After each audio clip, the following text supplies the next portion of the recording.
enthusiasm that I stand before you today on this momentous and inspiring occasion. It gives me immense pleasure to welcome you all to this continuing medical education program organized by the Department of Forensic Medicine, Govt Thiruvannamalai Medical College and Hospital. Today, we are not just a part of an event. We are a part of a legacy that began as a spark, grew into a flame, and now stands as a torch of knowledge and inspiration. This is the story of Forensis Causa. Forensic medicine has undergone a remarkable transformation from the precision of the scalpel to the power of algorithms, where artificial intelligence now reads wounds, reconstructs crimes, and speaks for the dead with unprecedented accuracy. What once lived solely in the autopsy suite now breathes in neural networks, digital pathology, and predictive forensic modeling. This evolution mirrors our own journey. Forensis Causa was born as a spark of curiosity in its 1.0 edition, a gathering of minds seeking truth through science.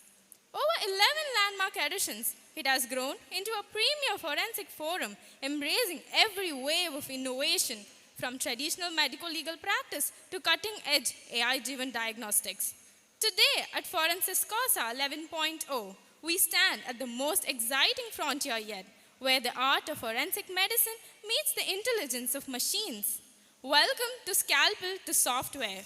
It all began in the year 2014 when Forensis Causa 1.0 was launched by Hospltal, marking the beginning of remarkable academic tradition. Since then, each edition has set new benchmarks. Even amidst the challenges of COVID-19 pandemic, Forensis Causa 5.0 and 6.0 emerged stronger through the online platforms, showcasing their resilience and reach by Straton 17 and Troisians 18 respectively. Forensis Causa 9.0, hosted by Ritvians 21, delivered an impactful CME based on the POCSO Act. Each step in this journey has reflected growth, dedication, and an unbreakable passion for forensic medicine. Forensis Causa 10.0, hosted by Yatvikans 22 and Rakshitrans 23, a national-level inter-college quiz, turned out to be another successful event. Today marks the 11th year anniversary of Forensis Causa 11.0. And now, the very grateful moment we've all been waiting for with immense pride, excitement, and joy. I am here to announce the grand edition Forensis Causa 11.0, brought to you by the batch of Rakshitrans 23. உலகத்தோடு ஒட்ட ஒழுக்கல் பல கற்றும் கல்லார் அறிவிலாதார்.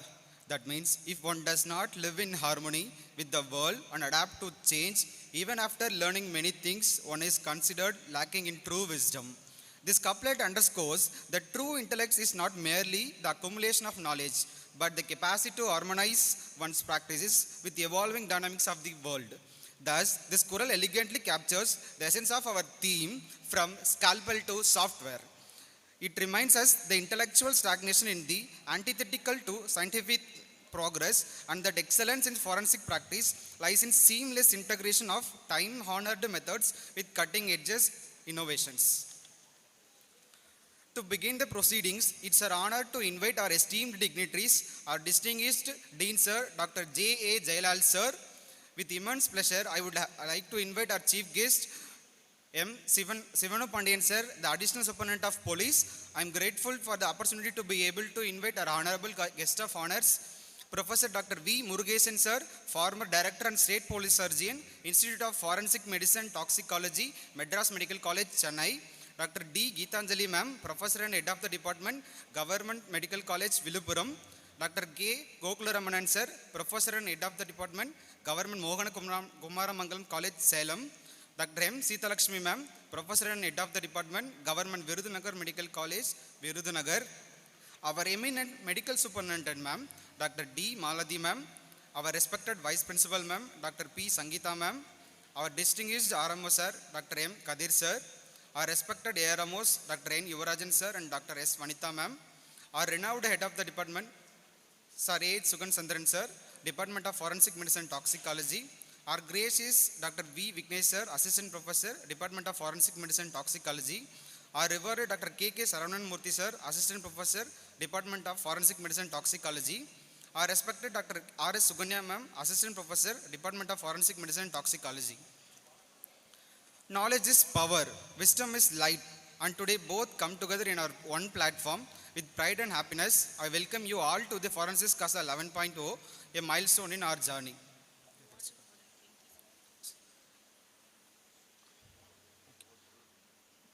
We are very happy to welcome our Chief Warden, Dr. Venkatesan sir, Department of Community Medicine. To begin this auspicious occasion with grace and reverence, let us invoke the blessings of our Divine Mother Tamil.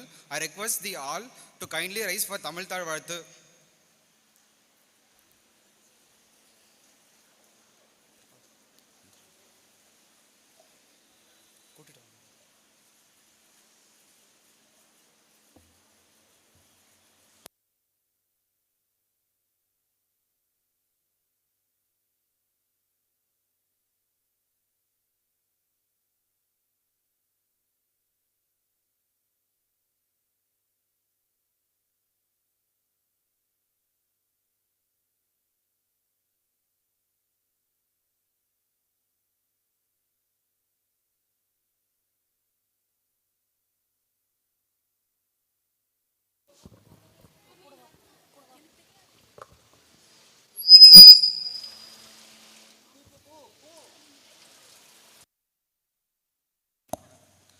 To begin this auspicious occasion with grace and reverence, let us invoke the blessings of our Divine Mother Tamil. I request all to kindly rise for Tamil Thalvathu.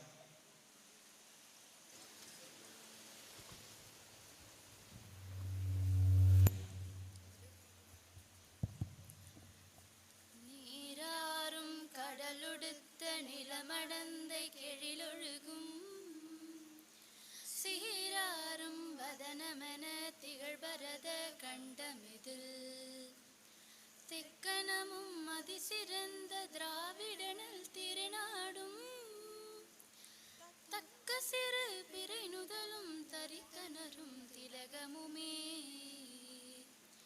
அத்திலக வாசனை போல் அனைத்துலகும் இன்பமுற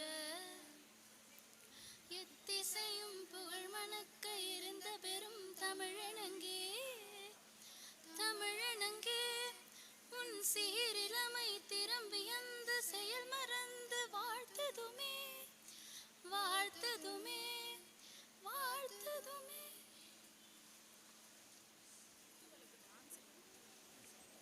Thank you all. Light is the symbol of knowledge, and knowledge is the path of wisdom. To brighten this auspicious day, let us begin with the traditional lamp lighting ceremony. I invite our dignitaries to the stage to light the Kuthuvilakku.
Thank you, sir, and thank you, ma'am.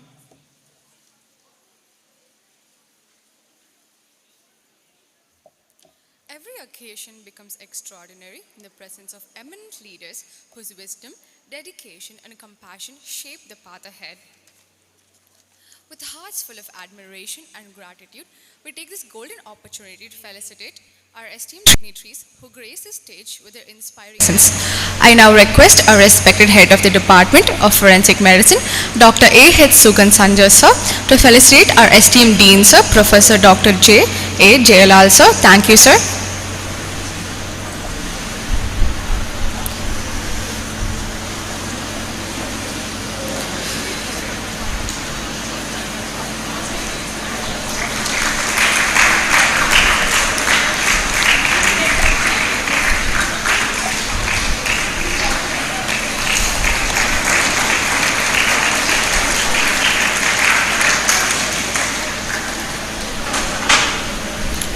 I now request our respected Dean sir, Dr. J.A. Jayalal sir, to felicitate our respected Additional Superintendent of Police, Dr. M. Sivanu Pandian sir. Thank you, sir. Thank you, sir.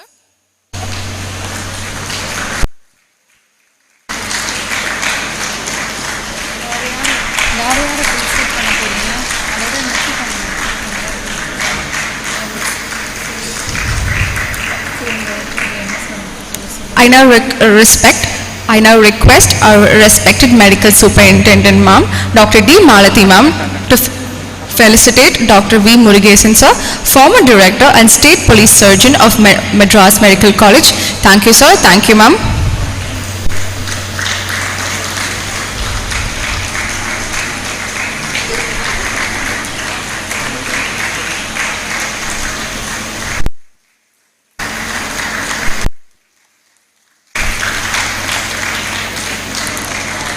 I now request our respected Vice Principal, Dr. P. Sangeet Ma'am, to felicitate Dr. D. Gitali Ma'am, Professor and Head of Department, Govt Medical College, Village. Thank you, ma'am.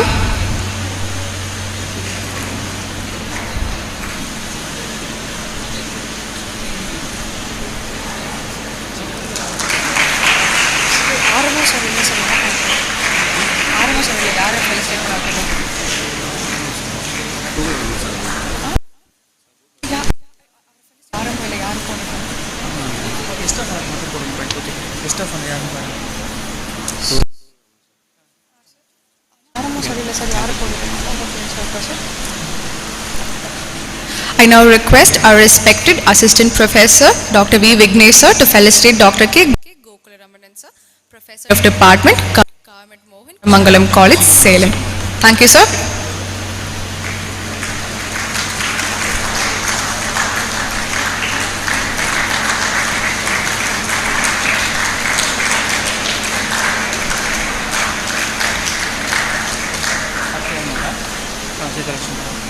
I now request our gracious Dr. R.S. Sukanya Ma'am to felicitate our esteemed Dr. M. Sita Lakshmi Ma'am, Professor and Head of Department, Govt Virudhunagar Medical College. And thank you, ma'am.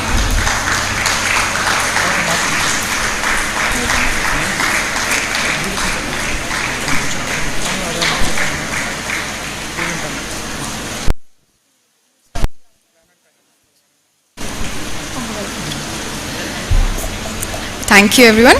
Every remarkable being deserves words that inspire, enlighten, and set the perfect tone for the day.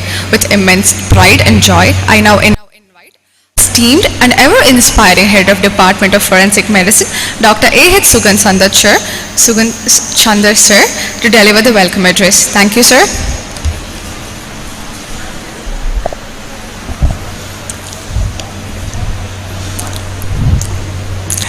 Good morning to our esteemed chief guest of honor, our respected deans, Medical Superintendent Madam, Vice Principal Ma'am, Warden Sir, and dignitaries honored of the dais, our senior faculties, delegates from various institutions, postgraduates, and my dear students.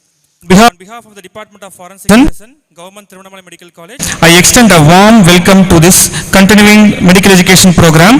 The topic named From Scalpel to Software, the New Era of Forensic Medicine. It is related to the recent advances in the field of forensic medicine, especially medical legal autopsies. The forensic medicine is at the crucial intersection of medicine, law and justice. Every case we handle, we do the autopsies, we write the postmortem reports, our opinions, and finally we give our expert opinion. All these aids the judicial process, ultimately attaining the justice for the victims. Technology, legislation, and the technologies advances and evolve, we must update our knowledge and practice so that we can deliver our field effectively. CME is to, as a main effort, is to bridge the gap between any pitfalls in our field. So I once again welcome all the faculties and dignitaries CME program for supporting this program into a grand success. So first of all, நம்ம முதல்வர் அவர்கள் ஐயா அவர்களுக்கு வந்து என்னோட நன்றியை தெரிவித்துக் கொள்கின்றேன். அவர்தான் constant motion for this CME. I also thank our beloved MS madam and VP madam. So இவங்க தான் ரெண்டு பில்லர் மாதிரி இருந்துட்டு தூணா இருந்துட்டு நம்ம டிபார்ட்மெண்ட்டுக்கு சப்போர்ட் பண்ணிட்டு இருக்காங்க. All the supports they are doing. And also நான் சொன்ன உடனே அவங்க பிஸி ஷெடியூலையும் விட்டுட்டு எங்களோட 4 சீஃப் கெஸ்ட் வந்திருக்காங்க, கெஸ்ட் ஆஃப் ஆனர்ஸ் வந்திருக்காங்க. அவங்களுக்கும் என்னோட மனமார்ந்த வாழ்த்துக்கள். அதுக்கப்புறம் இந்த எலெக்ஷன் டைம்ல அவர் வந்து ரொம்ப பிஸியாக இருக்கிறார் ஏடிஎஸ்பி சார். உடனே நம்ம சொன்ன உடனே நேற்று நைட்டு தான் நம்ம கூப்பிட்டோம். உடனே வந்து எந்த ஒரு மறுப்பும் தெரிவிக்காமல் அவர்களது பணியின் பிஸியாக இருந்தால் கூட உடனே வந்து இந்த விழாவுக்கு சிறப்பு விருந்தினருக்கு ஏடிஎஸ்பி சாருக்கும் எனது மனமார்ந்த நன்றியை தெரிவித்துக் கொள்கின்றேன். ஸோ பேர் வந்து சொல்லிட்டே போகலாம் எல்லாரும் பேர், பட் நேரத்தோட இது கருதி நான் வந்து விரிவாக முடிச்சுக்கிறேன். Thank you.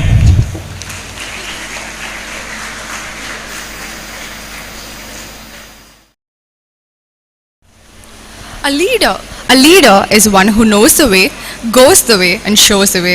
Now I invite our respected and honorable Dean Sir, Dr. J.A. Jayalal Sir, to kindly share a few words with us. Thank you, sir.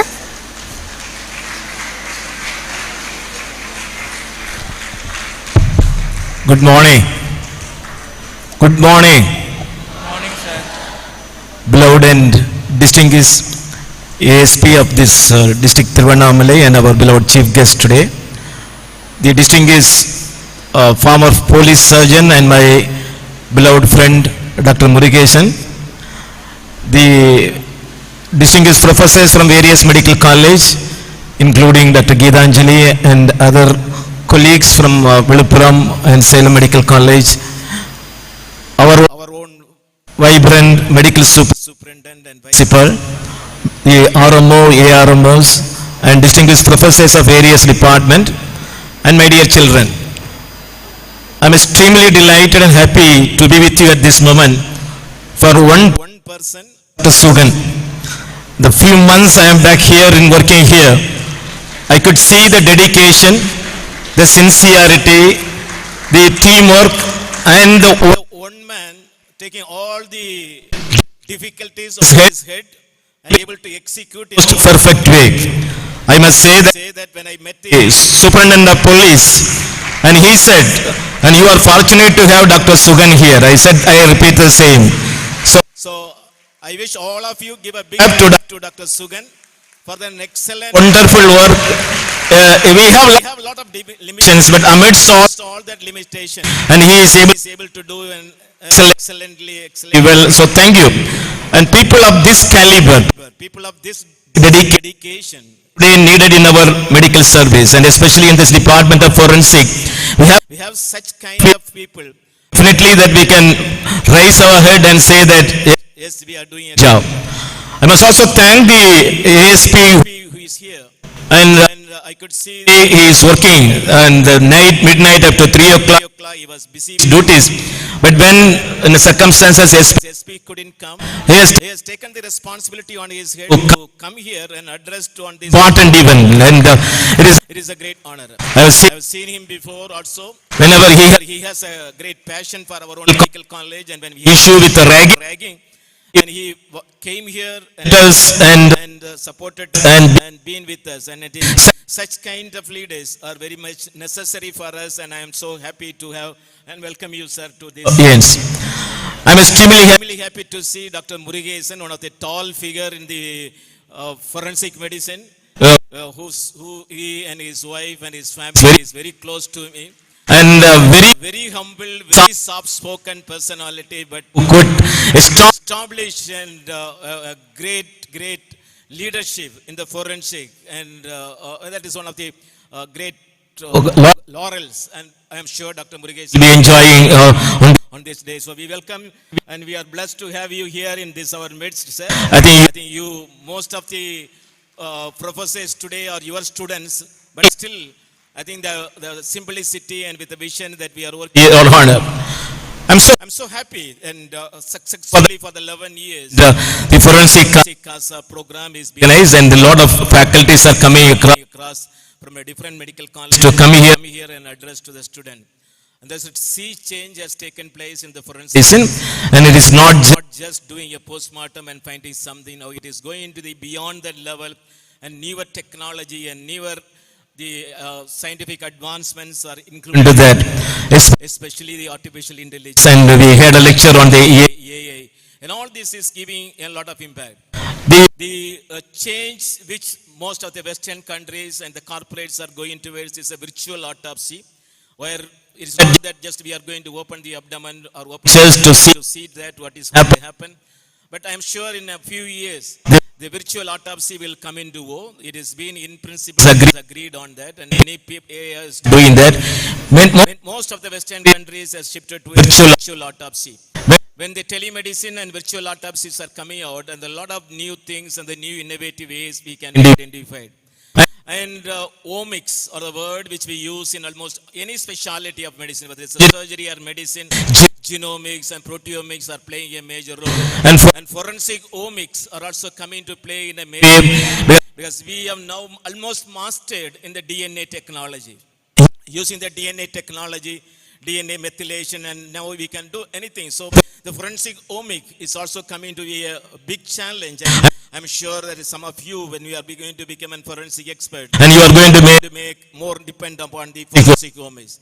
But the most important and fascinating one is a humanitarian forensic. That is a new culture, a new concept which has been introduced in the forensic department itself. It is not that somebody is seen that only with the deceased, but the forensic experts are there. Now they are expected deal with the people who are suffering, people who are missing, people who are victims, people who have been disappointed in this marginalized people, for them and being down care, concern, identification, identifying the situation is becoming a big topic of that the humanitarian forensic. So that is not that The forensics life is going to be only in the mortuary, but you are going to be out and you are going the to great honor. I am sure that the Honorable SP we are agreeing in a many situation, in a difficult cases and situation, the role which is being played by the many forensic experts has played a crucial role in the the victims are identified and the people who are suspected are released The on the ground of the forensic expert. So your role as a person of the word which you are going to give as a last resort is going to help or make a person to hang or not to hang. so that Their way, it is the most important thing. it's important Field in our medical jurisdiction or in our medical field itself, that you are going to contribute for the welfare of humanity and the society. And if somebody is going to do newer ways of threat or the crime, I think the forensic science is also advancing to identify that crime in an appropriate way. So I wish all the best for that. And olden days, in our era, it is very to see ladies in the forensic field. I am extremely happy today see a lot of professors here, including Dr. Geetanjali is here, taking up that. So they have proved once again that the human doctor or the female doctor can also excel in all the field. I think many departments are now owned by the forensic experts from the field. So that gender inequity which was been existing in the forensic is now being deleted, because now the science, the actual literal meaning of the science has coming into this field that has evoked, it is what the man can do has been now changed. That is an irrespective of the gender, the people can do work on that. That is a welcome step. That is the most important thing. The humanitarian forensic can be more viable when the more and more women forensic experts are going to come. So as a students here, and it has never been a dream or never been a passion when you are doing an undergraduation to look into the forensic as a field of your choice or field of your chosen specialty. Many times it ended with the people land up in forensic department. But I now understand and now I come to know there's many of the young students, even during your this period of your studies in the forensic department, taking up that as a challenge, and I want to become that. I am sure if you see in the people like Sugan, and many of you will have motivated to take the forensic field and will become a forensic expert. I wish all the best for the youth to become a good forensic expert and do something great to the society and the community.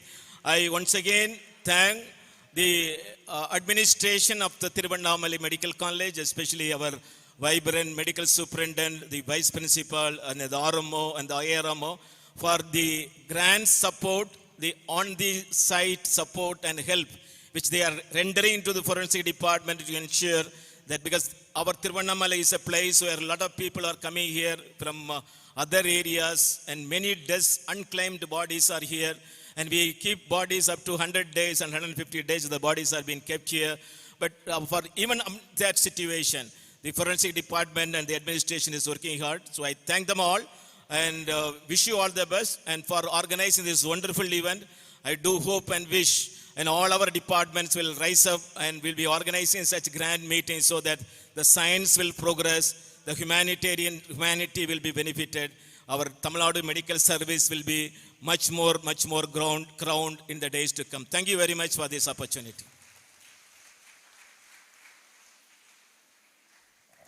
Thank you for sharing your pearls of wisdom, sir. Now moving on. It is with singular honor and a matter of great pride for us to have with us today a person of high integrity and professional excellence, the respected M. Thiruvannamalai sir, the Additional Superintendent of Police of our Thiruvannamalai district, whose distinguished career spans nearly 3 decades since his enlistment in 1996. Throughout his service, sir has demonstrated exceptional commitment to maintaining law and order. His work closely aligns with the principles of forensic medicine, and especially our theme, from scalpel to software, for officers such as sir, who play a pivotal role in ensuring scientific findings translate into legal justice. Sir, I extend a heartfelt and resounding welcome to you. We eagerly look forward to your address. Thank you, sir.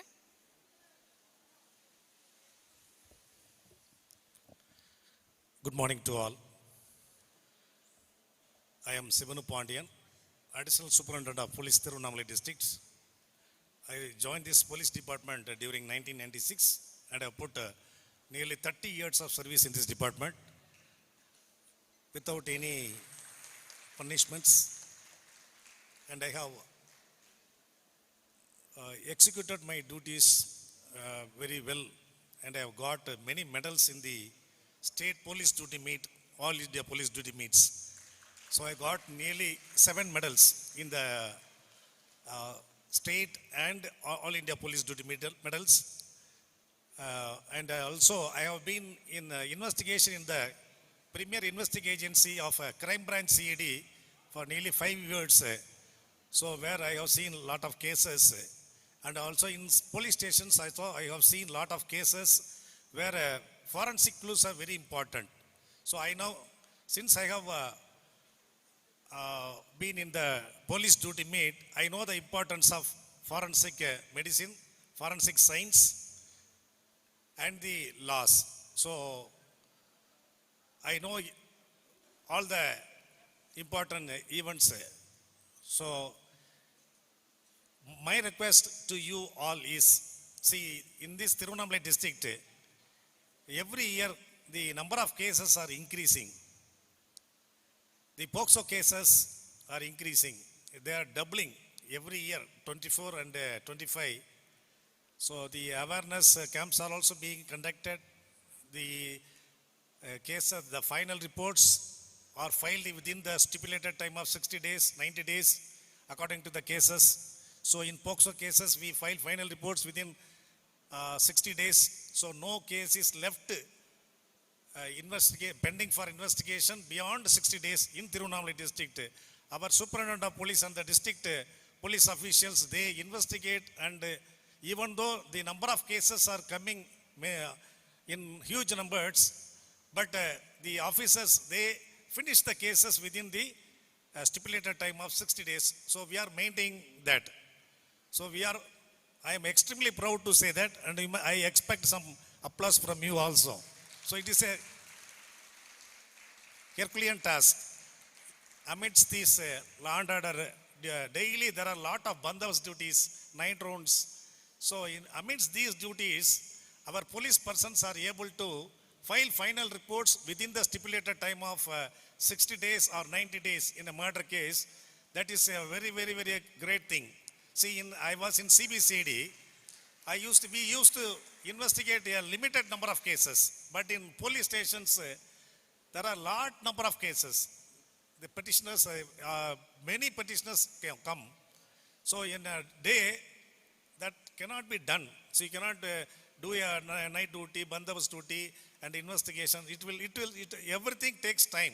So our police persons, law and order police persons, are doing an exceptional, very great duty amidst the Herculean. See, the number of police persons are also very less in every police station. With that, we have to do all the duties. So the policeman the cooperation with your health department and may not be so much great because the amount of duties they have. But in filing final reports, we are doing our level best to get justice. Nearly 500 POCSO cases are reported every year. So 500, see, the number of police stations is 42. Only the all women police stations inspectors, they investigate these cases, POCSO cases, rape cases. So the one inspector will have nearly 40 to 50 cases of investigation. So which is a very high task amidst these night duties and bandhavas duties.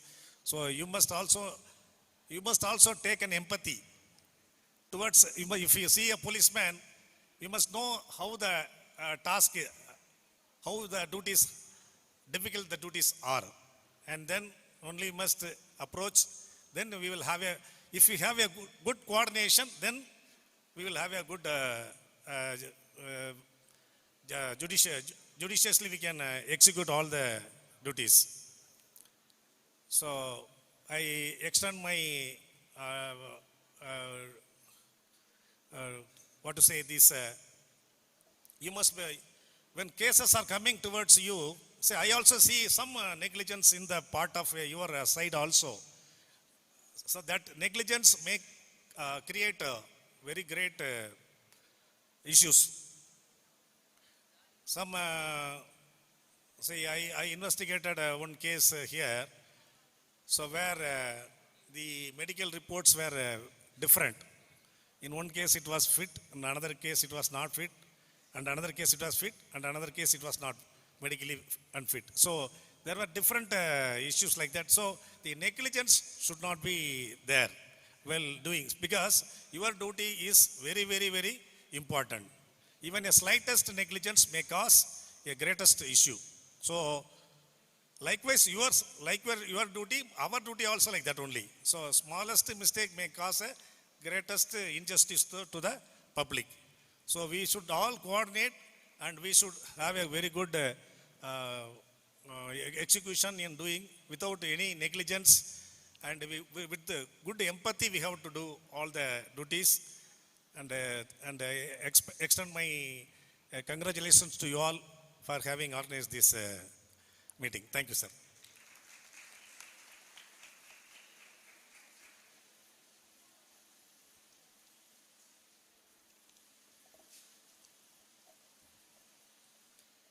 It is my proud privilege to welcome a distinguished guest of honor, Dr. V. Murugesan sir, former director of Institute of Forensic Medicine and Toxicology at Madras Medical College and former state police surgeon of Tamil Nadu, to address the gathering. Thank you, sir.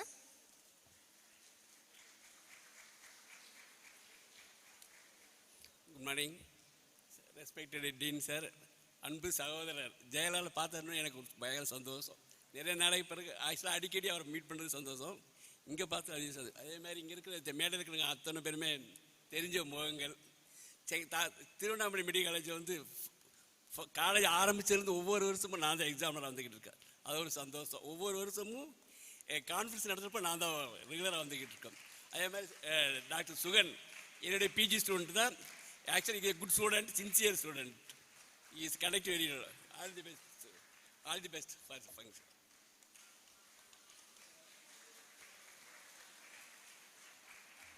Thank you for your lovely words, sir. I'd now like to, it is my great honor and privilege to welcome a distinguished guest of honor, Dr. D. Geetanjali ma'am, Professor and Head of Department of Forensic Medicine at Govt Villupuram Medical College, to kindly address the gathering. Thank you, ma'am.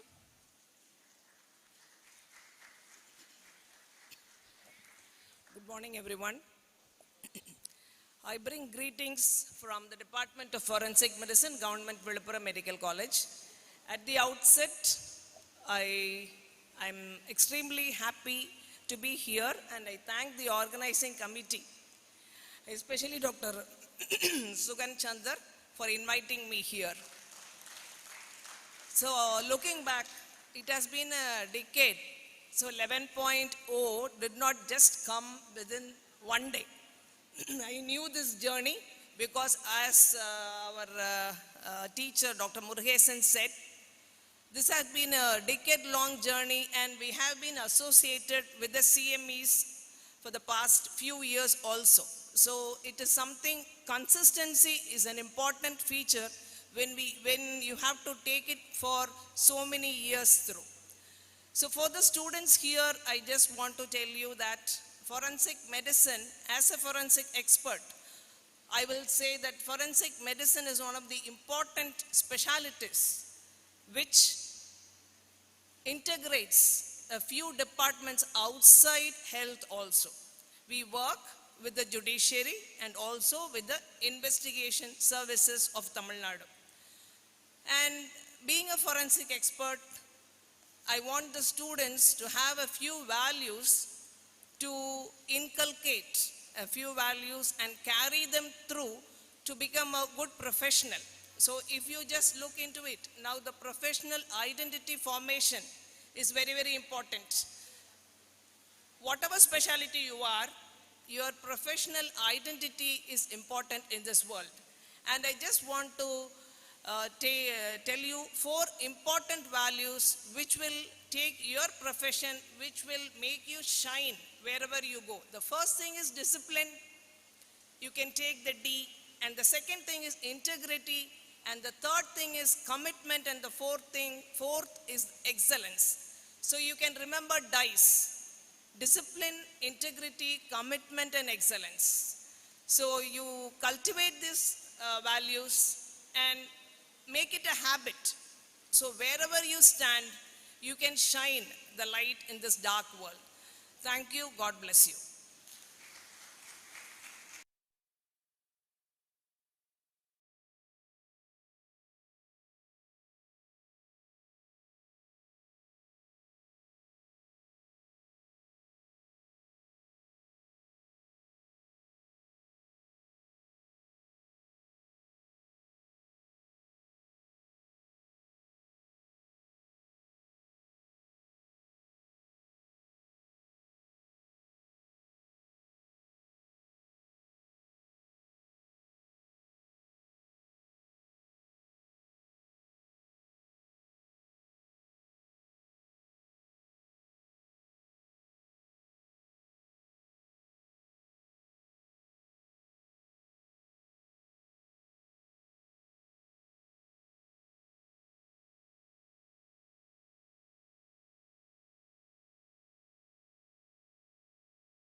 Passed out PGs, Dr. Vignesh and Saranamurthy. So it's a very good So you will reach a very great heights along with them. So congratulations for it. And I have heard about Professor Jailal sir for a long time. He's a contestant in IMA. And now I'm very fortunate to meet him in person and other personalities of Thiruvannamalai. And I feel a great pleasure in sharing the stage with my teacher, Professor Murugesan sir, and my contemporary, my Anbu Akka, Professor Geetanjali madam, Professor Sita Lakshmi madam, and other forensic friends here. Thank you once again, and I wish this CME a great success. Thank you.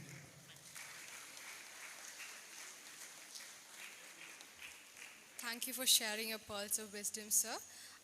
It is my great honor and privilege to welcome a distinguished guest of honor, Dr. M. Sita Lakshmi ma'am, Professor of Forensic Medicine from Govt Medical College, Virudhunagar, to address the gathering. Thank you, ma'am.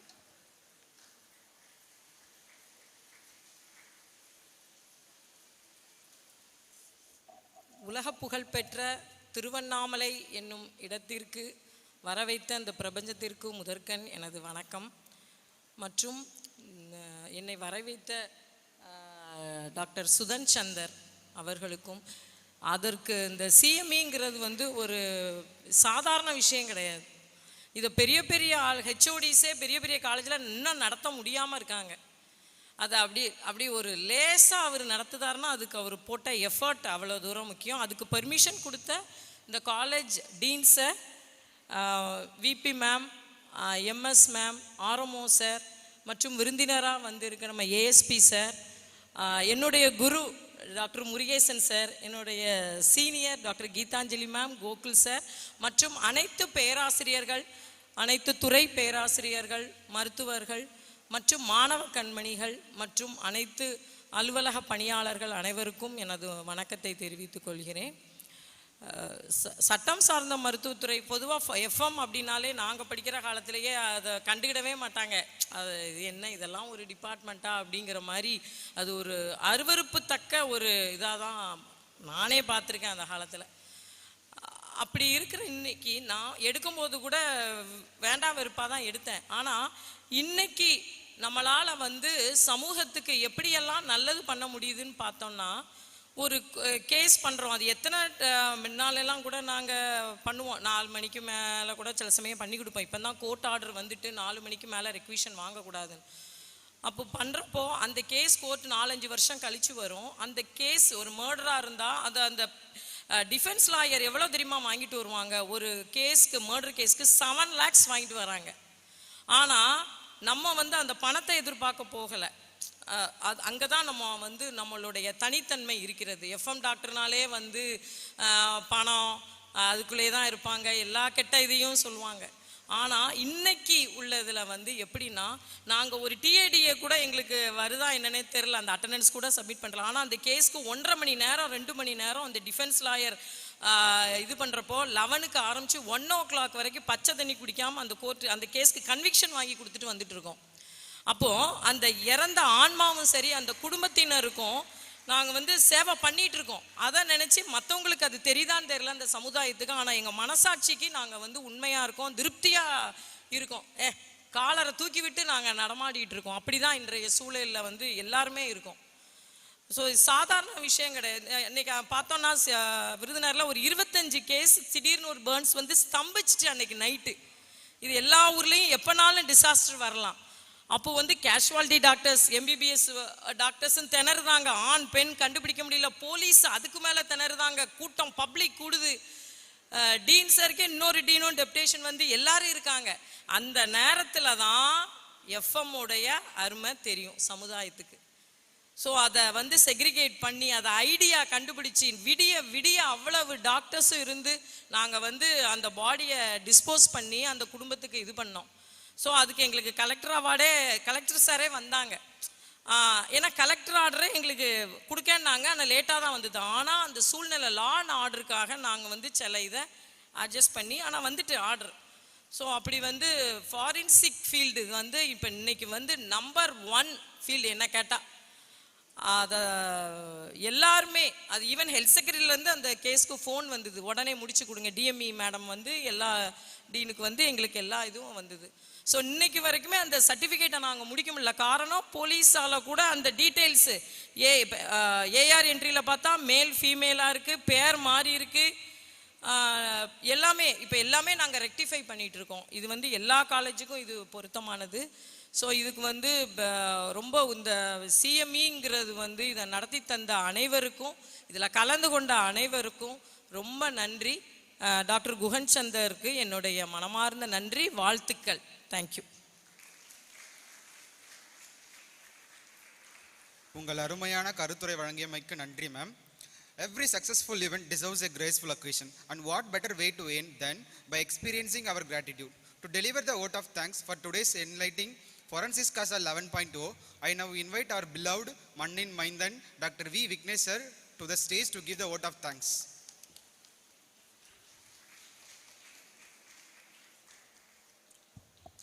Good morning to all. Respected dignitaries, esteemed speakers, and dear participants, on behalf of the organizing team, I extend our heartfelt gratitude to everyone who made Forensis Causa 11.0 a grand success. Our sincere thanks to our respected Dean Sir, MS Ma'am, and BP Ma'am, and to all our dignitaries for their constant support and guidance. We are deeply grateful to our distinguished guests and speakers for sharing their expertise and delivering insightful sessions. We truly reflected the theme from scaffold to software, the new era of forensic medicine. We thank all our participants for your enthusiastic involvement who brought life and energy to the CME. The special appreciation to our organizing committee. Then and a big loud shout out to the Rakshatrans batch and Yugatrans batch, the young force behind this event, from planning to execution, who handled everything so smoothly. This is not the end, just an adjournment. See you all at Forensis Causa 12.0. Thank you all. Thank you all.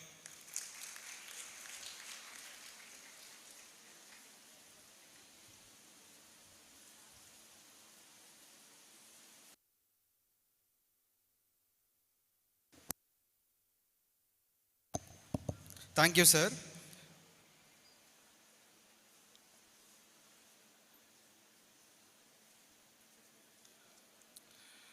Every auspicious beginning in our tradition is graced with art, culture, devotion. As we mark the commencement of this event, it is only fitting that we begin on the note of elegance and tradition. I invite the students of Yugatrans to the stage.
गुणशरीराय गुणमण्डित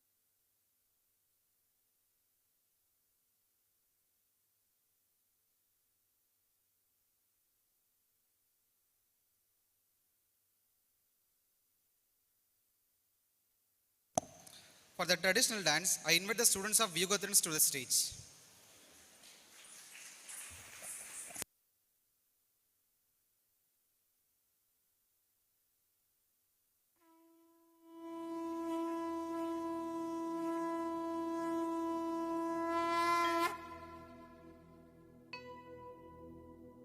वक्रतुण्ड महाकाय सूर्यकोटि समप्रभ निर्विघ्नं कुरु मे देव सर्वकार्येषु सर्वदा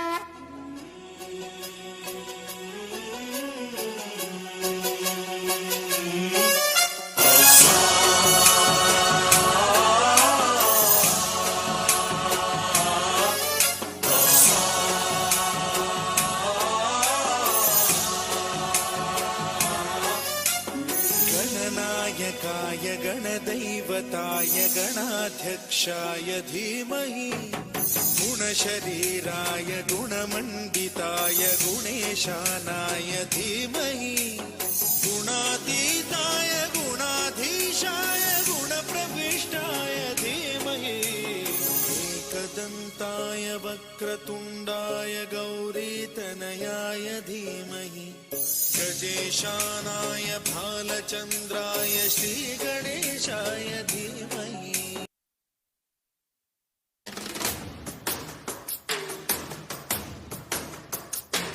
जटाकटाः सम्भ्रमं प्रमन्निलिम्पनिच्छरि विलोलवीचिवल्लरी विराजमानमूर्धनि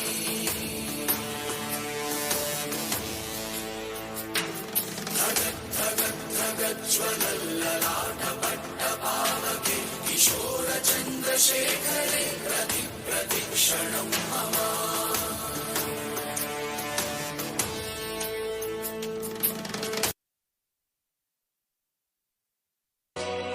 सुमनसवन्दित सुन्दरि माधवि चन्द्र सहोदरि एव मयि मुनिगणमण्डित मोक्षप्रदायनि मञ्जुलभाषिणि वेदनुते पङ्कजवासिनि देव सुपूजित सद्गुणवर्षिणि शान्तियुते जय जय हे मधुसूदन कामिनि आदिलक्ष्मि जय पालय माम् मारे सने सरि मुख पद सदने पम पद मरे सा मारे सदने पम पद मप सानि मुपनि सा मरे सा सानि सा पनि मुप मारे सने सरि मुप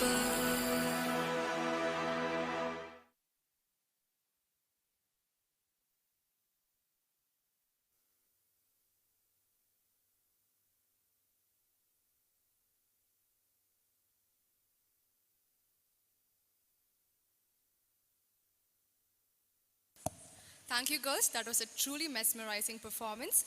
Now, let us move on to the academic session of the day.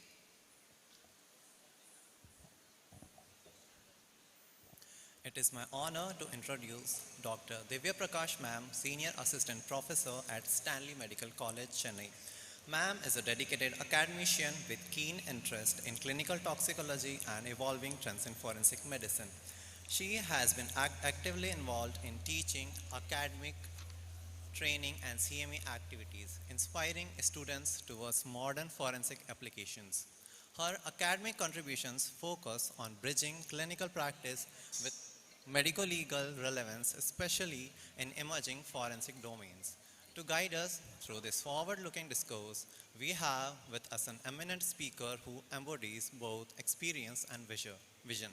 Dr. Divya Prakash Ma'am, with her topic, Future Prospects in Forensic Medicine and Clinical Toxicology for Forensic Professionals and Students. With great respect and anticipation, I invite Dr. Divya Prakash ma'am to deliver their talk.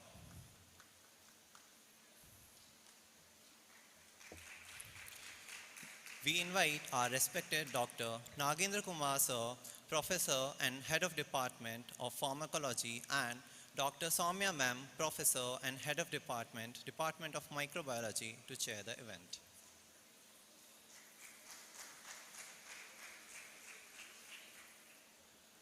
And Dr. N.D. Soji sir, Professor and Head of Department of General Medicine, to chair the event.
Good morning everyone. I am Dr. Divya Prakash from Stanley Medical College and I am here to talk about the future prospects in forensic medicine and clinical toxicology.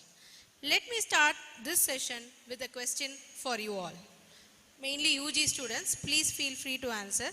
What do you think is the role of a forensic expert in your own medical colleges? Answer please. What do you think a forensic expert do in your colleges? Yes, autopsies, obviously. Next.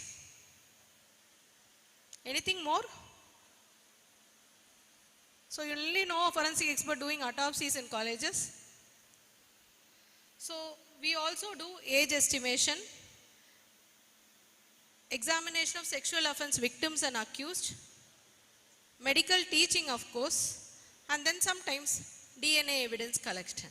So this is pretty much the scope of work for a forensic medicine in government medical colleges.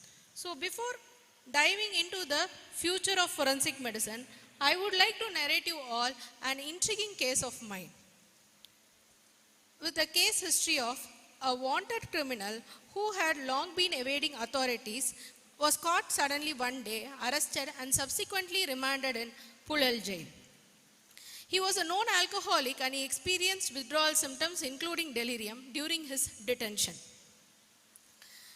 As a preventive measure, the prison hospital doctor restrained him for his own safety and he also had an episode of seizure followed which he was referred to Stanley Medical College in a drowsy state. The CMO noted certain abrasions and contusions in both his upper and lower limbs, and then he made those contusions entry in the AR copy. In ICU, his CPK was found to be elevated for more than 1 lakh international unit per liter.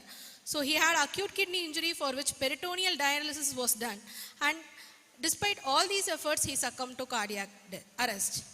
The clinical cause of death given by physician was rhabdomyolysis because the CPK has a multifold increase. With this cause of death, along with mention of injuries in the AR copy, a serious commotion broke out by his family members because they thought it is definitely a cause of death of custodial torture. We, the doctors and magistrate, were also in a notion that we are going to perform a case of custodial torture. So we did a postmortem CT, which was uneventful, and during autopsy, we noticed certain minimal abrasions and contusions in both upper limbs and lower limbs, and they were very minimal, and only one contusion that is shown in the center picture was very big, of size around 13 centimeter, and notably that contusion was not also muscle deep, but it was only subcutaneous tissue deep. So we did all the necessary investigations. Now we were perplexed because there were no enough injuries to substantiate rhabdomyolysis as a cause of death. So we thought we'll consult with nephrology HOD for an expert opinion. Initially, when I approached him, he did not believe that we did a complete autopsy, and he was kept stating his PGs that we might be under pressure and not recording the injuries that were present in the body. After I put a meticulous effort, I proved him that I did a complete autopsy by showing him all my autopsy pictures, and then I stated that the whole process was videographed, and the injuries what I have mentioned in the autopsy report are the ones that were present on the body. After all these discussions, he finally believed in us, and with consulting with his colleagues, he came to a conclusion that rhabdomyolysis in this case could be multifactorial because there was also history of 1 day of immobility in the deceased with alcohol intoxication before he was arrested, and history of seizure was present. So he concluded that it is rhabdomyolysis with a multifactorial cause, and injuries are not sufficient to cause death. You will all be wondering why I am explaining this case today, because it was one incident where I recognized that even fellow medicos and colleagues did not understand the potential of work we do in the Department of Forensic Medicine and how we thrive to prove a cause of death with all the available resources. So when I was called upon to talk about the future of forensic medicine, I decided that I would start my presentation with this case history, and I hope that by the end of my presentation, you will all be able to understand what forensic medicine is and what the future of forensic medicine is shaping into. So let us move on to the topic proper, the future of forensic medicine. Forensic medicine is definitely an emerging specialty. So I have broadly categorized the advancements in forensic medicine into 6 different categories. To begin with, we'll talk about the technological revolution in forensic medicine. As you all know, the world today is AI-driven world. Forensic medicine is also imbibing artificial intelligence and machine learning into it for its own growth. There are many AI tools that have been developed for various aspects of forensic medicine, and I will give you some examples of it today. First comes the time since death, which is still a challenging thing for us forensic experts. One AI tool which is gaining global importance is GeoFor application, which gives the time since death based on the geographical location of the body and some autopsy findings. Next comes a microbiome based model, which gives time since death based on the bacteriological changes in the tissues. And metabolite analysis model gives time since death based on the metabolite changes in the blood. FEAT is a very new and evolved forensic tool which automizes the forensic cause of death based on multi-source inputs, and it uses multiple forensic records and toxicological analysis and histopathological analysis. And there are also some AI tools being developed for pattern recognition in injury analysis. As far as India is concerned, Punjab University, in association with forensic medicine, has developed AI model to reconstruct the faces to identify victims of accident and disaster. And this proves that the Indian forensic medicine is also going in the pathway of artificial intelligence. Next is a well-known development in forensic medicine, which is virtual autopsy or virtopsy. As you all know, it is performing autopsy through the imaging techniques. It was introduced in Switzerland in early 2000s, and in India it is being performed in most of the central government institutes like AIIMS and PGIMR. Along with the old techniques like usual techniques like postmortem CT and postmortem MRI, newer techniques are also being developed in virtopsy. One such technique is a surface scanner which scans the external surface and gives the external examination findings, and multiplanar reconstruction and postmortem angiography. All these techniques are being performed even in India. Next important development is a fly-through technique, which is nothing but a virtual endoscope. So we'll be able to view the obstruction pathology in the respiratory tract or alimentary tract, and the outcome of this is a video starting from nasal opening to the alveoli or oral cavity to the anal opening. One big talk of the town is VirtoBot. So VirtoBot is an industrial level 6-axis robot which imbibes all the above techniques into it and also performs tissue sampling and blood samplings. So I think I strongly believe that VirtoBot is going to be the future of virtopsy. I would like to give you all a real case example. The famous Indian comedian Raju Srivastava suffered a massive heart attack and was admitted in AIIMS Delhi, where he succumbed to death. The doctors of AIIMS New Delhi performed virtopsy on his body and gave a final cause of death. So in a case like this of media importance, the doctors were able to do only virtopsy and arrive at the cause of death. So this proves that virtopsy is going to be all over India soon. Next comes a newer technique called 3D reconstruction printing. The process is that conversion of CT or MRI data or any other photographic data into 3D models. It is done by integrating all the radiological, pathological and engineering findings, and we produce a 3D replica model. This can be used for injury analysis, identification and courtroom. Let me give you a real example for the understanding. This is a case that happened in Germany. It is a gunshot case where entry and exit wound could not be ascertained by the forensic experts because the skull was destructed. So with various CT and MRI images, they replicated the trajectory pathway and then did a 3D model and presented this in court. In India, it is only in budding stage. As far as now, we are able to analyze the trajectory pathway through various CT images and MRI images. Next is a newer term called digital forensics integration, but it is an age-old technique. It is nothing but integration of digital forensic findings along with the autopsy findings. You will understand once I explain a case example. One fine day in Stanley, I got a case of a 9-year-old girl who was brought dead with a history of snake envenomation. This girl did not have her parents and she was brought up by her maternal uncle. She went to temple alone, and while returning through paddy field, she felt that something bit her leg, and she came home and said her uncle that something bit her leg, and she became breathless, and she was brought to Stanley Hospital and declared dead. So when we conducted autopsy, we found out snake bite mark in her ankle, but incidentally, we also found out some contusions in her labia minora, and she did not have hymen. Believe me, a 9-year-old girl did not have even minimal tags of hymen, states that she has been through chronic sexual abuse for a very long time.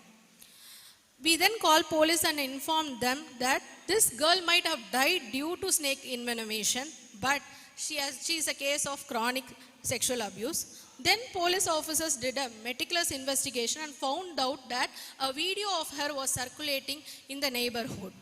In this video, the girl was undergoing sexual intercourse with a very old man, even without resistance. I think he might have lured her with some money or sweets, but she was not resisting the act. So along with our postmortem findings and with the video, the old man was convicted.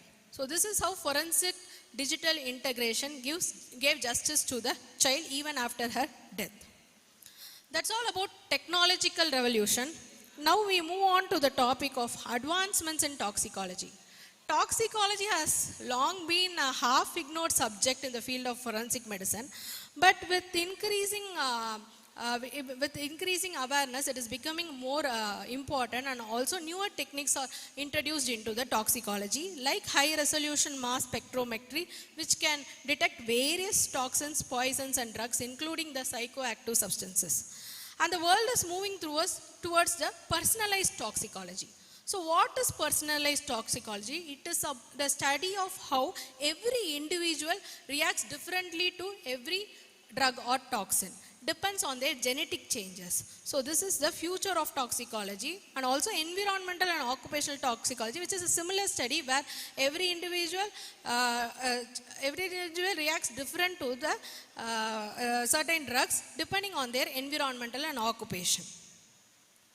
As far as India is concerned, the blooming period of toxicology is marked with opening of poison control centers all over the India. These centers comprises of poison information unit and also an analytical toxicological laboratory. These centers give instant access to detailed information on poisons, toxicological analysis of samples, and expert guidance on diagnosis and treatment. One kind of poison, one of its kind is seen in Amrita Hospital, which runs a fully equipped poison control center established by Dr. V.V. Pillai. And hospitals like AIMS, Bhopal, CMC Vellore has also a fully functional poison control center. So I think in future in India, most of the hospitals will have their own poison control centers. The need of the hour in toxicology is integration of forensic science laboratory into forensic medicine department. As of now, though we are allied departments, we act separately. So once it comes into comes integrated into forensic medicine department, the future and the efficacy increases. And I think forensic experts should also be well versed in toxicological analysis techniques to enhance the overall efficiency and outcome. As a baby step, we, the Department of Forensic Medicine at Stanley Medical College, in collaboration with Department of Biochemistry, is conducting a research on identifying drugs in body fluids using FTIR method. So FTIR is nothing but an infrared spectroscopy method used for identification of substances using their infrared absorption spectrum. So this is, we have kept only baby steps in this approach, and it is an ongoing research in our department. So that's all for toxicology. Next comes the topic of global importance, molecular and genetic forensics. The role of DNA in forensic medicine has already been revolutionized all over the world, but still we are seeing only the tip of the iceberg. It has an immense potential to it. In last decade, the DNA typing was a technique used for identifying the individuals. But now with newer techniques like next generation sequencing and epigenetics, the game is leveling up. I'll give you an example where the boy in the photograph was murdered and put in a box and left and road around 65 years back in US. They couldn't establish the identity of the boy at that time, so the case was open. With every evolution, they tried to establish the identity, but they couldn't do so. After around 65 years, with next generation sequencing, they established the identity and family of the boy and gave a closure to this case. Next is epigenetics. So epigenetics is a study of how environmental and lifestyle factors causes the genetic changes. Those factors doesn't alter the DNA sequence but causes certain changes like methylation and histone modification. So depending on that, we identify the individual. So இங்க யார தடம் தமிழ் படம் பார்த்திருக்கீங்களா? தடம், raise your hands. So அந்த story என்னன்னா, the protagonists are twin brothers. One of them would have committed murder and police would have had only DNA evidence and they couldn't differentiate between the two, like who is the murder. So 1000 குற்றவாளிகள் தப்பிச்சாலும் ஒரு நிரபராதி தண்டிக்கக்கூடாதுன்ற இதில் வந்துட்டு they'll acquit both of them. So it is a real life story, but there is a real life story in abroad. Similar real life story. Around 35 years back, a female of 17-year-old was raped and murdered, and police even found a DNA evidence of the assailant in the scene of crime. But unfortunately, that DNA evidence matched to a criminal who had a twin brother. So they couldn't differentiate between the two. So the case was still open, and after 35 years, with the help of epigenetics, they established who the murderer was, and now he's undergoing trial. So this is the power of genetic forensics, how it is playing a crucial role in forensic medicine. Next, we move on to a very well-versed role, a role of forensic expert in sexual offense cases.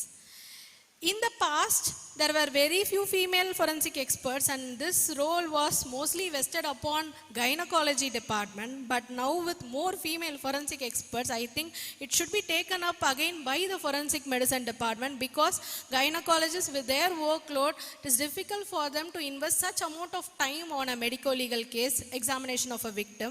So when it comes to forensic medicine department, it will be a complete medico-legal examination. In Stanley Medical College, we do examination of victims in our department only.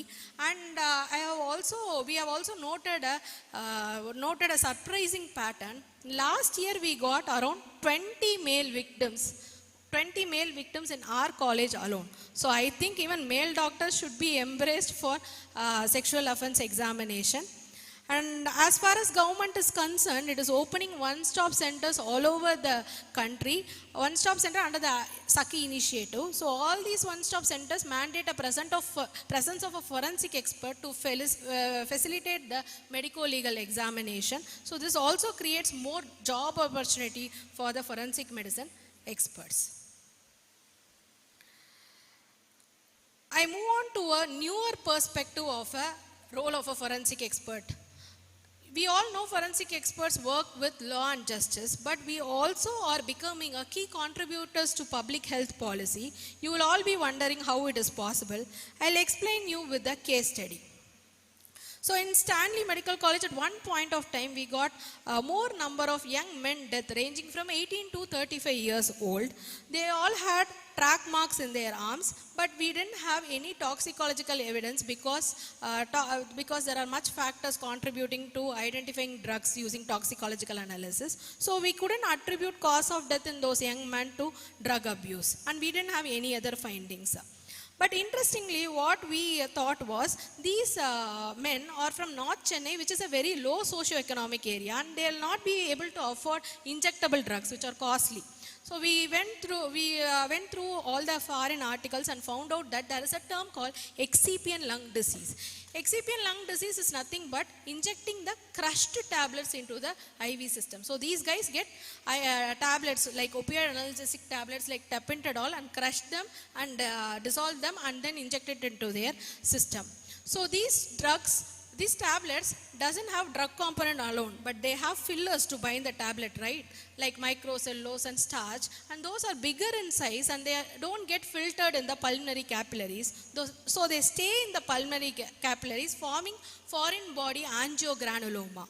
So we discussed with Department of Pathology, and we established the formation of foreign body angiogranuloma in both lungs and also in the injection site. So with that, we were able to attribute the cause of death to chronic drug abuse even without the toxicological evidence. And in 1 year, you won't believe, we got 30 cases, which stirred up the NDPS department. They came to us and asked how we are giving the cause of death at chronic drug abuse without toxicological evidence. And we explained them, and it highlighted the role of commonly available over-the-counter drugs in contributing to fatal outcomes and how it should be changed to the Schedule H drug. Next case study is a well-known thing. Like in COVID period, Tamil Nadu reported a rising number of suicides linked to online rummy and gaming addiction. The forensic departments overall Tamil Nadu reported the statistics of suicides due to online gaming, which made the government to enact the Tamil Nadu Prohibition of Online Gambling Act. Last but not least, I am going to emphasize the importance of forensic medicine in medical teaching. A study was conducted in Karnataka about the awareness of medico-legal issues among interns and resident doctors, and it clearly stated that the awareness is very low among the fellow medicos. And with increasing number of medical negligence cases, the importance of forensic medicine has grown, and it has become one of the most relevant and practically important disciplines, not only for the forensic specialists but also for clinicians, because it helps in avoiding medico-legal errors, managing sensitive cases, and understanding the ethical practice. In today's world, for you all, forensic medicine is no longer an optional knowledge, and it is an essential responsibility for every graduate. And NMC has recognized this and has started teaching forensic medicine from the basic foundation. And this has given justice to the long pending ignorance of forensic medicine in the field of teaching. So எனக்கு உங்கள் mind வாய்ஸ்லாம் புரியுது, இதெல்லாம் future of forensic medicine. ஆனால் forensic medicine நான் எடுத்தேன்னா what is the future for me? So let me now explain the career opportunities that you have once you choose MD Forensic Medicine as your specialty. I have categorized this part into 3 different categories. What opportunities you have as a forensic expert in Tamil Nadu, in India, and the global opportunities. As we all know, you can get into government, do autopsy, so I'm not going to discuss about that. We will see what all opportunities apart from the government job you have.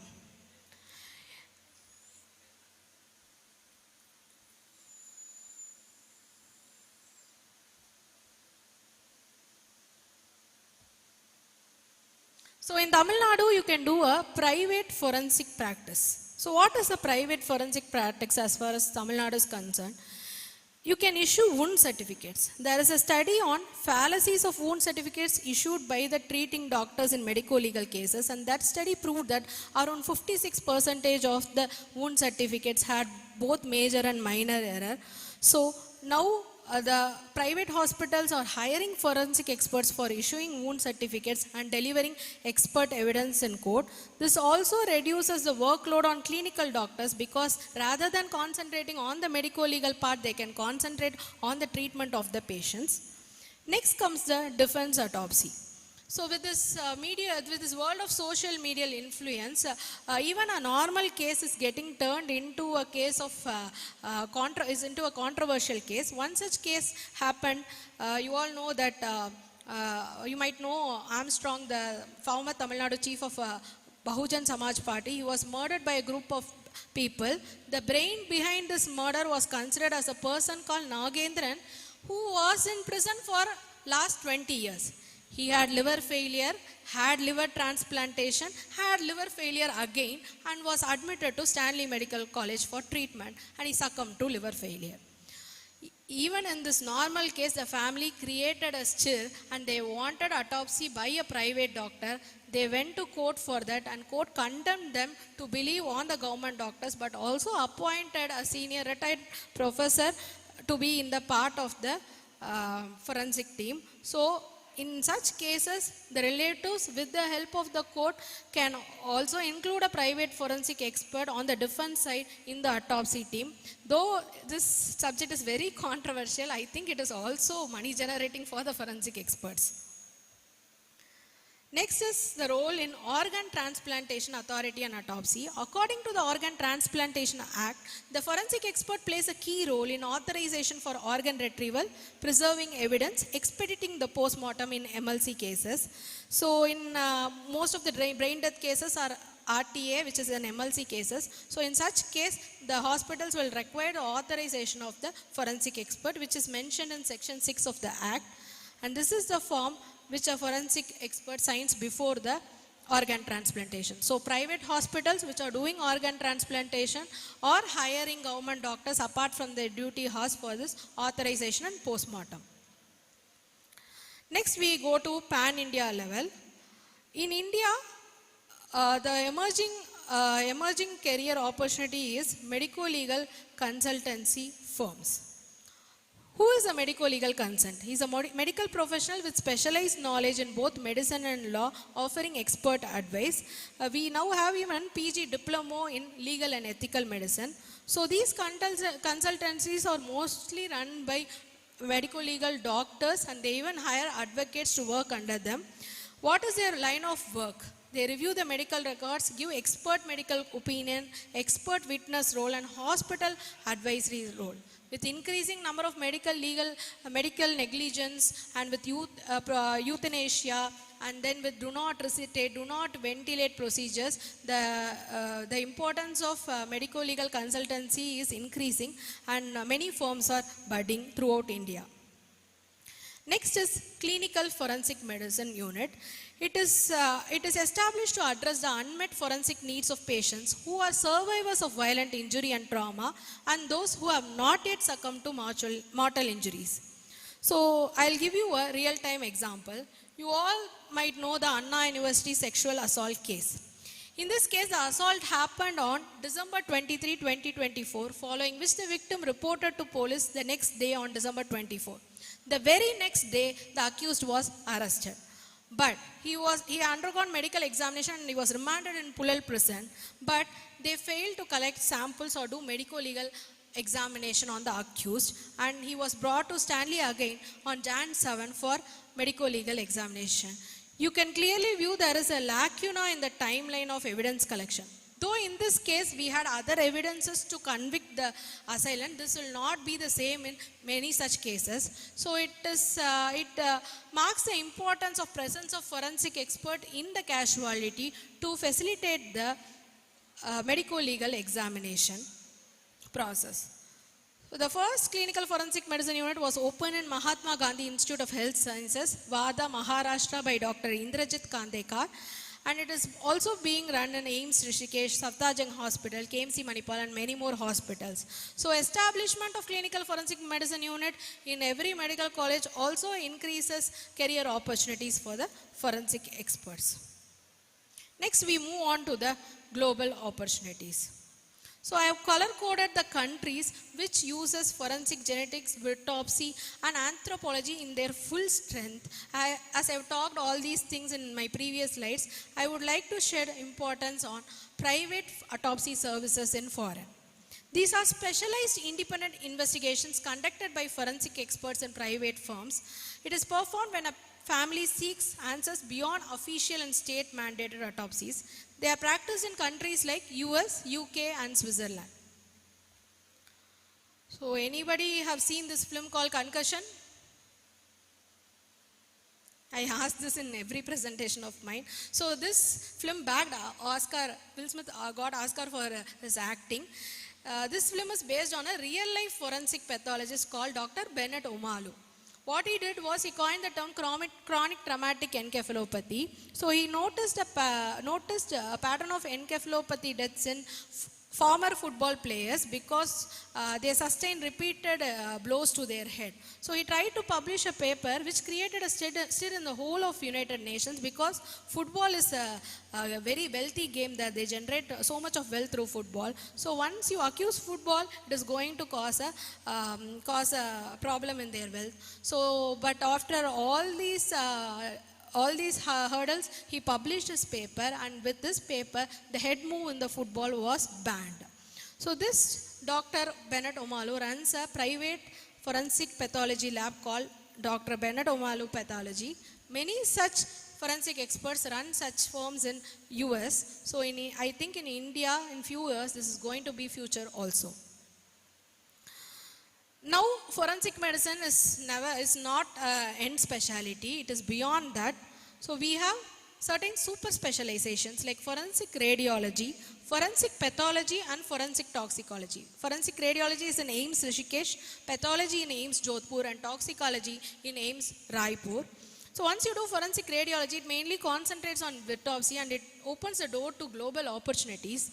Forensic pathology, as you all know, in countries like US, forensic medicine is a super specialty of pathology. So once you do DM here, you will also have opportunity to work over there. Next is forensic toxicology, which opens door to opportunities in India. Now the Department of Toxicology is slightly separating from the Department of Medicine. So the hospitals are hiring experts who are well versed in clinical and forensic toxicology to handle the Department of Toxicology. There are also few fellowships offered for forensic medicine. As far as I know, one fellowship in forensic anthropology is offered in Ennapoya University in Karnataka. And then we have fellowships in forensic genetics and virtual autopsy in Switzerland, which is the birthplace of all these techniques.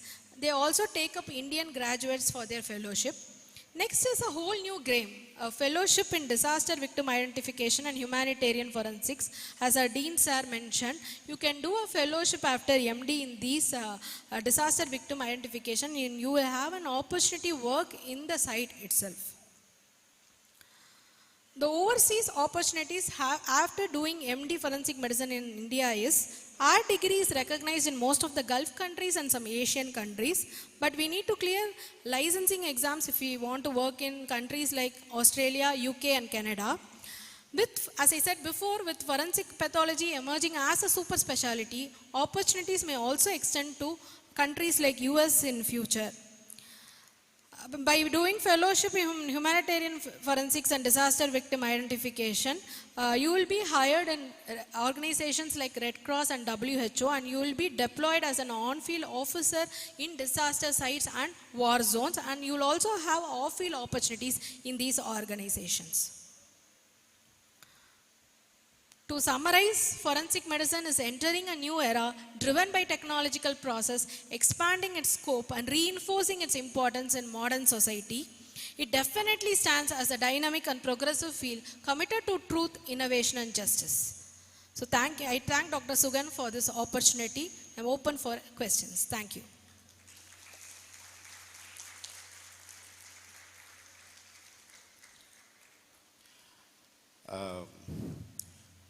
A comprehensive, exhaustive presentation by Dr. Divya Prakash. Hats off to her, please. Thank you, sir. It's really an eye-opener for the undergraduate students undergoing postgraduates in forensics. She covered all the aspects along with the real-life examples. Very good, madam. Thank you, sir. Thank you, Dr. Divya Prakash. It is really an exemplary presentation. It's really, as sir said, it's an eye-opener. Back in my days, I did work in forensic medicine. I did do autopsies, but that was, it will be very scary.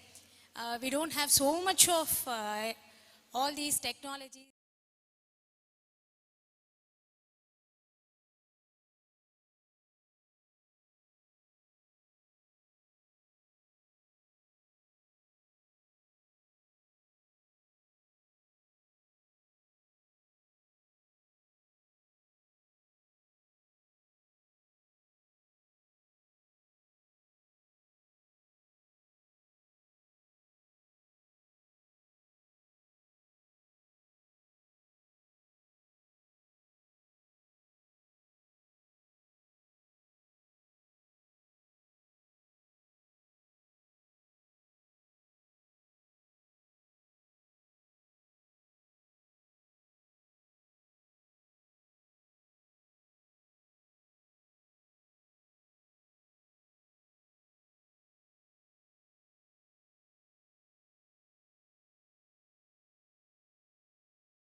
Three-dimensional printing. Thank you. Thank you, sir.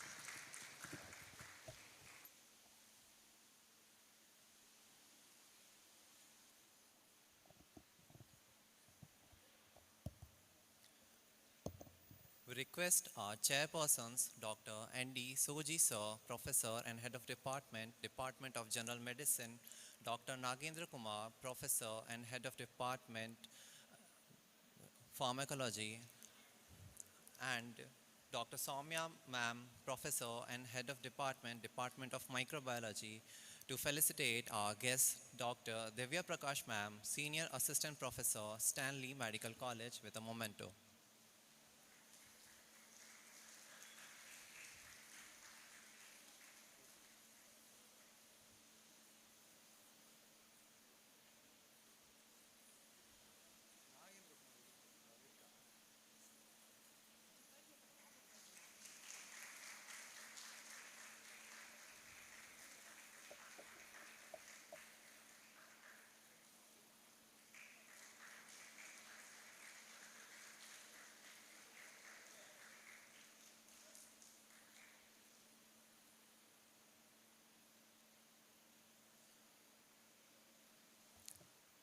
We request Dr. Vignesh Sir to felicitate Chairperson Dr. N.T. Soji Sir.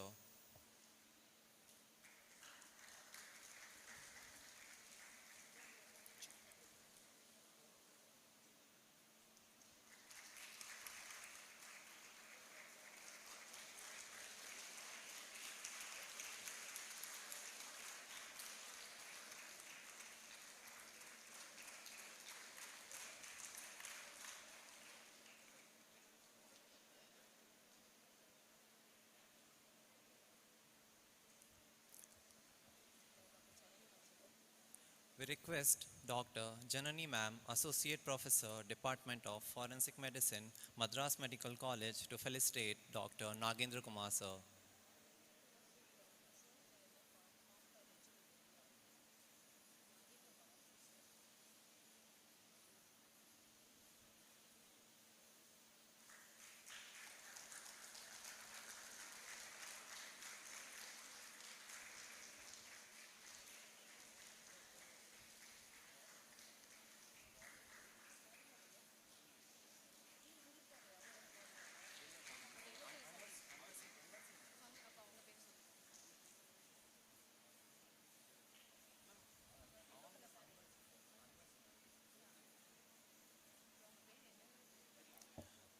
We request Dr. Anbasi Ma'am to felicitate Dr. Soumya Ma'am.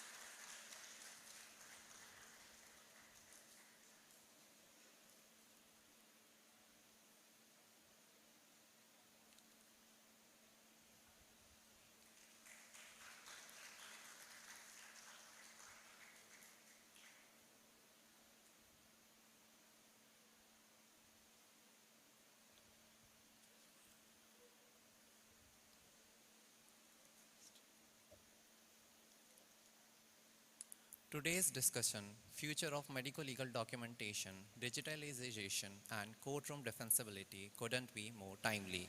As we transition from paper-based records to digital systems, the way we document medical evidence is undergoing a revolution. The focus today is not just on how we record, but how those digital footprints stand the rigorous test of a courtroom.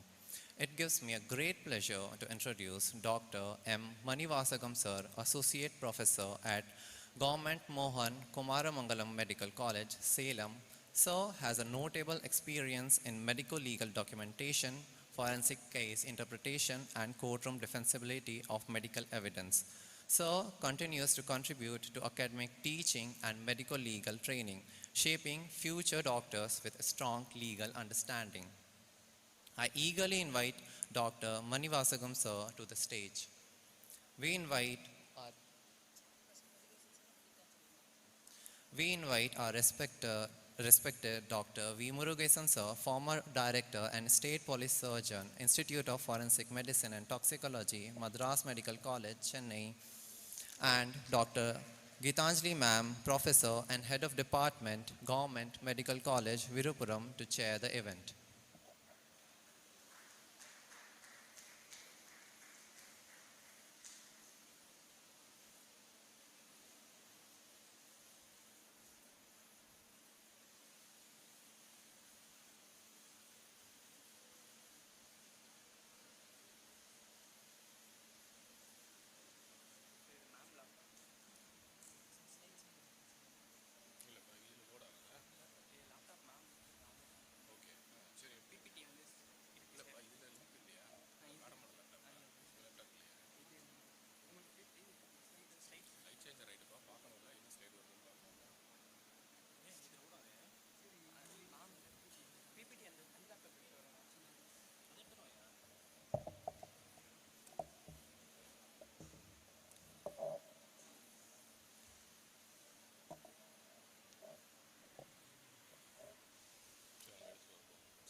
Connect ஆச்சாடா?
Dignitaries on the stage. Manage பண்ணிக்கிறேன், ஒன்றும் பிரச்சனை இல்லை. வந்துருச்சா? Okay, thank you. So respected dignitaries of the stage, senior professors, my colleagues, and eager young minds. So after this technical interruption, it is apt to start a session on technological advancements. Right.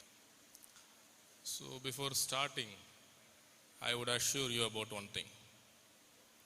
There is a saying in Thirukural. It says, ஞாலம் கருதினும் கைகூடும் கலங்காது காலம் கருதி இடத்தார் செய்யின். Which means my session is going to be shorter before your lunch. So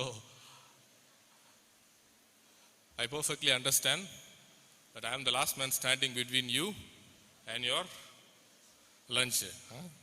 So you all want me to go fast.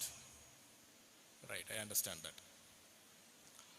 So I assure you one thing that I have assured you already, that it will be a shorter one. And I expect one thing from you all. So be with me for the next 20 odd or 30 odd minutes, because this is where we are headed to, whether we like it or not, whether we accept it or not. This is where we are headed to. See, already we are put into the direction, right?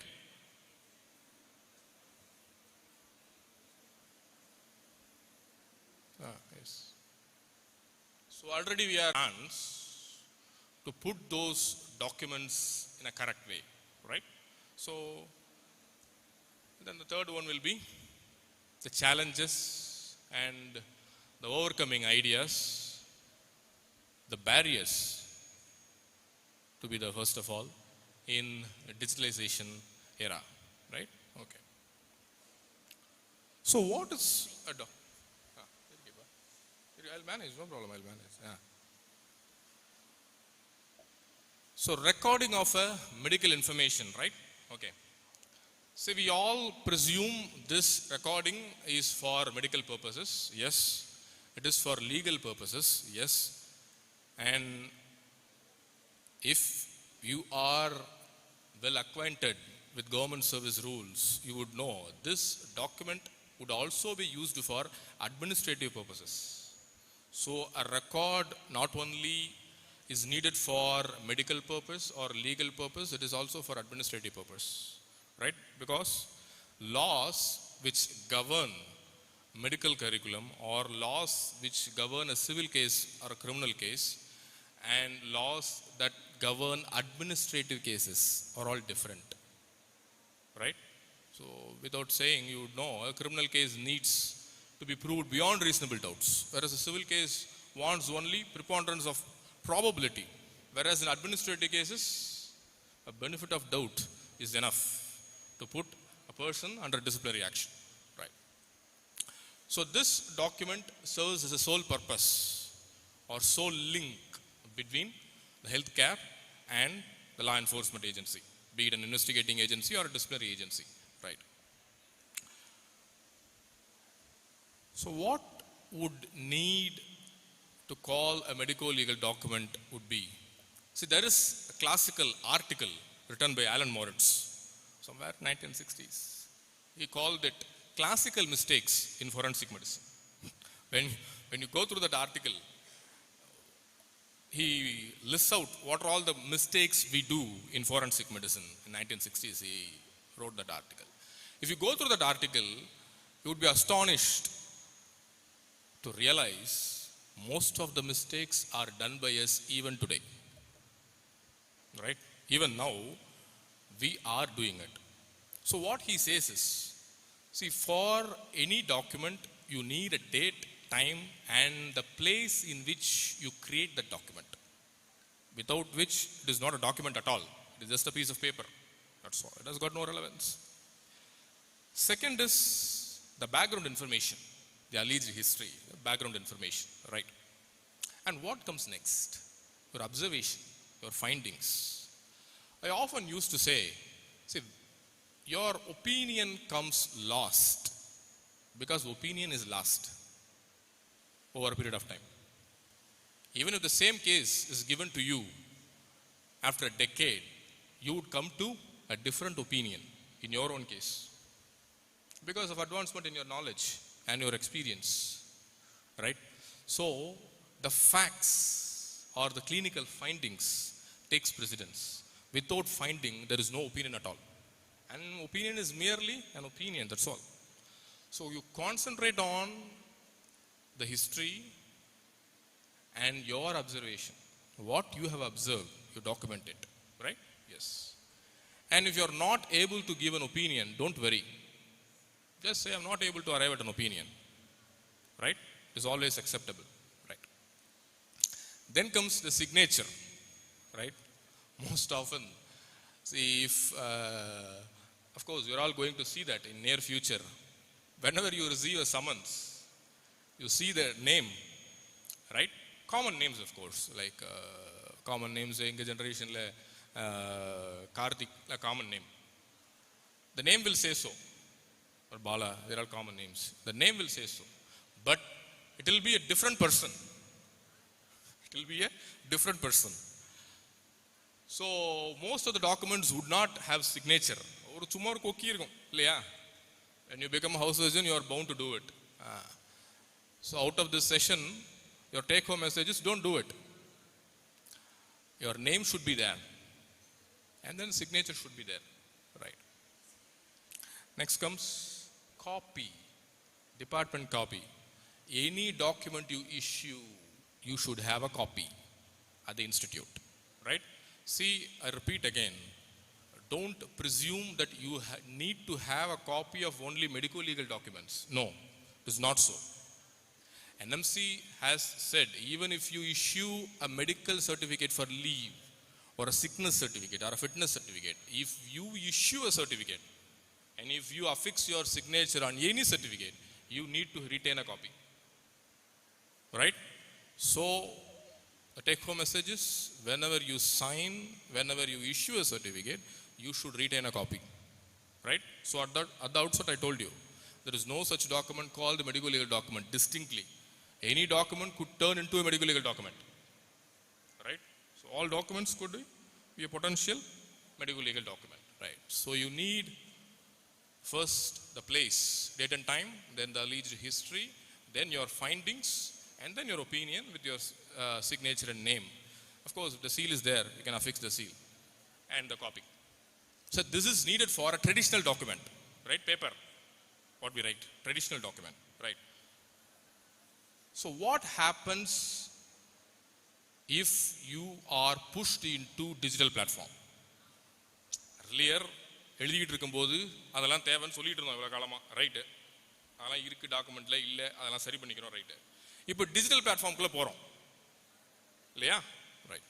So now ரொம்ப long history வேணாம், short history வச்சுக்கிட்டோம்னா 2004 was a turning event when the Union government issued a circular to digitize all the documents, right? To digitize. That was in 2014. So when the Supreme Court of India said all datas are private and it needs to be maintained confidentially. See, you see the evolution now. Earlier we only had case records, papers.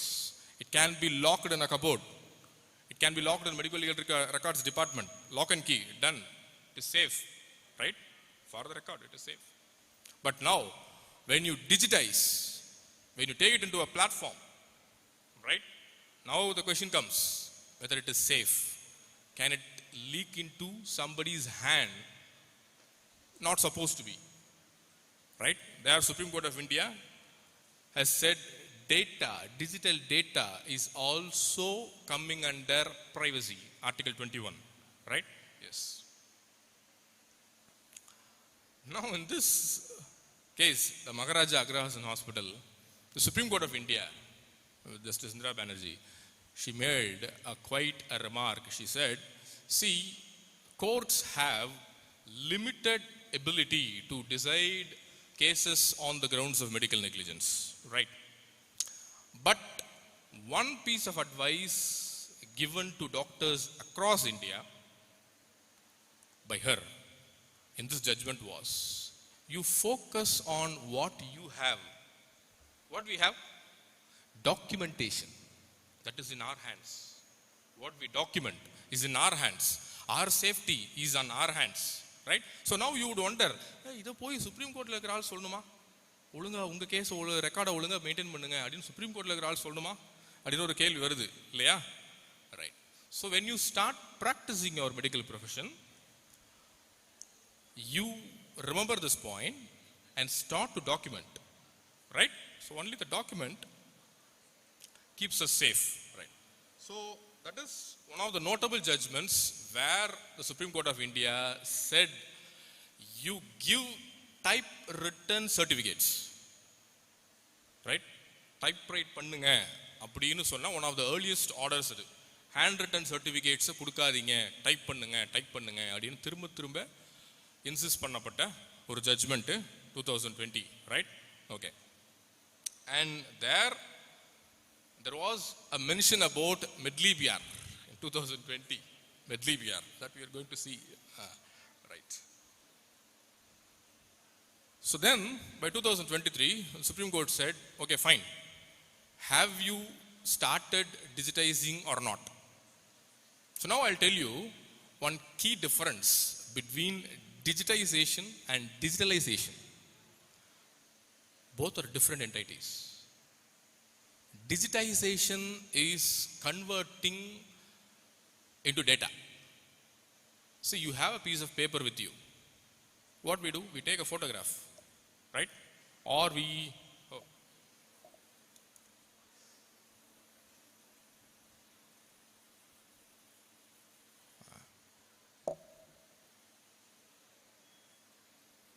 So digitizing is, you have a data and you scan it, convert it to a PDF or JPG format. It is digitizing. Whereas digitalization is different.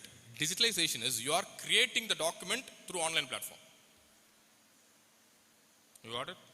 So digitizing is simply converting, right? So on the Supreme Court judgment, it was a case on bribery case, trap case, so vigilance case. An officer was convicted at the level of Supreme Court, but the case record says there is no case record, it was lost. Now Supreme Court comes down heavily and says, start digitizing the record, which means what are all the documents we have in our departments, right? It needs to be digitized. It needs to be scanned or converted into a digital record. That is digitization. Whereas this Medlibiar, which says digitalization, you have to issue the certificates through an online portal. Your certificate is prepared in an online medium, right? Yes. So now you get a glimpse of where we are heading into. Now we have to give all the certificates to digital platforms. That is one branch. Without saying the second branch is, we have to digitize all the records that we are with us. Right? Two ways. Right. So now,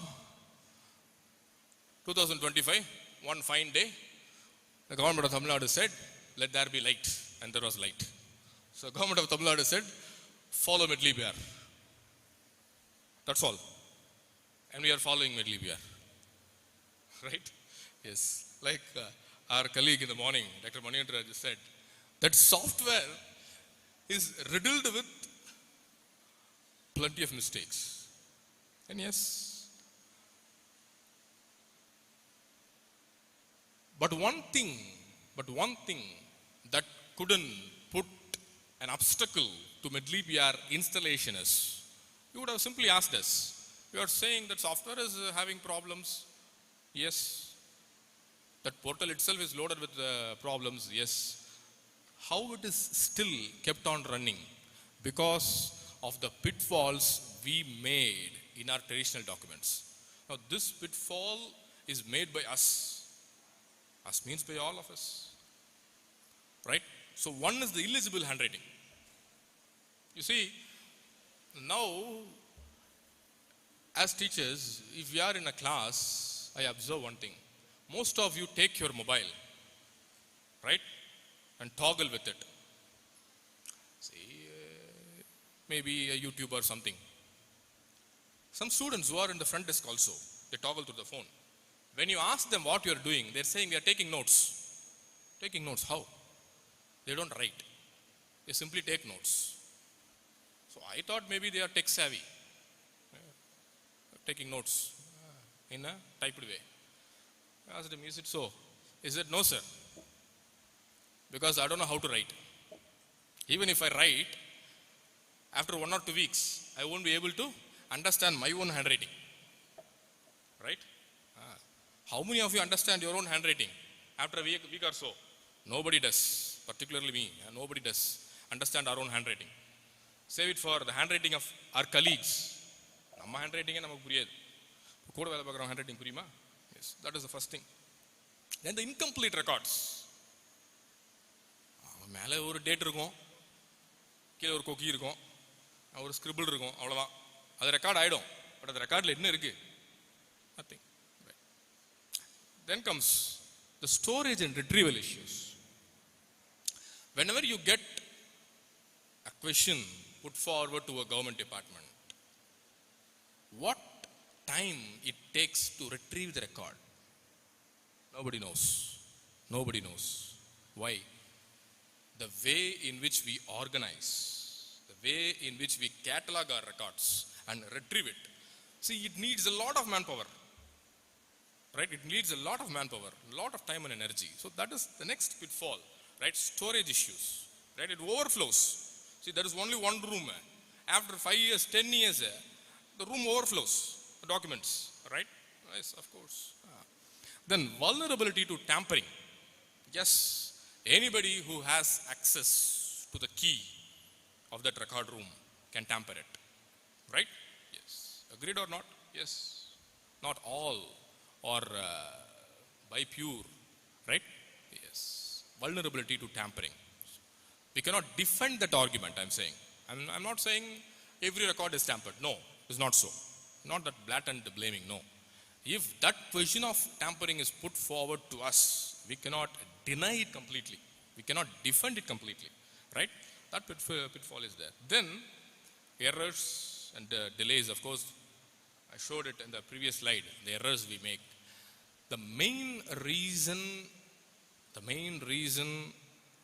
our authorities quote in implementing that Medlivar is delay, right? Delay in the part of medical profession. They don't mind the delay in judiciary, right?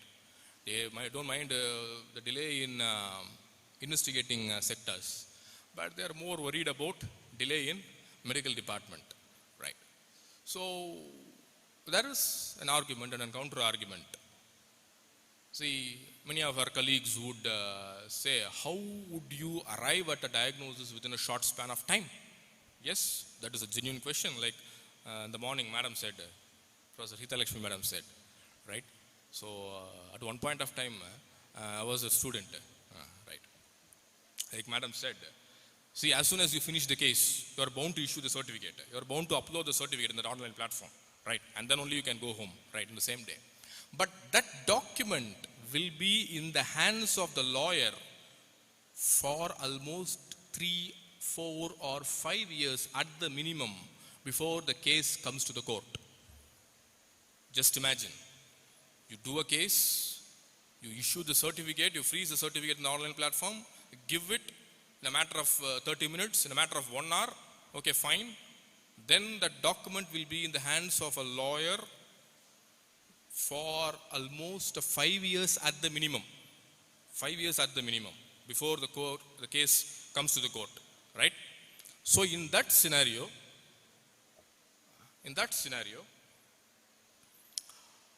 what problems we face, right? At that point of time, what effort we had to put such and such findings in the record would only come to our aid 5 years after. 5 years after, right? So that delay, like I said, it is a matter of academic debate, of course, yes. But few are of the opinion that as soon as you finish the case, as soon as you sit before your computer, and when you start typing, what flows through your hands is the truth. The more time you take, the more corrections you would do in your findings, right? That was one of the points written by Moritz, right? Moritz says, if you keep on thinking over a finding, you are bound to adjust that finding, he says, right? Yes, of course, it is a matter of debate, yes.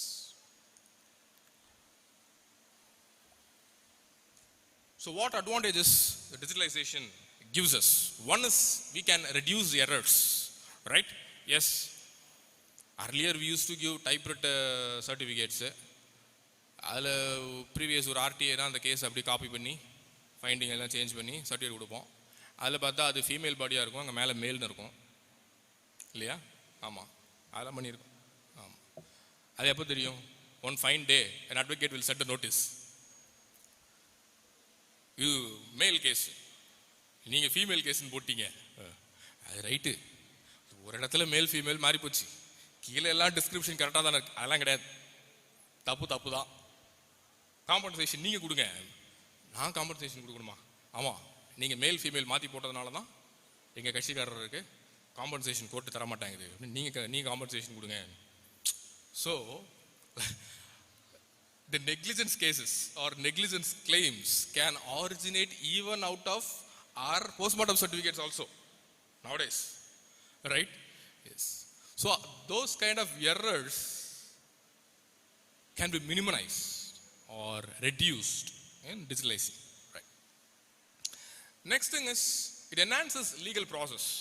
Yes, the moment you type the certificate, the moment you freeze it and upload it, the next second the certificate reaches the concerned court or concerned police station, right? Yes, it enhances, it speeds, it avoids the red tapeism, right? Agreed, yes, fine. Then storage, it is an online storage, anytime you can access it, yes, anywhere you can access it. Now you can take up your laptop and access it, yes, of course you can do, subject to the legal limits. Yes. So then comes the important part, analytics.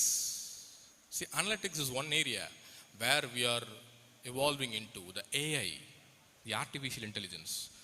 Once you accumulate enough data, AI takes up its role. See, AI works on existing records. What all the pool of data you give, AI acts on it. So once we accumulate adequate data, AI tools would start to give more information out of our records, right? Okay.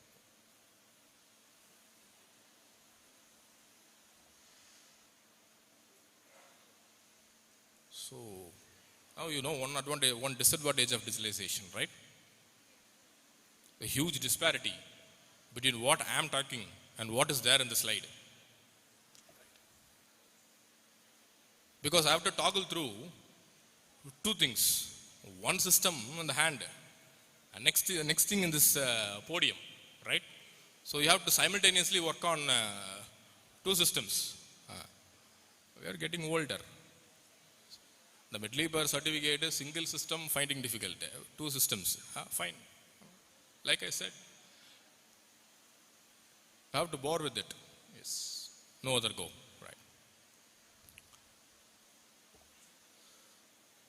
So here comes the most crucial part. What is essential with respect to digitalization? The very first thing is you have to standardize the template, right? This is where the main problem starts.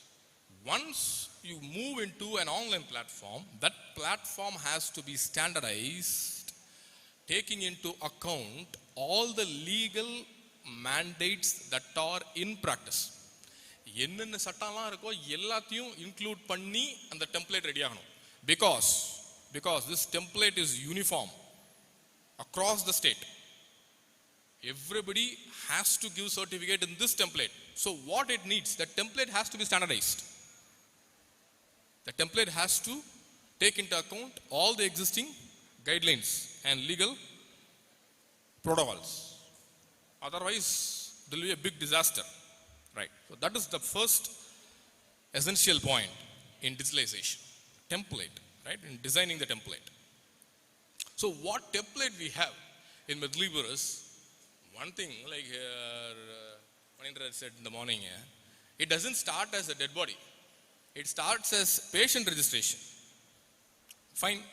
We are doctors, you know. We always say, பரவாயில்ல போயிட்டு போகுது பண்ணிடுவோம் அதனால என்ன அப்படின்னு. So we ignore that. Fine. So on the information ஒரே காலம் திரும்ப திரும்ப ரிப்பீட் ஆகும் இல்லையா. So those standardisations and we are working to in every institute, from every institute, every now and then we used to send a feedback. Such and such changes are needed. We have to send. Pinadi varum the audit trail. So that is the essential thing in standardizing. First thing. Second thing, the legal limitations. See, every digitalization module has to be recognized legally. Right? So legally the system has to say from henceforth this format is accepted. This format has to be followed across the state. See, there are numerous judgments that says a simple line is not enough. Rather, that order should have the format printed. அந்த entire ஃபார்மெட்டை print ஆகி இந்த ஃபார்மெட்டை தான் follow பண்ணணும் அப்படின்னு சொன்னாதான் அது லீகலி வேலிட் அப்படின்ற numerous judgments are there. So now you would probably understand we are in like in catch-22 situation, you often say, right? Then comes digital signatures. See, now we have moved into the digital platform. How do you make the signature? Now every digital document we make, we have to sign it digitally. That goes without saying. If that digital signing factor is enabled in the tool, the digital tool, we are bound to sign it. Only then it becomes valid, right? Well, few of us still practice. What we would do is, we would upload the document, freeze it, and download it and sign it. Yes, we can substantiate it, but in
train the users, right? You cannot simply say from tomorrow you follow this. No, right? Training, the manpower, and the infrastructure we need for starting it and maintaining it, right? Then the interoperable issues, the end user, the police or the judiciary, they also need to be acquainted to know how to operate this, because very often we hear that online certificate issue பண்ணியாச்சு. Now the certificate would have reached your station. So I would ask that constable, just ring your station and confirm whether they have received that certificate in the online method or not, right? So what they would say is, they'll ring up and say, certificate வந்துருச்சா? வந்துருச்சு, fine. But most replies would be, sir, phone பண்ணி கேட்டுட்டேன், அதை எப்படி open பண்ணி பார்க்கறதுன்னு ஸ்டேஷனில் தெரியலன்னு கேட்குறாங்க, உங்களுக்கு தெரிஞ்சா கொஞ்சம் சொல்லுங்க, right? Yes. So this interoperable issue, right, that is the next big headache. It is not only to train the user, also the beneficiary, right, whom it is intended to, right, they also need to be trained, right? And the data security issues, right? So every now and then you would hear about whistleblowers, right? A lot of whistleblowers are there. YouTube கிடைச்சிருச்சு, கண்டுபிடிச்சிட்டோம், FIR league ஆயிடுச்சு, certificate league ஆயிடுச்சு இல்லையா? So the main viewership, எப்படி view கிடைக்குது அவங்களுக்கு? இந்த league டேட்டாவில் இருந்தால் அவங்களுக்கு வியூ கிடைக்குது இல்லையா? So who leaks it? Only an insider, only an insider, right? Only our colleague, right? So only the person you think is my friend, is my colleague, he leaks it, right? Yes. When it includes multiple departments, well, of course, now you cannot particularly pinpoint from where the data got leaked, right? Yes. But the reference I have quoted, you see, the DPDP Act, that Digital Personal Data Protection Act, which says whenever you hold the data, so now we say in a digital platform it is easy to store. Now the Digital Personal Data Protection Act says when you save a document, you become data principal and you are solely responsible for the security of the said document. Right? You cannot simply say, I have saved, somebody took it from a lab. No, you cannot say. Right? Yes. So this Digital Personal Data Protection Act puts a gag on a lot of acts. It says even it interferes with the Right to Information Act. Right? Yes. We are in the crossroads, of course. So now comes how we are going to take this digital records to a court of law, and how court would perceive these records to be a defendable and a valid record, right? See, first thing is, for a record to be legally valid, I told you, you need administrative approval that such and such record has to be maintained, right?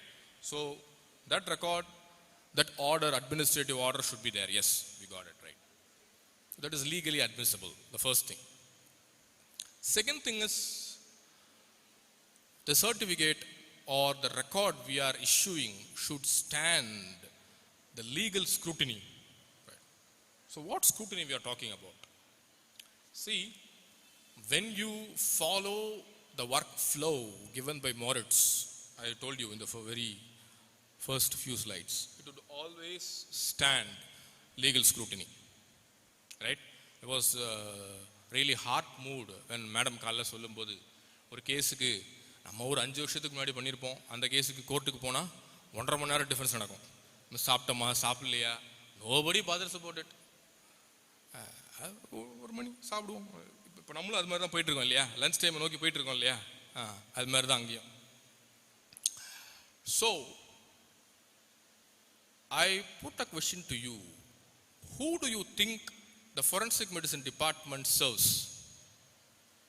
If you are in general medicine, general surgery, ENT, You serve the sufferers. You heal them, right? The forensic medicine department serves who? Serves who? We don't serve police, no. We don't serve judiciary, no. I differ on that. We serve the society. We serve the society. Well, of course, the result is not immediate. Today you issue a certificate. There won't be immediate change in society the next day, no. That change you would realize, like Madam said, when you go to court, when you come out of it.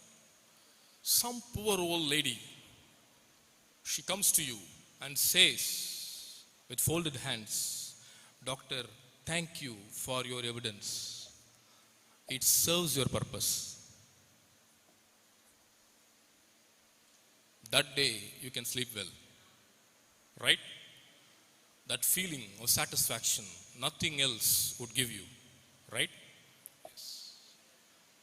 So, you follow what you are supposed to follow. It will stand any amount of cross-examination put forward to you. You need not worry. You don't worry. Your subject will come and help you. Right? Yes. Then the authentication and verification.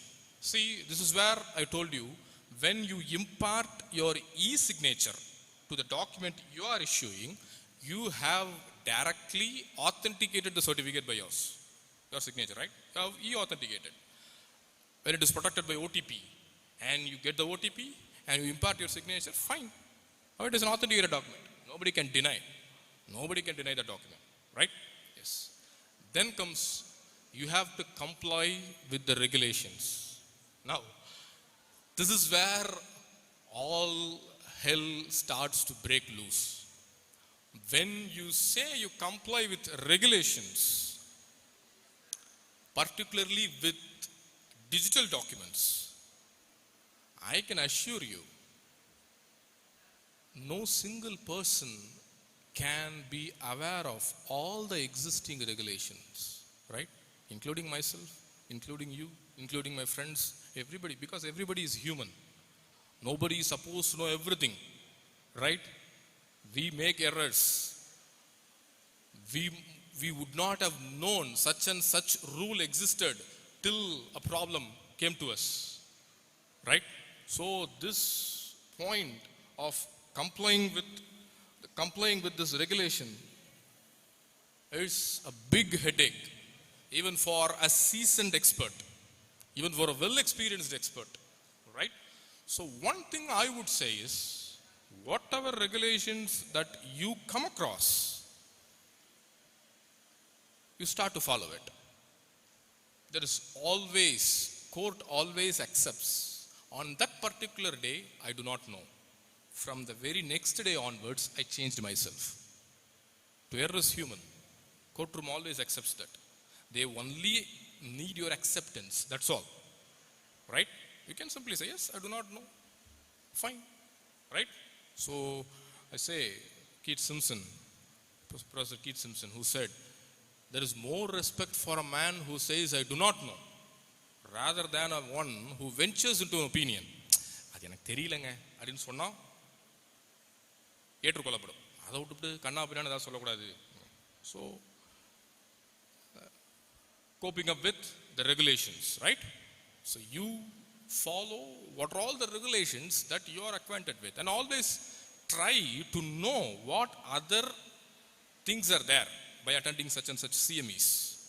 Interact with your fraternity, get to know what they are practicing, right? What they do with this problem in their institute, right? You learn, right? Yes. Then of course, data security. When a data is secure, it is acceptable in a court of law, right? Yes. So how do you, in a best possible way, practice this digitalization, right? So we have gone to the near end, so don't worry.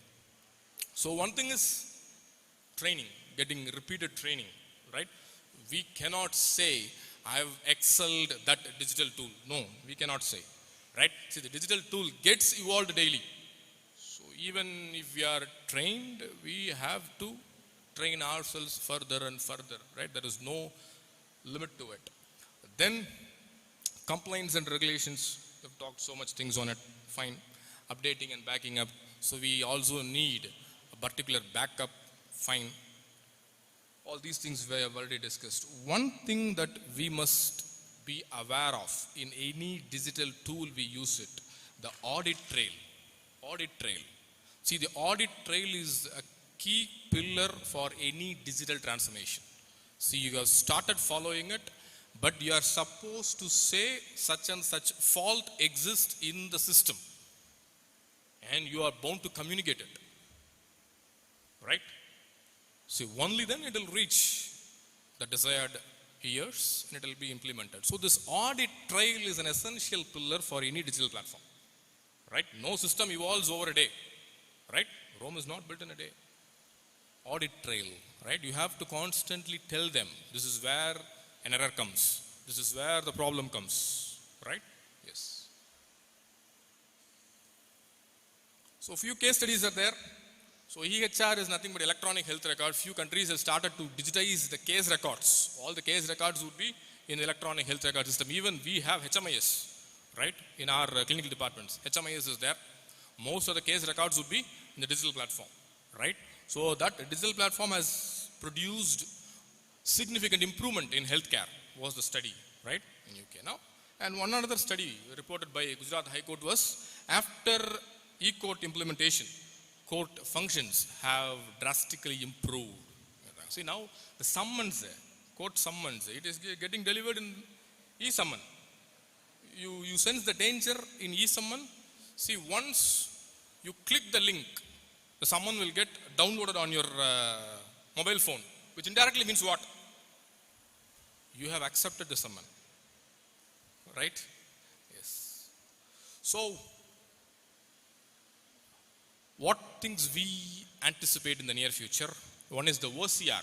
OCR is for the digitizing records, right? The OCR சொல்லிட்டே இருப்பாங்க கோர்ட்டுக்குலாம் போனால் இந்த record அங்கே கொடுத்தோம்னா registration டிபார்ட்மெண்ட்லாம் இருக்கும் அந்த மாதிரி இந்த OCR கொடுத்தோம்னா that tool will convert data into digital platform and also it makes the document into a digital platform. எப்படி ஆகிடும்? அது ஸ்கேன் மட்டும் பண்ணாது. ஸ்கேன் பண்ணதுக்கப்புறம் அந்த வார்த்தையெல்லாம் நம்ம போட்டு சர்ச் பண்ணாலும் சர்ச் ஆகும். சில பிடிஎஃப்ல வேர்டு சர்ச் பண்ணால் சர்ச் ஆகாது இல்லையா? அதெல்லாம் என்னன்னா digitise documents, not digital documents. Digital டாக்குமெண்ட்ஸில் வேர்ட் சர்ச் போட்டால் சர்ச் ஆகும். இந்த OCR tool will bypass that challenge. Digitized documently search பண்ண முடியும் அந்த OCR டாக்குமெண்ட்ல, right? And then one app is there, e-Saksha app is there. Police can now go to the scene of crime, they record everything, right? Yes, it is there. Then medley pair, since morning we are being dragging on that topic, it is there. Then telemedicine, my colleague, he has beautifully explained, right? And near future, the AI is something that is well within your hands, of course, but AI is useful if you have some backup in your mind. AI will purge out results. It will purge out results in a fraction of seconds. Only thing is you should know which is the actual result and which is a hallucination by the tool. Hallucination நமக்கு மட்டும் இல்லை, அந்த ஏஐக்கும் hallucination இருக்கு. Because AI has an ego. If it doesn't find an answer, what will it do? It will synthesize an answer on its own. எனக்கு தெரியாதுன்னு ஒத்துக்காது, அதுவா ஒரு ஆன்சர் ரெடி பண்ணி இதான் ஆன்சர்னு சொல்லிடும். Right? So you must have a reasonable knowledge to filter that, right? Yes.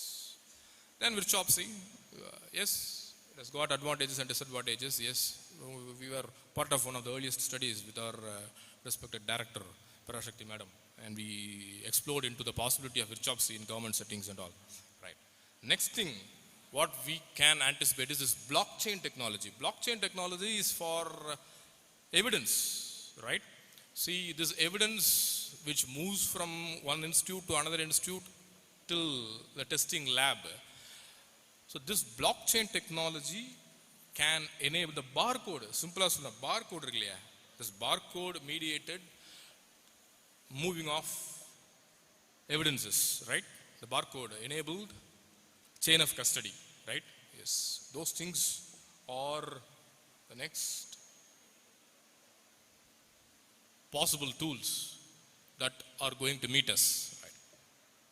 So, like I've assured you, I'm going to finish this before your time of lunch. So let me summarize what I've been telling you, and I hope what you have all been listening. So summary is, future is digital. There's no denying it, right? Our times we had a Facebook, Orkut. We belong to the generation of Orkut. So when you say Orkut, you would know in which age we would be. Then comes Facebook, right? So how many of you are in Facebook? No. Now it is the age of Instagram, right? Facebook around bit. Now it is Instagram, right? Where are you? Insta da ipodiki reels la. Likewise, future is digital, right? Whether you accept it or not, we have already headed into digitalization.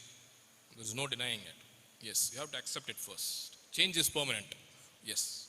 Then it is believed to be accurate and efficient if we make the template correct. If we make the template standardized, it is efficient and accurate. Right. Then it is always a teamwork. Digital work is always a teamwork. Right? Don't say you don't say I did it. No, you cannot say. Right? Whether you are in government service or whether you are in a private practice, anywhere, whether you are in medical profession or some other profession, you cannot say I did it. No. It is a teamwork always. Visible or invisible, behind your back, somebody would always play their part for your success. Right? For a system to succeed, you need team's contribution. Right? And then the audit, I told you, right? So this audit comes, you have to communicate. You're also part of the team. You're also giving your inputs, right? You're communicating for that audit loop to complete, right? And you have to update any digital tool, right? You have to update any digital tool. Yes. Once you update it, you are also bound to get trained. So in the meantime, yes. Then the security and privacy issue, that is of big headache for us. Even my personal experience, I would say, is even I store a personal copy of all the case records I deal with. Yes. And when that software was implemented, within a few days, one of my certificates were found roaming in all the WhatsApp groups. It came to me also. Right. So we are facing that impending disaster. Yes, of course. Then you have to see where you are lagging and you have to correct it. Yes. Then, end of the story, and you all can come back to life and think about your lunch, right? Yes. So, thank you.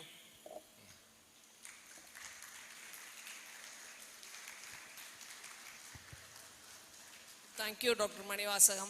I find most of the students were just scrolling in their mobiles, but all the PGs and assistants and the forensic team which uses Medlipeer will find this session very helpful. Thank you. Thank you. As we know, there are multiple stakeholders here.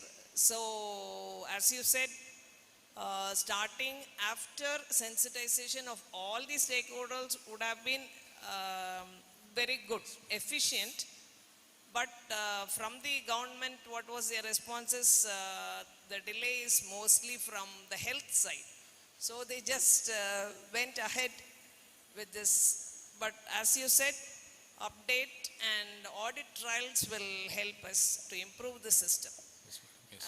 Since you said, and all of us know, the future is digital, you can't just sit back. You have to go along with it and get your skills honed. That will be the good thing. Thank you. Thank you for the session. Any questions? You can discuss with, if you have any doubts, you can discuss with sir during your lunch. Thank you.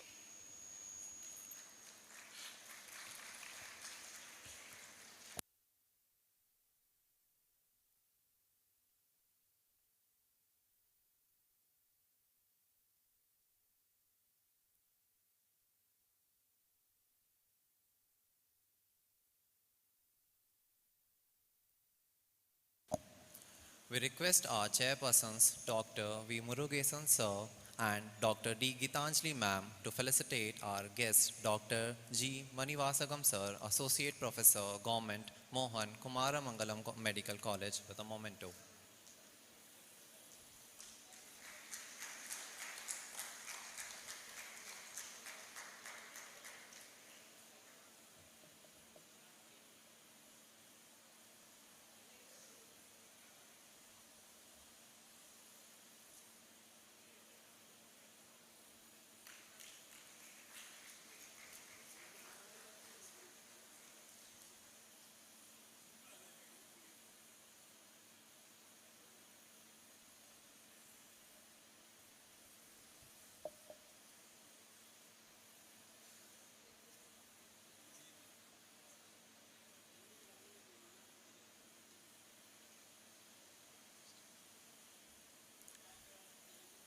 We request Dr. Sugan Chandra sir, Head of Department of Forensic Medicine, Govt Thiruvannamalai Medical College and Hospital, to felicitate the chairperson, Dr. V. Murugesan sir.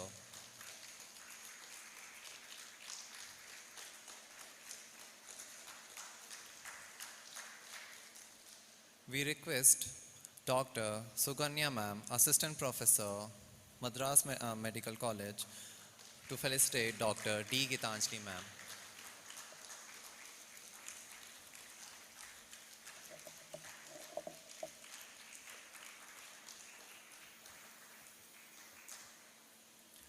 As we reach the point in our session, it is evident that the depth of the thought and intellectual rigor is far inconceivable to the limits of imagination.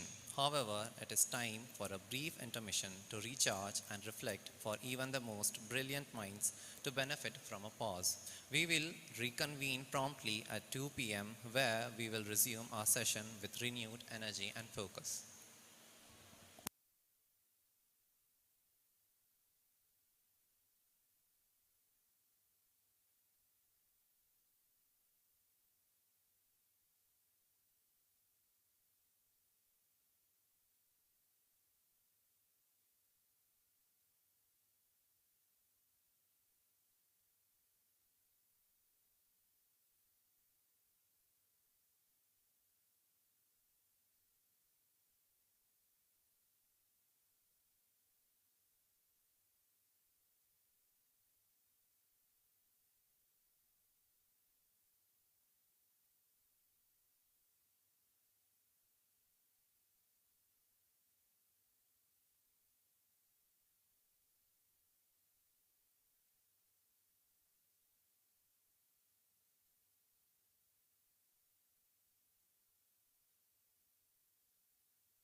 கூட பார்க்க முடியல sir.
Please என்னை விட்டுறேன், என்னால முடியல, லைஃப்ல நான் இல்லை.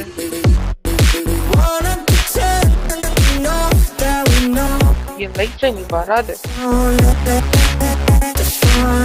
I hate you. Just leave me alone, okay?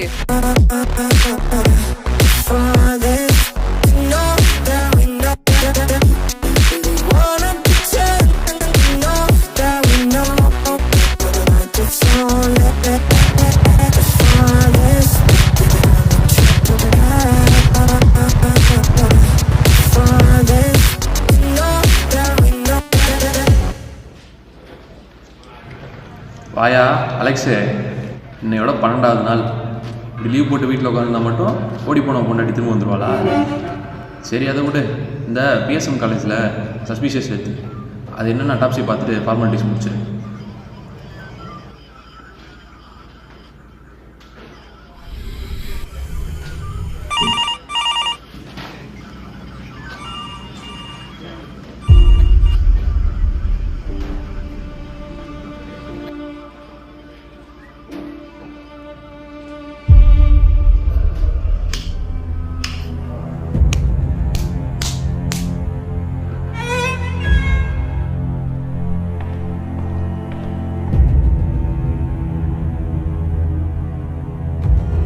வரானா?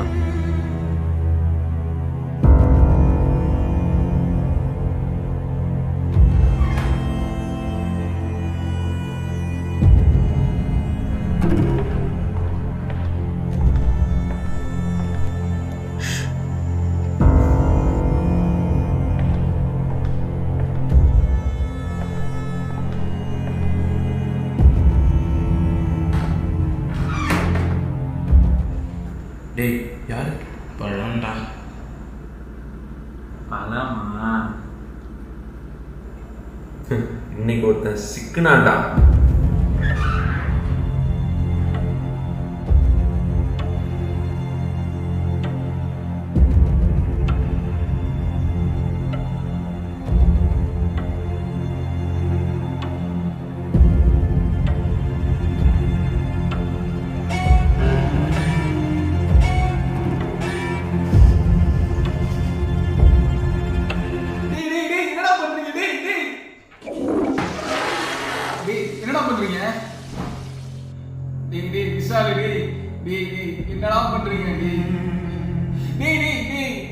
குர்ராடே சார் குர்ராடே ப்ளீஸ் ராடே சார் குடுத்துறாடே டேய் குடுத்துறா ப்ளீஸ் ராடே டேய் சார் ப்ளீஸ் ராடே குடுத்துறா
என்னாச்சு? ஏன் எப்போவுமே தனியாகவே உட்காந்துட்ருக்க? அதெல்லாம் உனக்கு சொன்னால் புரியாது, விடு. என்ன புரியாது? சொல்லு, அதெல்லாம் புரியும். நினைவு தெரிஞ்ச வயசுலேருந்தே அம்மா உனக்கு பையன்ற வார்த்தையை கேட்டு கேட்டு ஒரு நாளும் செத்துக்கிட்டு இருக்கேன். இந்த தனிமை போதாதுன்னு இவனுங்க பண்ணுற டார்ச்சர்ல உண்மையாலே செத்துருவேன் போல. என்ன பேசிட்டு இருக்க நீ? யாரையோரோ சொல்றது கேட்டு உன் கண்ணை நீயே கட்டிக்கிட்டு உலகம் இருக்குன்னு சொல்லிட்டு இருக்காத. ஒரு வாட்டி உன் கண் கட்ட அவருக்கு பாரு, உன்னை பிடிச்சவங்க இருப்பாங்க.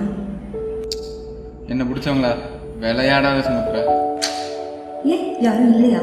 உங்க அப்பா இருக்காரு, நாங்களா இருக்கோம், அதெல்லாம் பார்த்துக்கலாம். நான் இருக்கேன், நீ எதுவும் யோசிக்காத.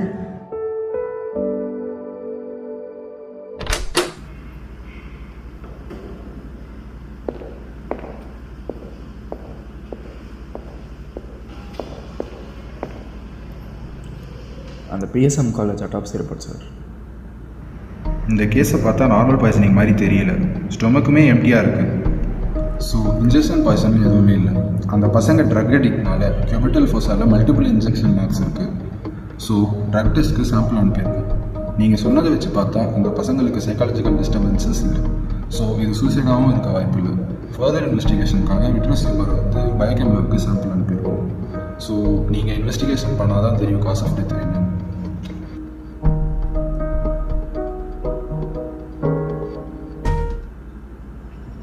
சார் எனக்குலாம் தெரியாது சார், அவங்கள பார்த்தே ரொம்ப நாள் ஆகுது. எதுக்கு சார் எனக்கு கூப்பிட்டு வந்தீங்க? உனக்கு ஒன்றும் தெரியாது. இது என்னது இது?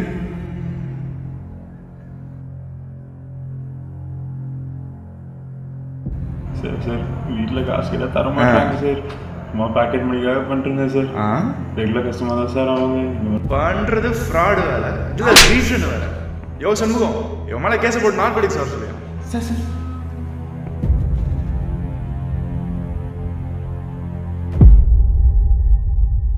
நான் இருக்கேன், நீ எதுவும் யோசிக்காத.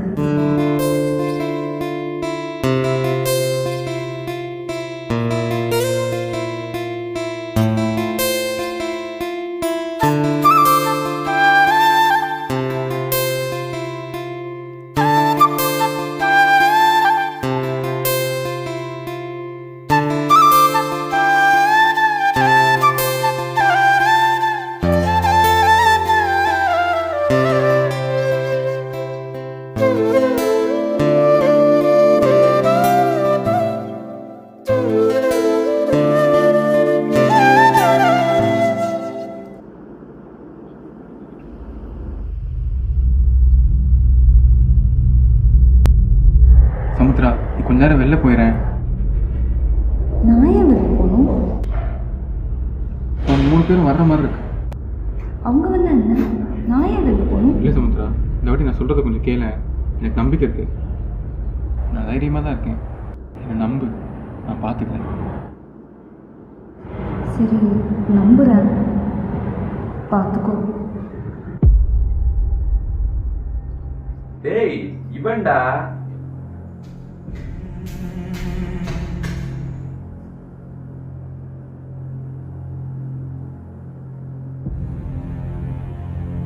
என்னடா பயம் விட்டு போச்சா? போன குடுறா, மறந்துட்டியா?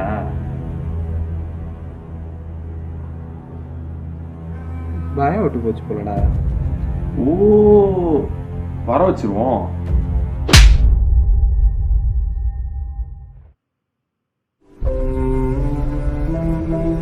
என்னடா கடை கட்டுறான்?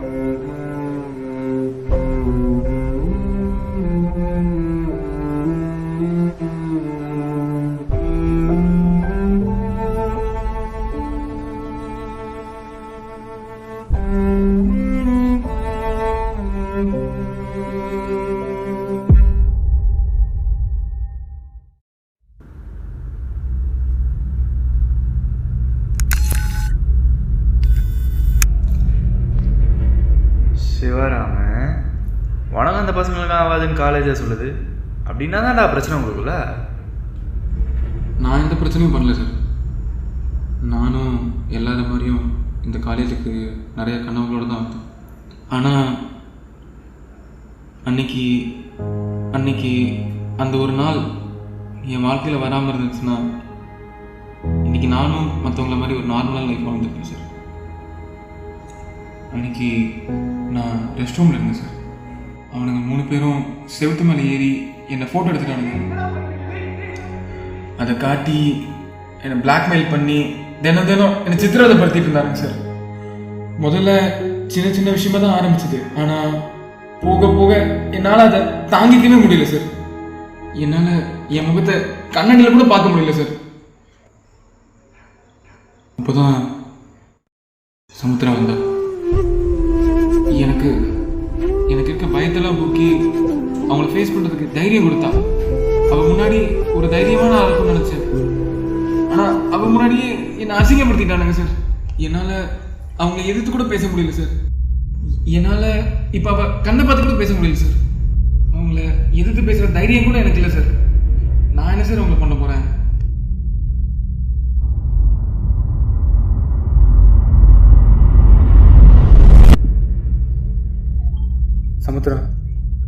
சமுத்திரா நான் சொல்கிறத கொஞ்சம் கேளேன். என்ன கேட்க சொல்ற? நான் அவ்வளோ சொல்லி அங்கே போய் மறுபடியும் அசிங்கப்பட்டு தானே வந்து நிற்கிற? உன் கோபம் எனக்கு புரியுது சமுத்திரா. நான் தைரியமாக தான் போனேன். ஆனால் அந்த ஃபோட்டோ பார்த்ததும் என்னால் எதுவுமே பண்ண முடியல சமுத்திரா. எதுவுமே பண்ண முடியலன்னா என்ன அர்த்தம்? வாழ்க்கை ஃபுல்லாக அவங்களுக்கு பயந்துட்டே இருக்க போறியா? உனக்கு நிம்மதியாக வாழணும்னு ஆசையே இல்லையா? நிம்மதியாக வாழணும் தான். அதுக்கு என்ன பண்ணுறது? உனக்கு செத்தாதான் நிம்மதியாக வாழ முடியும். அப்போ அதை பண்ணிடு. என்ன சொல்ற? அப்போ அதை பண்ணிடுன்னு சொன்ன. என்ன சொல்ற? புரியல. நீ எதுவும் சொல்லாத, நான் சொல்றது மட்டும் கேளு. நம்ம லேப்ல இருந்து கேஸில் எடுத்துடு. அது அந்த ட்ரக் சப்ளையர் பேக்கில் இருக்க ட்ரக்கில் மாற்றி வச்சுடு.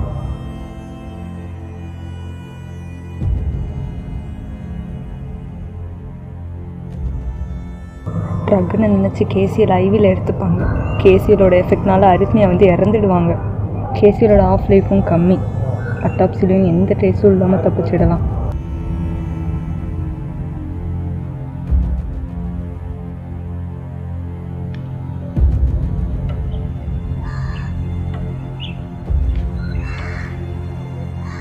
நீ சொல்றதெல்லாம் நடக்குமா?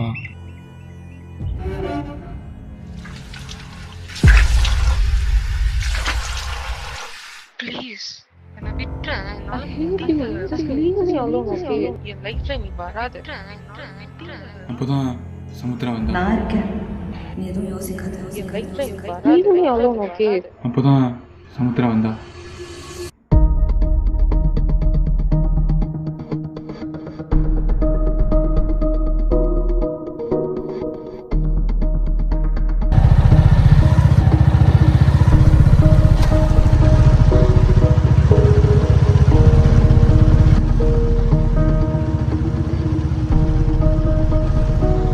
சண்முகம், அந்த சமுத்திரா பற்றி விசாரிச்சு அவங்கள இன்வெஸ்டிகேஷன் வர சொல்லு.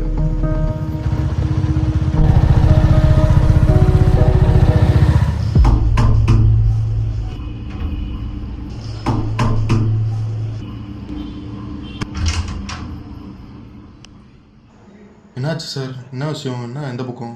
இல்லை ஒன்றும் இல்லை, சின்ன இன்வெஸ்டிகேஷன் தான்.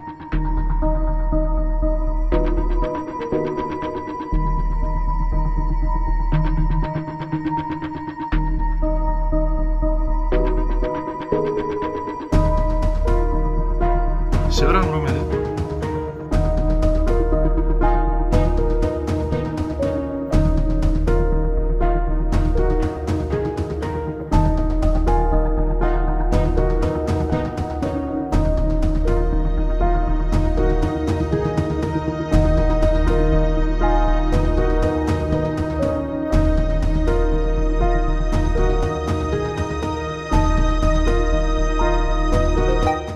யார் இது?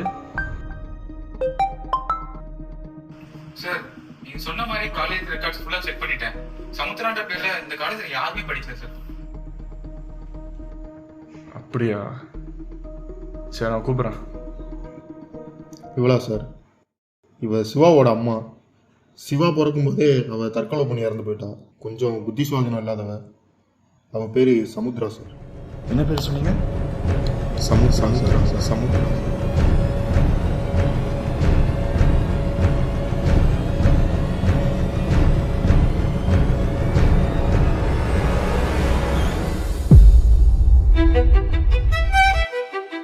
அப்போதான் சமுத்திரா வந்தா.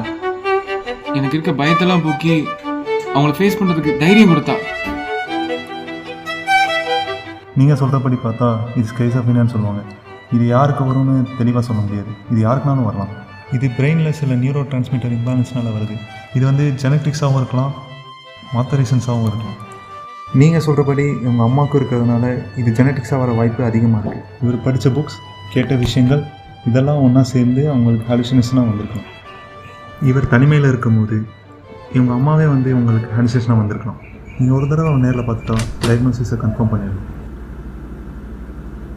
சார் என்னதுக்கு சார் கூப்பிட்டீங்க? அதான் எல்லாத்தையும் சொல்லிட்டேன்ல. அதெல்லாம் உனக்கு எதுக்கு? இன்வெஸ்டிகேஷன் முடிகிற வரைக்கும் நான் கூப்பிட்றப்பெல்லாம் நீ வந்து தான். சரி சிவராம், அக்டோபர் 19 ஆஃப்டர்நூன் 1:30 நீ எங்கே இருந்த? அது அது அது எனக்கு சரியாக ஞாபகம் இல்லை சார். ரொம்ப நாள் ஆயிடுச்சா, அது சரியாக ஞாபகம் இல்லை சார். சரி, லேபில் இருக்க கேஸ்களுக்கும் உனக்கும் என்ன சம்மந்தம்? சரி, அதோடு சமுத்திராவை உனக்கு எத்தனை நாளாக தெரியும்? சமுத்திராவை எனக்கு சில மாதமாகவே தெரியும் சார். ஓ அப்படி. சரி, நீ ஈவினிங் காலேஜ் பேக் சைடு நீ யார்கிட்ட பேசியிருந்த? சமுத்திராட்ட தான் சார் பேசிகிட்டு இருந்தேன். உனக்கு ஒரு விஷயம் தெரியுமா சிவராம்? உன் கிளாஸில் சமுத்திரான்னு யாருமே இல்லை. விளையாடாதீங்க சார், நீங்கள் ஒழுங்காக பார்த்துக்க மாட்டீங்க. யார்? நான் உன் கிளாஸில் நான் உன் காலேஜில் சமுத்திரான்னு யாருமே இல்லை. சரி, நேற்று யார்கிட்ட பேசியிருந்தேன்னு சொன்னேன். யார்கிட்ட பேசியிருந்த? சார் சமுத்திராட்ட தான் சார் பேசிகிட்டு இருந்தேன். சமுத்திராட்ட? இந்த வீடியோ கொஞ்சம் பாரு.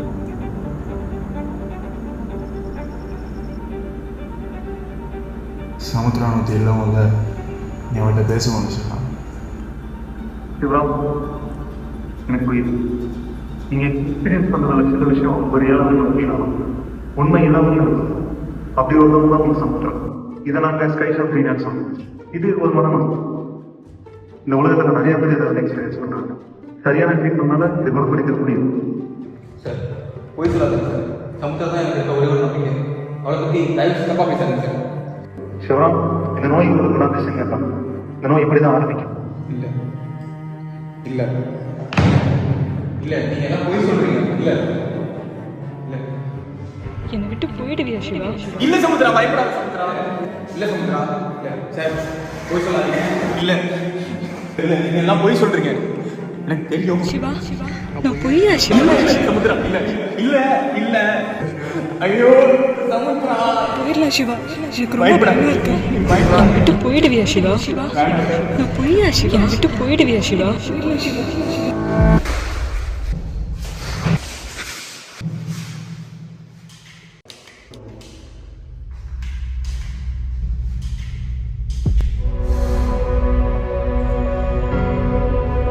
ரொம்ப சினிமா பார்க்க போகிறோம். கன்னை ட்ரிகர் பண்ணுறதுக்கு முன்னாடி ரோல் பண்ணணும்.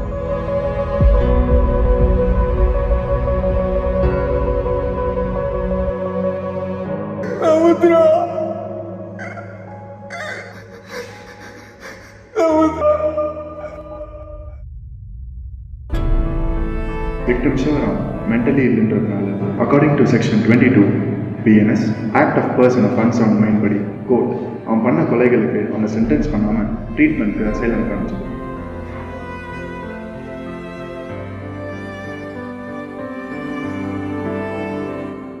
இதே மாதிரி மெடிசனை கண்டினியூ பண்ணிக்கலாம். நான் செய்வேன்.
என்ன சார் ஒரு கேஸ் கூட மாட்டல, போராக இருக்கே.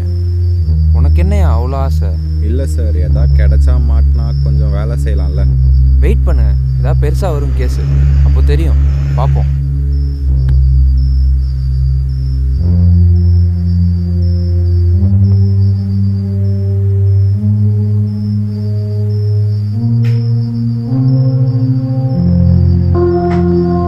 டேய்,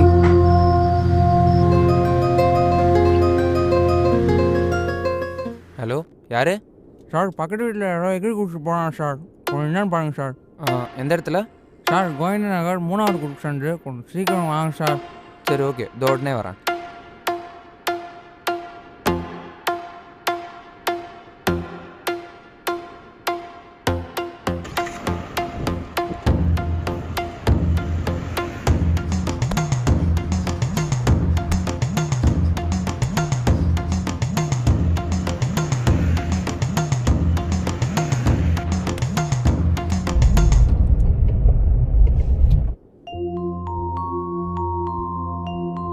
யார் சார் அவன்? அங்கே ஒருத்தன் ஹுட்டி போட்டு நடந்து போயிட்டு இருக்கான் இந்த நேரத்தில். அதுவும் என்னன்னு பாருங்க. இதோ பார்க்குறேன் சார். ஹலோ சார், கொஞ்சம் நில்லுங்க சார். உங்களை தான் சார். நீங்கள் ஒன்று என்னன்னு பாருங்க, நான் பேட்ரோல் அனுப்புகிறேன். நான் இந்த பிரச்சனை என்னன்னு பார்த்துட்டு வந்துடுறேன். Okay sir.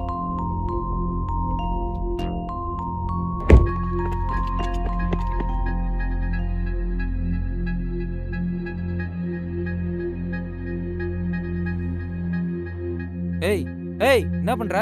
ஏய், யார் நீ? முதல்ல நவுறு நீ. ஏய், என்ன பண்ண நீ? சார் சார் சார், நான் எதுவும் பண்ணல. நட ஸ்டேஷனுக்கு.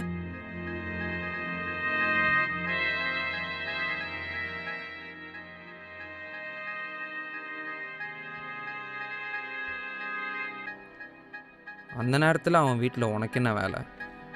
அவன் என் ஃப்ரெண்டு சார், அவனை பார்க்கலான்னு வந்தேன். ஃப்ரெண்ட்ஸுனா மிட் நைட்டில் போய் சண்டை போடுவியா? இல்லை சார், நைட் ஷிஃப்ட் முடிச்சுட்டு அப்போ தான் வந்தேன். அவன் கூட நேற்று எனக்கு ஒரு பிரச்சனை, அதனால தான் அவனை அடிக்க போயிட்டேன். சின்ன சண்டைனா கொலை பண்ணிடுவியா? அடித்தேன், எனக்கு தெரியும் சார். நான் அவனை கொல்ற அளவுக்குலாம் அடிக்கல. என்ன மாட்டி விடலான்னு பார்க்குறீங்களா? அவனுக்கு மூச்சு இல்லைன்றது உனக்கும் தெரியும், எனக்கும் தெரியும். அங்கே இருந்தது நீ ஒருத்தன் தான். அப்போ நீ பண்ணலன்னு சொல்கிறியா? நாங்கள் 2 பேரும் சண்டை போட்டது உண்மை தான். ஆனால் அவன் என்னை அடிக்க வரும்போது கீழே வேண்டாம். என்னையே ஏமாற்ற பார்க்குறியா? போஸ்ட்மார்ட்டம் ரிப்போர்ட் வரட்டும், அப்போ தெரியும் உண்மையாக பொய்யா நீ சொல்கிறதுன்னு.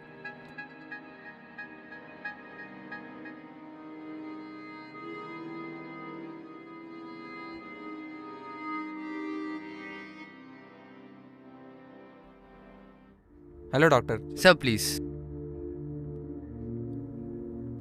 சார் லாஸ்ட் நைட் ஒரு கேஸ் டீட்டெயில்ஸ் ஒன்று அனுப்புனல, ரிப்போர்ட்ஸ் என்னாச்சு? நேற்று நைட் அமிச்ச கேஸ் தானே, அந்த 230 அந்த மேல் பாடி கேஸ். அதை பார்த்தேன். எக்ஸ்டர்னலாக எக்ஸாமின் பண்ணும்போது 2 கன்ஃபியூஷன்ஸ் இருந்தது.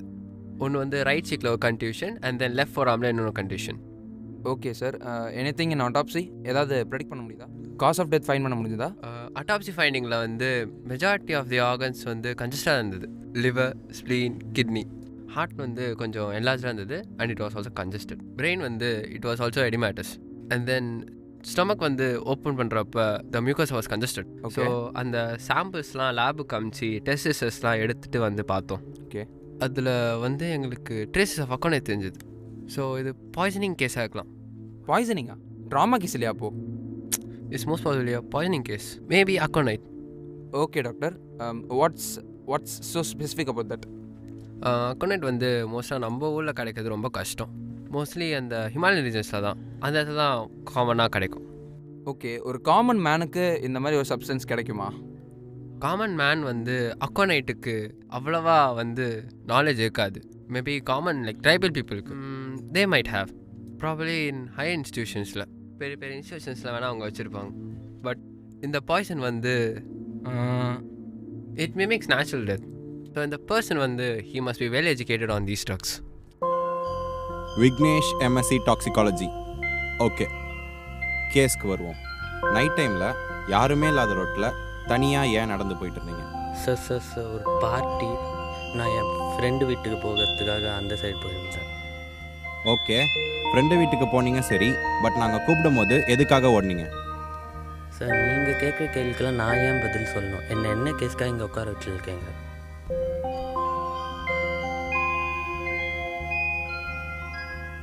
வாங்க சார். சார் டீட்டெயில்ஸ் எதாவது கலெக்ட் பண்ணீங்களா? சார் இவர் பேர் வந்து விக்னேஷ், எம்எஸ்சி டாக்ஸிகாலஜி படிச்சிருக்காரு அண்ட் ஒரு ப்ரைவேட் லேபில் வேலை பார்த்துட்ருக்காரு. நைட் போனதுக்கு ரீசன் வந்து பர்த்டே பார்ட்டிலேருந்து வீட்டுக்கு போனேன்னு சொல்கிறாரு. வேறு எதுவும் நான் கலெக்ட் பண்ணல. டாக்ஸிகாலஜியா? அங்கே நடந்ததும் ஒரு பாய்சன் மர்டர் தான். ஸோ அதுக்கும் உனக்கு ஏதாவது சம்மந்தம் இருக்கா? இல்லை சார், நான் எதுவும் பண்ணல. தப்பே பண்ணலன்னா ஏன் கை நடுங்குது? உண்மையை சொல்கிறியா இல்லை வேற மாதிரி விசாரிக்கவா? சார் நான் உண்மையை சொல்லிடுறேன். நான் தான் அவனை கொன்னேன். கொன்னுட்டியா? எதுக்காக?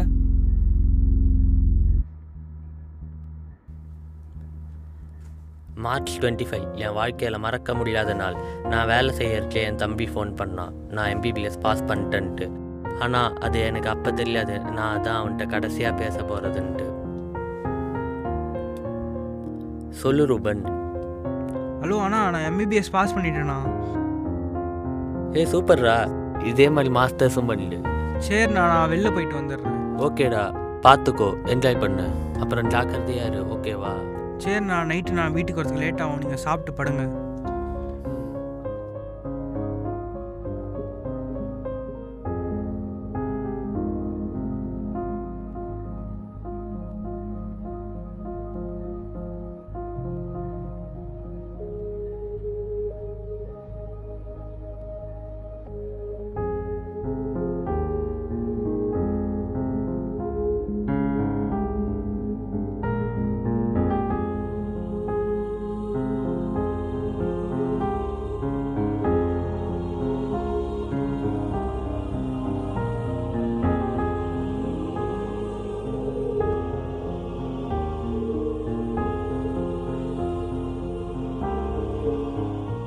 ஏய், யார் நீ? நில்லு. நான் எதுவும் பார்க்கல, நான் விட்டுருண்ணா. உன்னை விட்டு வச்சா மாட்டிப்பேன்டா. ஒன்றுமே பண்ணாத என் தம்பியை அநியாயமாக கொண்டுட்டான். அதனால தான் அவனை பழிவாங்க நான் இந்த பிளானை போட்டேன்.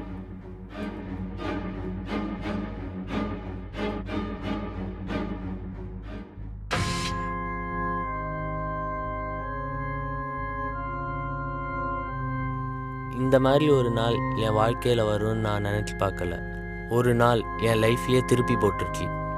என் தம்பியை கொன்னவனை கொல்றதுக்காக என் லேப்லேருந்து அக்கௌண்ட்கிட்ட திருடி அவன் சாப்பாட்டில் கலந்த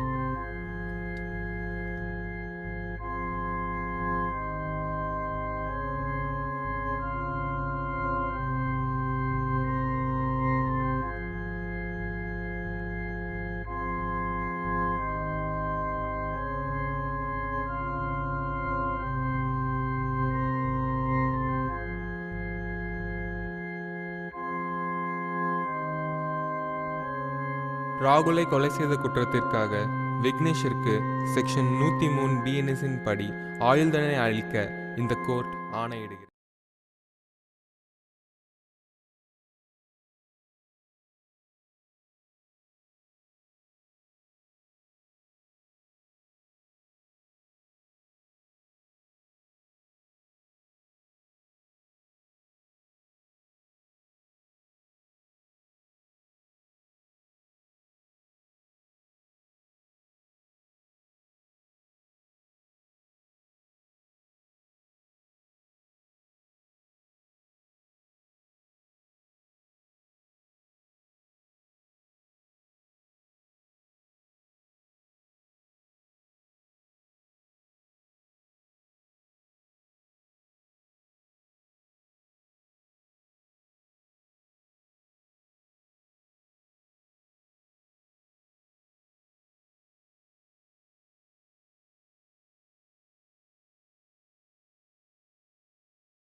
Dr. A. Nagendra Kumar Sir, Professor and Head of the Department at Govt Vellore Medical College.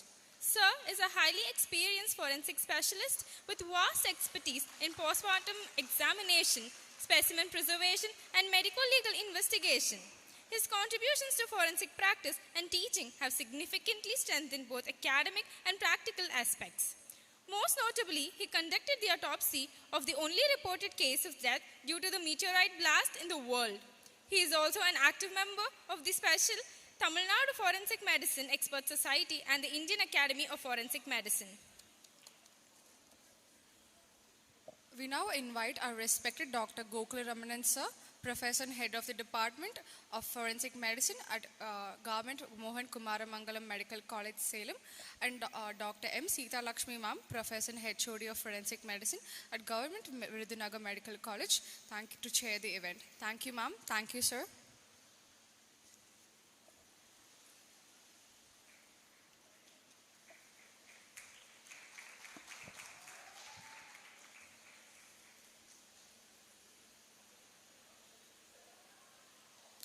Good afternoon, one and all. As everybody have finished your lunch, this is a post-lunch session. It will be, I know that you will feel very sleepy, and the same with me also. I am also feeling very sleepy. So let's see how this session is going. I feel that it is better to be more interactive than a one-way communication. On and off, I will ask questions, so please respond.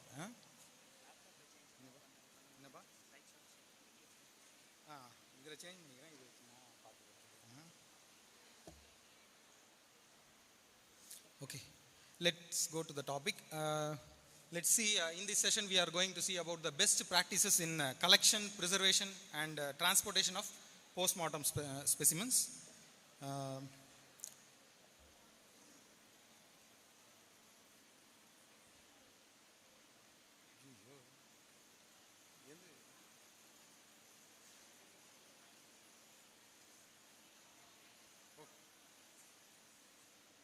The objectives of this session is, there are three objectives. Firstly, we are going to outline the standard principles of methods of collection of post-mortem specimens, and the second one is to describe correct methods of preservation of different types of specimens that are collected, and the third one is to define safe and legally sound transport and maintenance of the chain of custody of those specimens.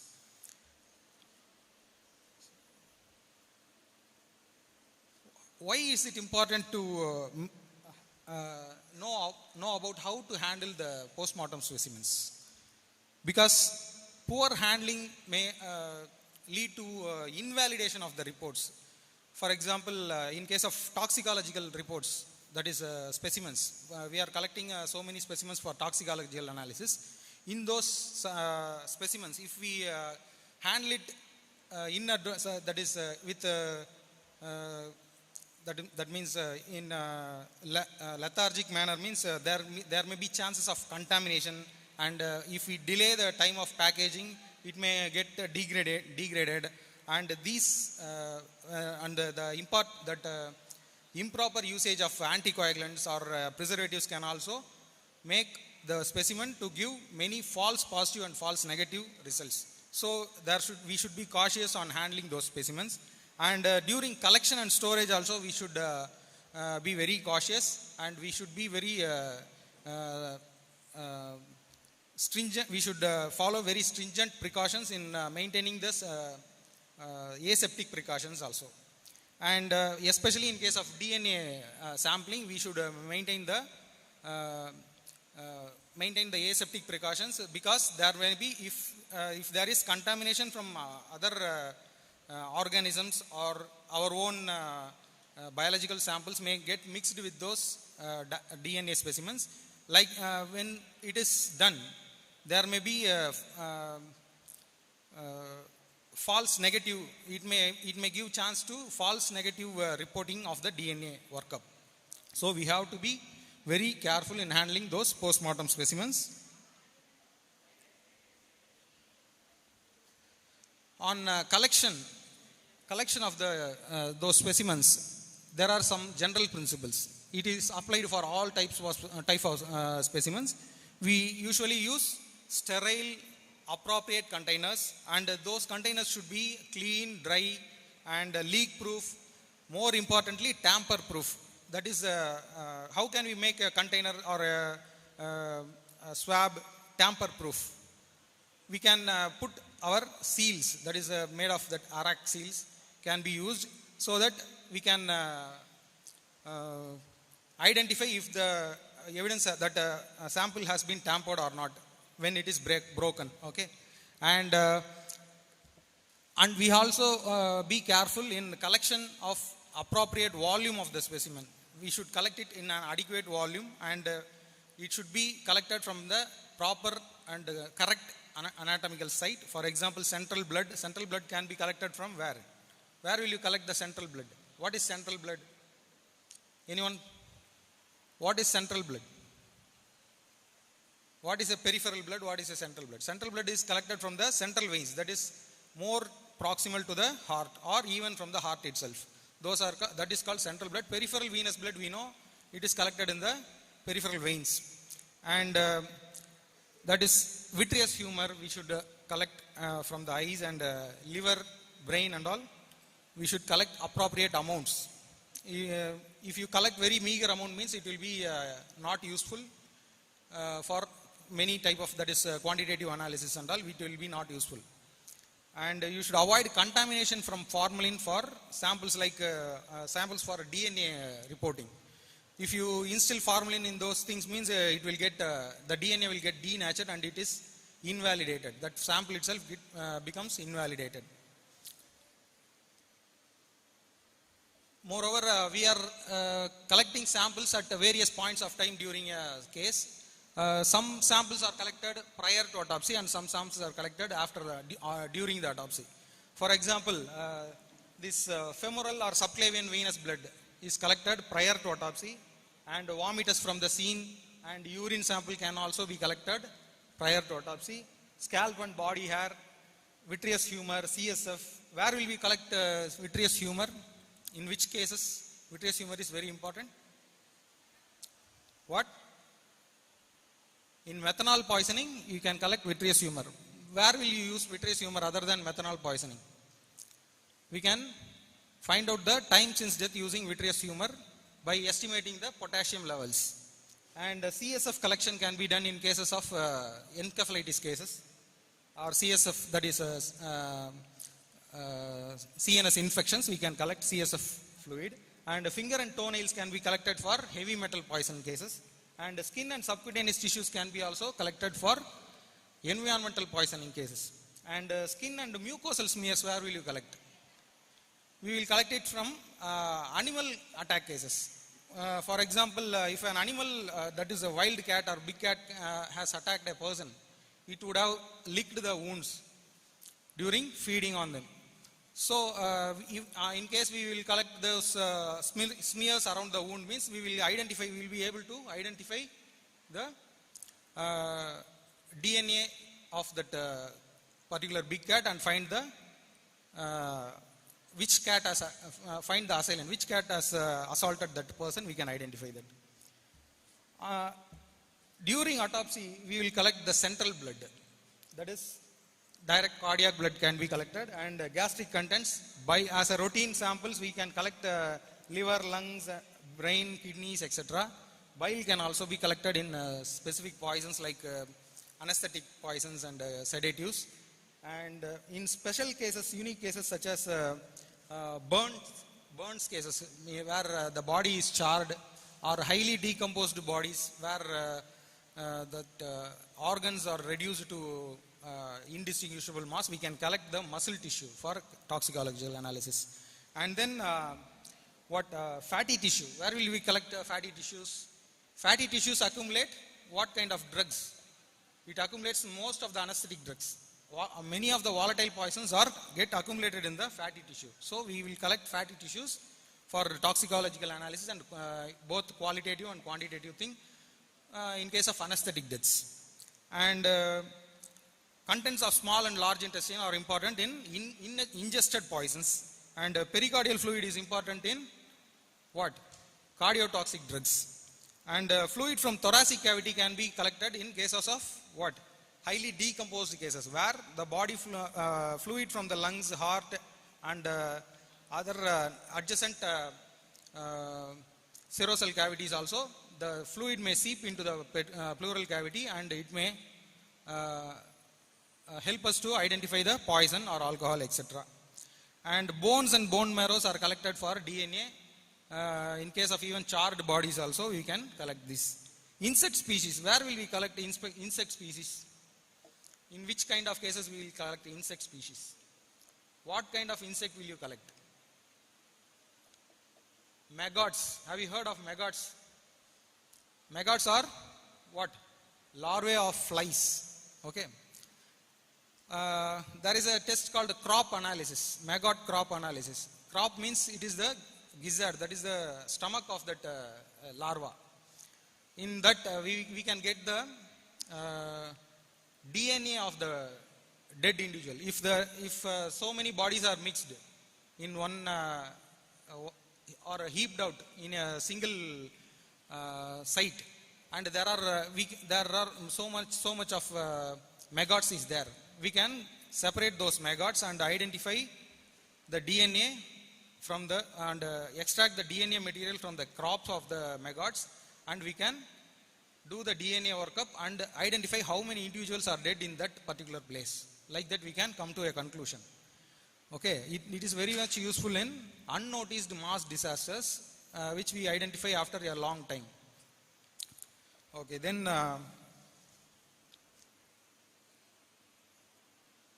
sampling techniques. First, as we told in the objectives, the first objective is the proper collection of the samples. That is specimens, forensic specimens. In that, there are some general principles. All specimens must be collected with either disposable or clean and dry utensils. Not utensils, it is containers, we can say. It should be clean and dry. And especially if we are going to collect body fluids, means we can use large diameter pipettes or syringes with the needles of appropriate size and gauge. And for viscous samples, what are viscous samples? For example, viscous fluid. What are viscous samples? Decomposed brain can be a viscous sample. It looks like a grayish paste, and that vitreous humor also is a viscous sample. In those kind of samples, we can use spoons or ladles for collection. Smears and swabs. For smears, swabs can be used. First, we have to collect the swabs, and with the swabs, we can make smears over the glass slides.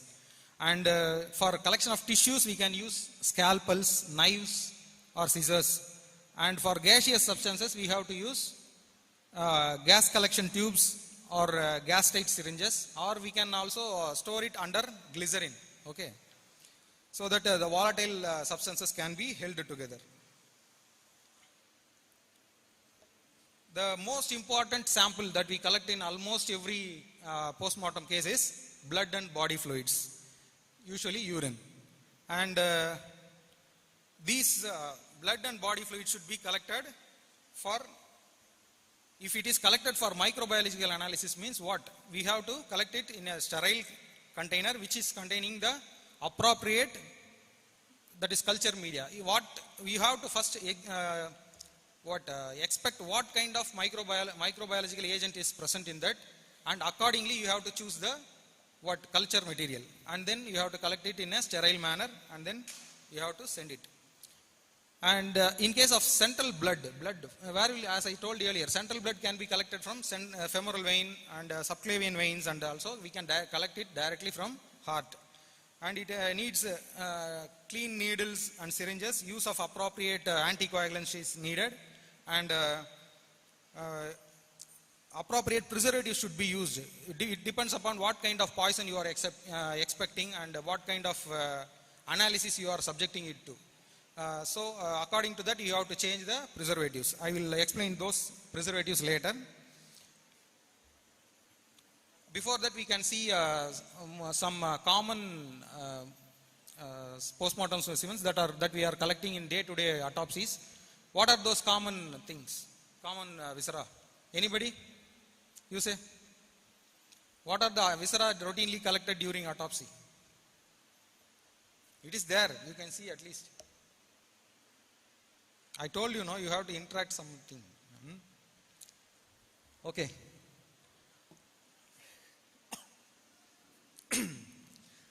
First, we are collecting the stomach and its contents as a whole, and intestine, that is most commonly we will collect proximal 30 centimeter of the intestine along with its contents. In children, we are collecting mostly the whole length of the intestine, and liver we will be collecting around 500 grams along with the gallbladder, and kidneys we will collect half of each kidney, and blood minimum 30 to 50 ml, minimum of 10 ml if there is more exsanguination. What is exsanguination? What is exsanguination? That is hemorrhage. Hemorrhage is otherwise known as exsanguination. If there is more hemorrhage, that is hemorrhagic shock is there, all the organs will be pale, there will be scanty blood in the body itself, whole body itself. In such cases, we can collect a minimum of 10 ml. Below that, it is very difficult for processing. And urine can be collected a minimum of 30 ml or as a whole. Most common preservative used in the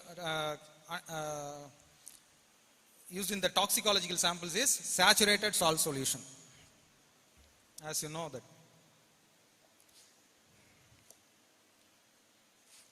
Let's see about some more specimens that are collected during post-mortem examination. As I told earlier, the central blood can be collected 10 to 20 ml for quantitative analysis. Cardiac blood 50 ml or total. How much blood will be there in the heart normally? Normally, what is the stroke volume of heart? What is the stroke volume? It is a basic physiology, no? 70 to 100 ml. Okay, 100 ml is very high margin, mostly 70. Okay.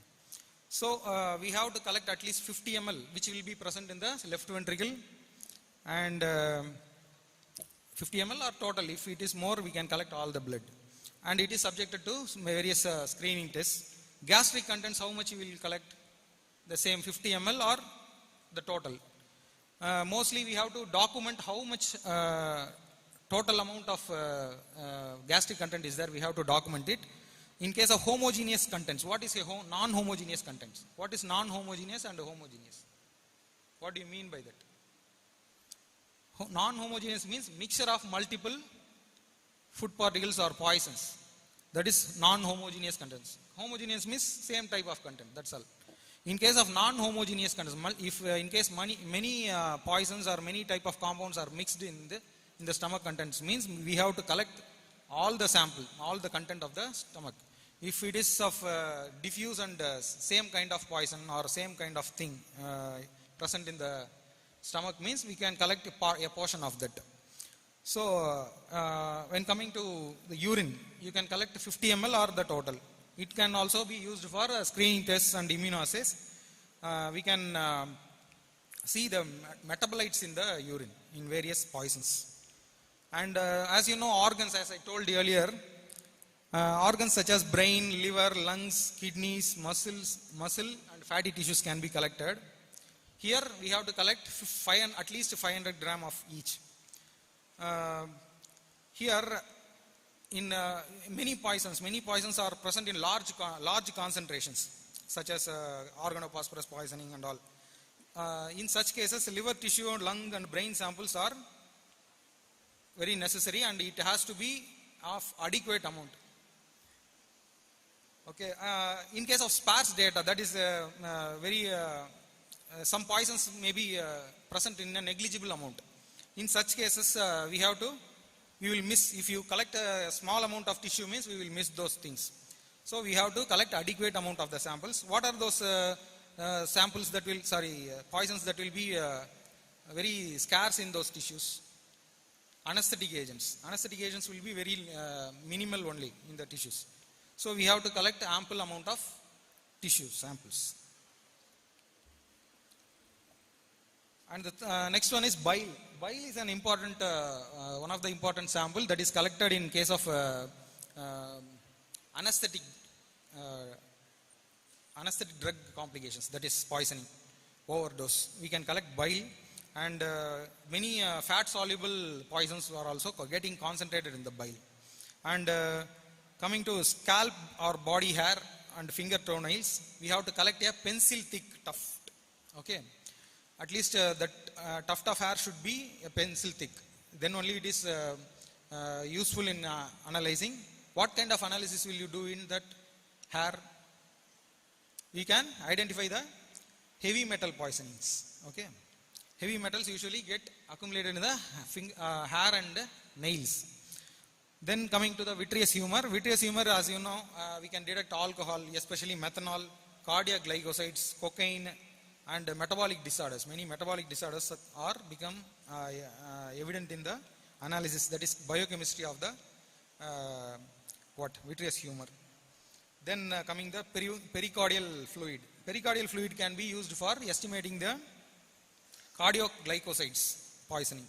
It is mostly the pericardial sac contains only minimal amount of fluid, some 10 to 15 ml.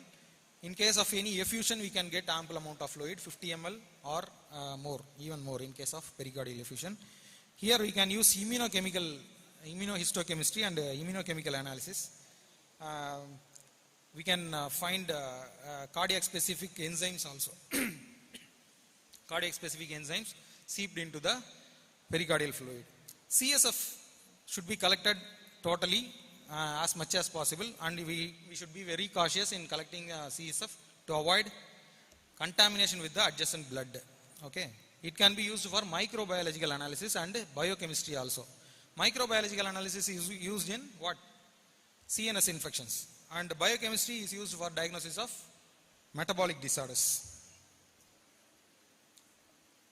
The next sample is skin and subcutaneous tissue. Where will you collect the skin and subcutaneous tissue? Subcutaneous tissue, why is it necessary? It is collected in what? Any injectable poisons, we will collect the skin and the subcutaneous tissues which is present in the site of suspected injection. Most commonly, what? Insulin and this injectable cocaine, like that drugs. We will collect at least 2 into 2 into 1 centimeter size of that skin and subcutaneous tissue for proper estimation of that. Even in case of it can be used as a control sample for electrocution also. In case of electrocution, we will collect the skin sample at the site of injury. That is where we will find the entry wound. We will collect the sample of skin and subcutaneous tissue. Then we will also collect a control skin from a far away site from the body, from the site of actual entry wound, as a control. We will send it to what kind of test? It is sent for metallization test. Okay. This is useful in identifying the electrocution injuries. And skin and mucosal smears, where will we collect? It can be collected in environmental poisons, and also for DNA analysis we can collect in animal attack cases, for animal bite cases. And intestinal contents can be collected in ingestible poisons, not injectable, ingestible poisons we can collect intestinal contents. Mostly metallic poisons, plant poisons, and mushroom poisoning, etc. Thoracic cavity fluid, as I told earlier, it should be at least 50 ml. It is collected in cases of advanced cases of putrefaction. For example, in drowning cases and all, we couldn't see any boggy lungs and all. There will be shrinkage in if a drowning case is decomposed, we couldn't see the classical pinkish white leathery froth or boggy heavy voluminous lungs and all. There won't be there. So we will collect these samples, that is thoracic fluid, and send for analysis. And in case of poison also, we can any suspected poison also we can collect this thoracic cavity fluid. How will you conclude in conclude the diagnosis of drowning in case of this decomposed cases. How will you conclude the drowning cases?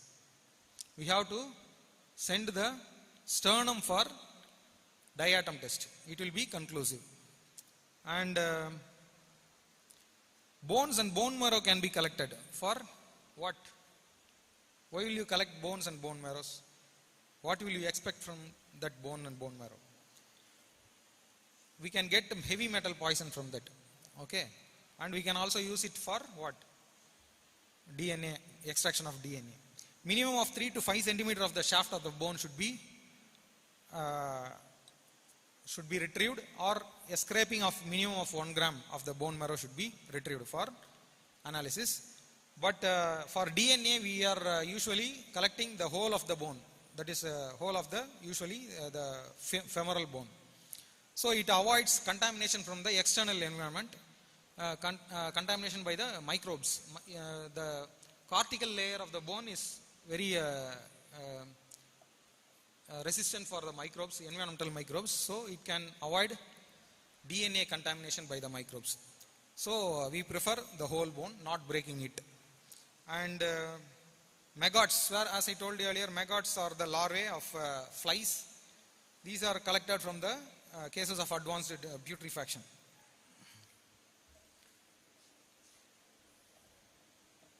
Vitreous humor and CSF. These are some of the unique specimens that we collect in unique cases like methanol poisoning and CNS infections. Vitreous humor is useful for both toxicological and biochemical analysis of post-mortem samples. We will collect usually from both the eyes. I will show you the technique later in the next slide.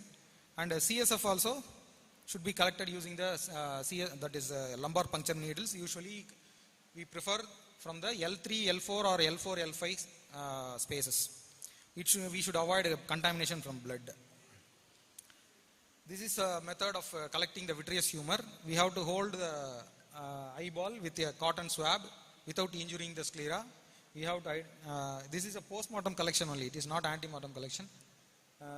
We have to hold the eyeball in a downward position with the help of the cotton swab, and we have to puncture the upper sclera 1 to 1.5 centimeter away from the corneal margin, so that we can enter the posterior chamber, sorry, not posterior chamber, that is vitreous humor directly, and we can aspirate it without contamination by the blood.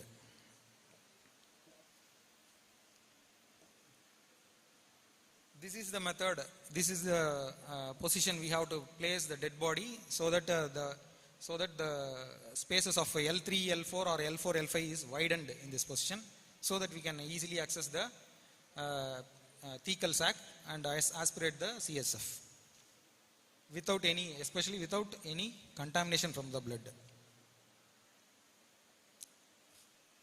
Some other tissues are very important in certain cases for examination of DNA. Okay, these cases are in cases of sexual assault cases. We will look for DNA evidences. As we know, DNA evidence is the most conclusive evidence as far as the court of law is concerned. If the DNA is positive, almost always the person is getting conviction. So we have to be very careful in collecting those samples, and we have to maintain the aseptic precautions while collecting the DNA samples.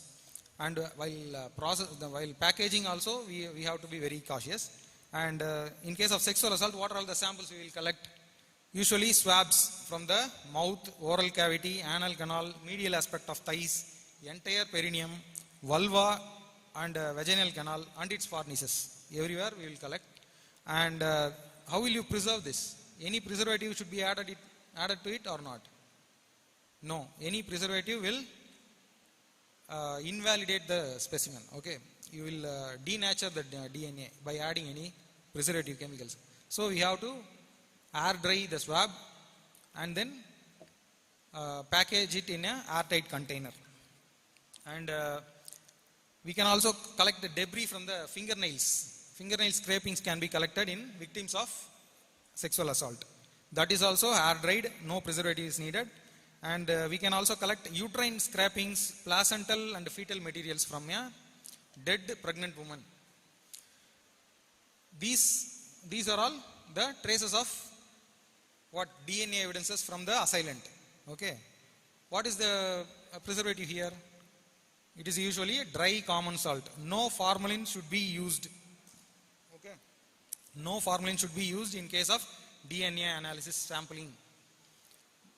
I am repeating this once again. No formalin should be used in case of DNA collection of DNA analysis sampling. In most of the government hospitals in Thiruvannamalai district only, one autopsy center, the government GH is there in Cheyyar especially. They are sending all the samples in formalin to the toxicology department. Even they are sending DNA samples DNA samples also in formalin, toxicological samples also in formalin. Some genius doctor has advised the workers to do like that. Blindly, other doctors also following the same. Nobody has thought anything about that. They have spoiled so many cases, around 100 cases they have spoiled. And then after repeated instruction to the JD of that Cheyyar HUD, we have been repeatedly writing letter also. Then only they have changed that. So we should have some knowledge where we are collecting, why we are collecting, with what we have to add. That all we have to know. And we have to, for example, these uterine scrapings, placental and fetal materials are what? They are some bodily tissues. Any tissue you collect, some soft tissues for DNA analysis, you have to keep it dry so that we can delay the decomposition. What will you add to that to keep it dry? We can add dry common salt. Common salt can also act as a what? Antiseptic also. It will prevent growing of microbial organisms also. So it serves two purposes. It makes the tissue dry, and it also prevents the microbial growth also. That's why we are using that. And manslaughter. What is manslaughter? In case of homicides, we can use bone, blood, tooth, especially third molar, hair and debris of fingernail scrapings. These are all already dry, so we don't have any need to place it in a common, that is salt. So we need to dry it more and package it in an airtight container and send it to DNA analysis. And burnt human remains. I left that soft tissues, muscle. If you collect muscle for DNA means what? You have to make it dry in the common salt. Preserve in the common salt. And burnt human remains. In that unburnt deeper layer of muscles can be collected, or unaffected part of bones, that is the least burnt part of the bone, can be collected for DNA analysis. As I told earlier, muscles need common salt and bones need nothing.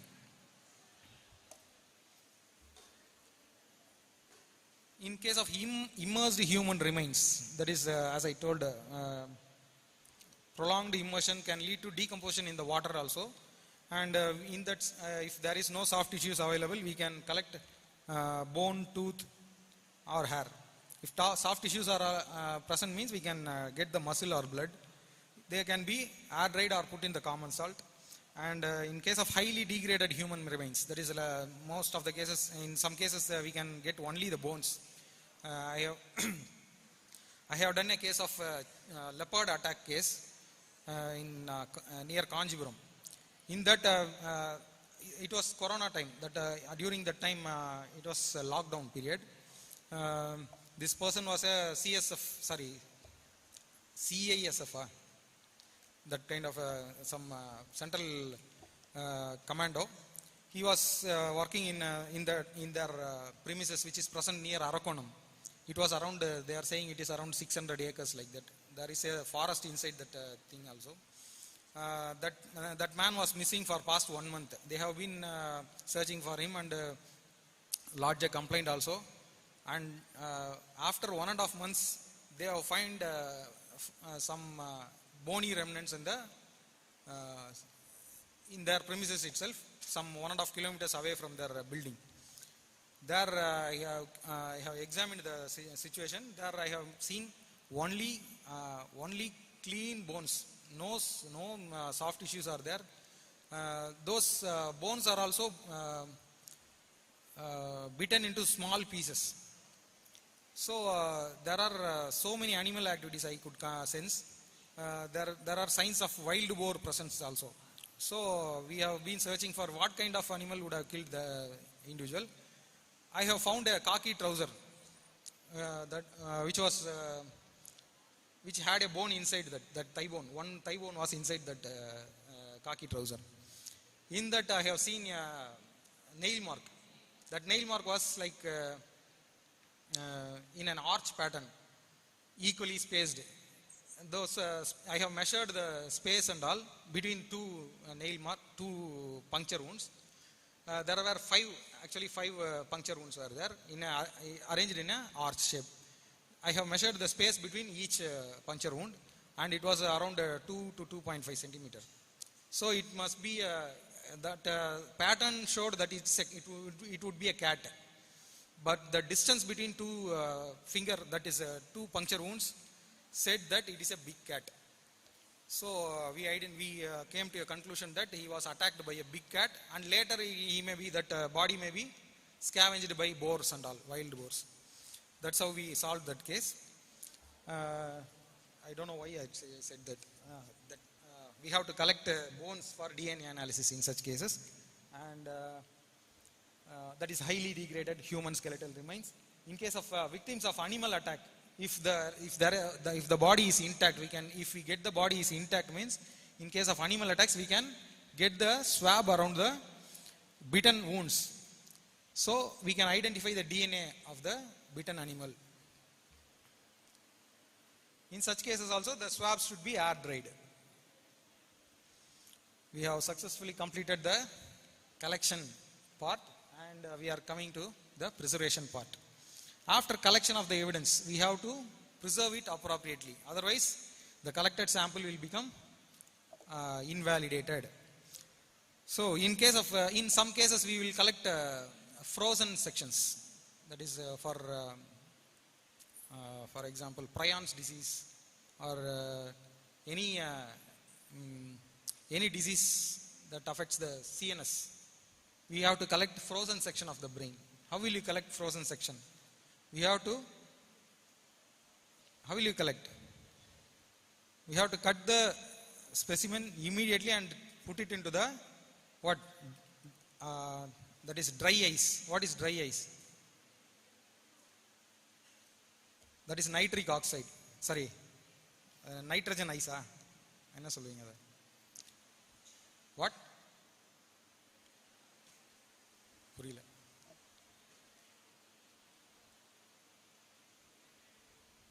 Tattoo. Liquid nitrogen. Yes. Liquid nitrogen. Yes. We can put it into that. It will get immediately frozen, and we can do it in the we can process it in the histopathological laboratory, and we can refrigerate. In some samples, body fluids and all can be refrigerated. It doesn't need any frozen section and all, so we have to refrigerate it around 2 to 8 degrees Celsius. And in some cases, we can add preservatives. For example, in case of toxicological analysis, we have to add preservatives. And biochemical analysis also, we need preservatives. These are some important samples and their respective preservatives. For many of the cases, almost all cases of viscera, for poisoning cases, we have to collect it with the preservative of saturated sodium chloride solution. And in case of all acid poisoning, except for carbolic acid, we have to use rectified spirit. For alcohol poisoning, what will you use? Blood, especially for collecting blood, what will you use in alcohol poisoning? What preservative will you use? We will use sodium fluoride. Okay. Urine, what is the preservative used? Thymol can be used. For uric acid estimation, the sample can be preserved in alcohol. For virological specimens, that is microbiology, especially microbiology specimens which are sent for estimation of viral load, we have to preserve it in 50% glycerin. As I told earlier, for alcohol estimation, blood has to be preserved in sodium fluoride. For fluoride poisoning, what will you use? In place of fluoride, we have to replace it with nitrate. Sodium nitrate should be used. In case of carbon monoxide poisoning, blood has to be preserved under liquid paraffin. For oxalic acid and ethylene glycol poisoning, blood can be collected with sodium citrate. There are 3 important alternatives for saturated salt solution in case of specific poisonings. That is, for alcohol poisoning, sodium fluoride is used. For fluoride poisoning, sodium nitrate is used. For oxalic acid or ethylene glycol poisoning, sodium citrate is used.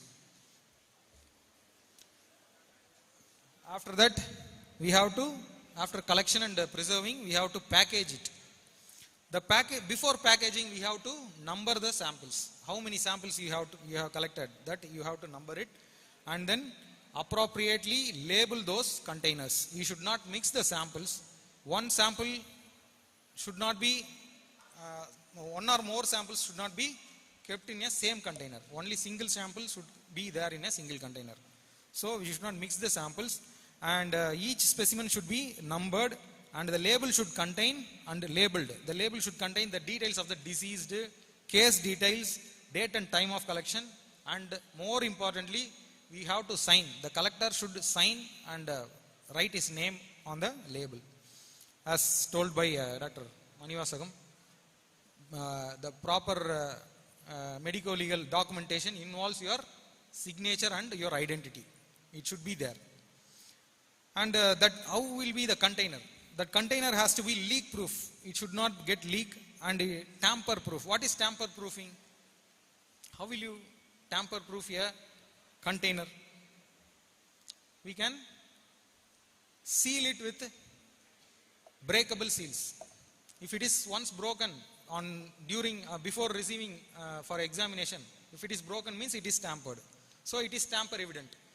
So we have to maintain that proper tamper proofing of the containers, and we have to mark it as a biohazard also, and the packaging also should be biohazard suitable packaging should be there, and it should be suitable for transport also. How will you package the biohazard samples? Biohazard samples should be, they are special cases, I will tell you later. There should be a double baggaged, okay? Then coming to transportation. After you have packed and labeled, you have to then transport it.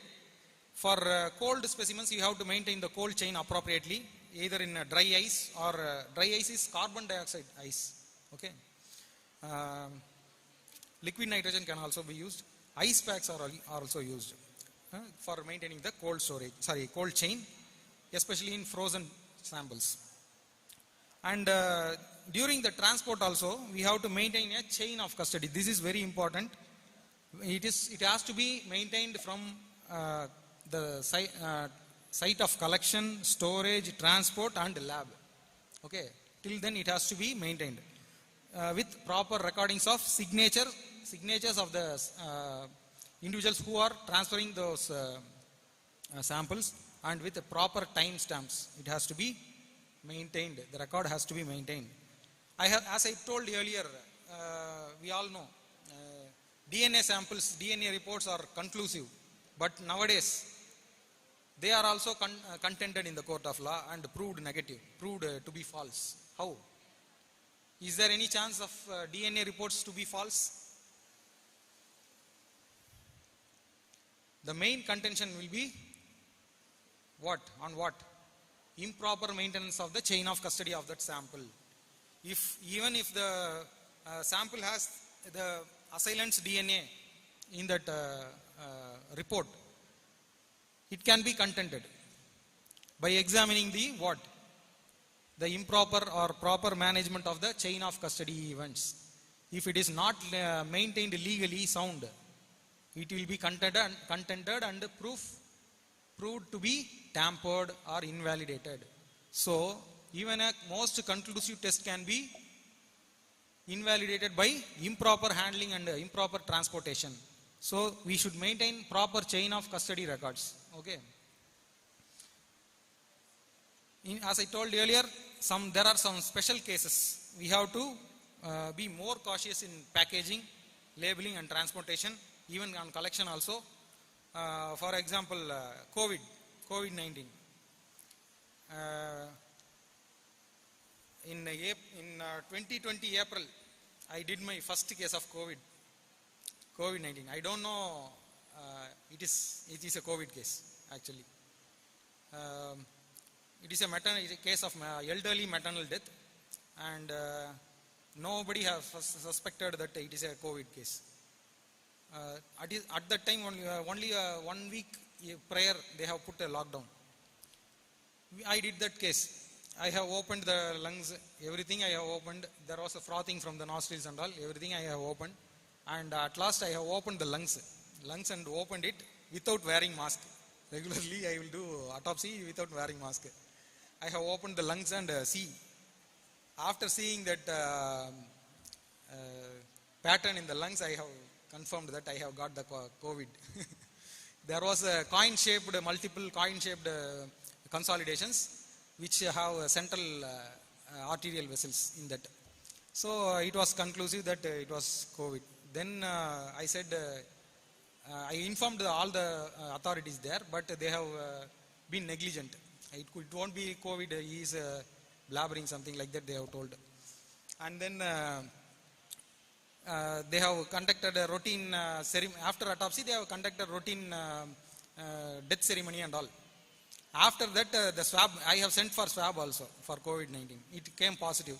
Then the health department, DD and all, they have been calling so many times to me. I have already informed you, it is a case of COVID. Why you have not taken responsibility? Like that I told them. Then they have examined all those people who have attended that death ceremony. In that 150 persons have been affected. 150 persons are COVID positive in that case. I am also one of that case. I am also become positive. I suffered a lot in that. And then in such cases, we have to be very cautious. We have to follow national and institutional guidelines by wearing PPEs, double bagging. I said earlier, what is double bagging?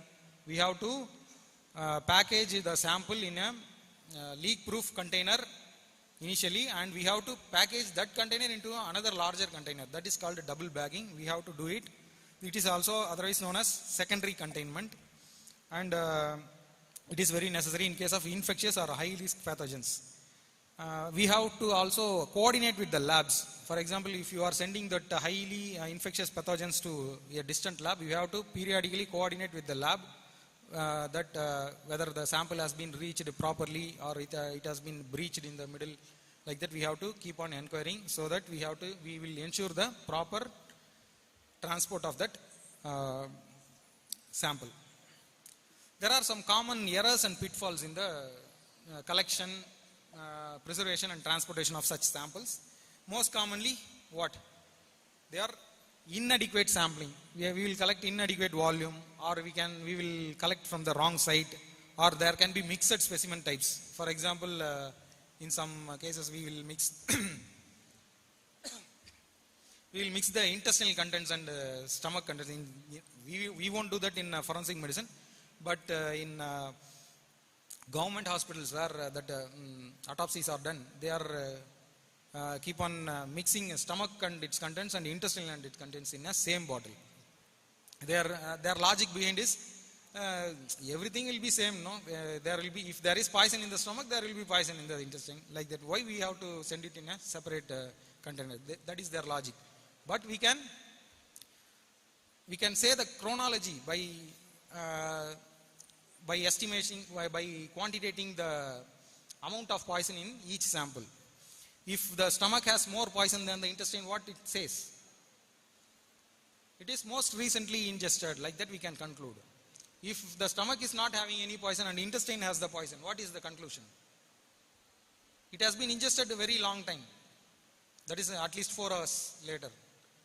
So that the stomach is devoid of that poison. So we have to collect it in a separate container. Each specimen should be collected in a separate container.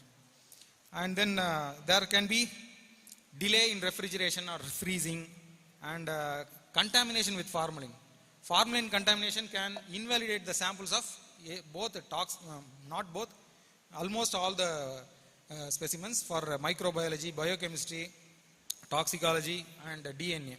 Only formalin is used in histopathological samples only.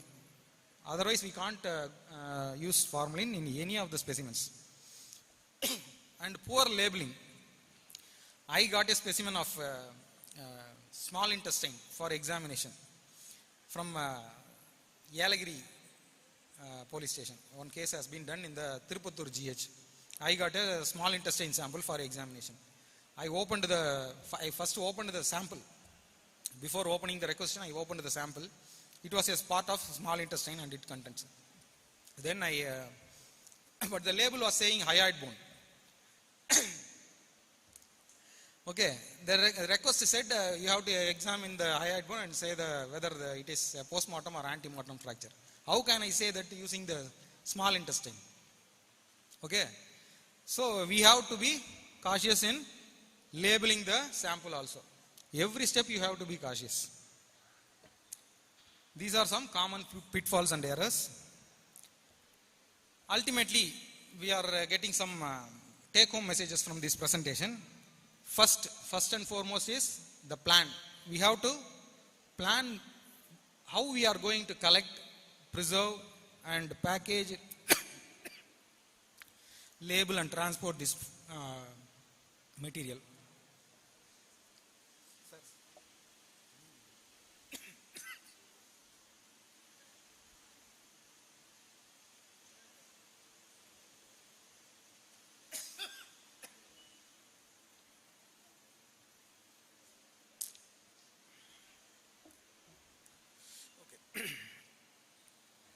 Okay, that collection can be, as I told you earlier, it can be before the autopsy or during the autopsy. We have to follow, as usual, as I said, follow the standardized protocols for collection. Use sterile container, leak-proof, labeled, tamper-proof containers, and the storage should be in appropriate temperature, and the preservative should be correct according to the need. Oh, sorry.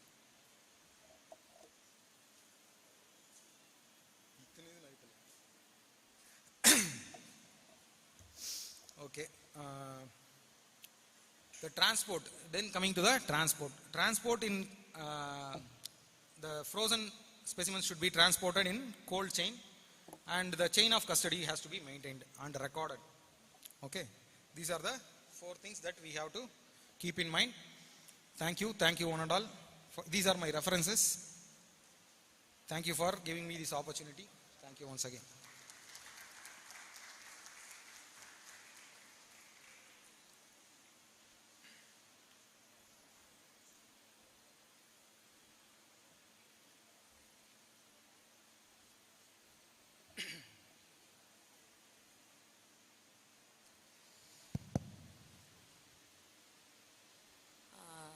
Dr. Nahendra Kumar, Professor, Govt Velur Medical College. என்னுடைய junior Madras medical காலேஜில் sir senior, அவர் junior. நாங்கள் படிக்கிற காலத்திலே ரொம்ப ஃப்ரெண்ட்லியாக இருப்போம். அது மாதிரி இப்போவும் சப்ஜெக்ட் டிஸ்கஷன் சீனியர் ஜூனியருங்கிறதெல்லாம் பார்க்குறதில்ல. கோர்ட்டுக்கு போகிறப்போ கூட நாங்கள் வந்து டிஸ்கஸ் பண்ணிக்கிடுவோம் எல்லாமே.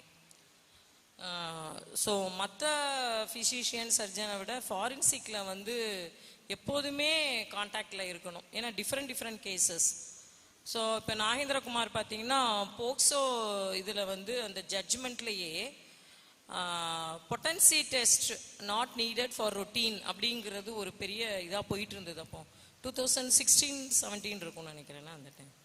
ஸோ அதில் அந்த ஜட்ஜ்மெண்ட்டில் வந்து டாக்டர் நாகேந்திரகுமாரை தான் ஜட்ஜே ரெஃபர் பண்ணியிருக்கார். High court judge Chennai. அந்த ஜட்ஜ்மெண்ட்டில் அவர் பேர் இருக்கும் 24. இல்லை அப்பமே தானே போயிட்டு இருந்தது. ஸோ அதுக்கு நிறையா ஸ்டடீஸ் ரிசர்ச் எல்லாம் பண்ணி தானே உன் பேரை போட்டாங்க. ஸோ அதே மாதிரி மெட்டீரியோலைட் கேஸ், மெட்டியோரைட் பிளாஸ்ட், அந்த கேஸும் இந்தியாவில் வந்து பண்ண ஒரே டாக்டர் நாகேந்திரகுமார் தான். So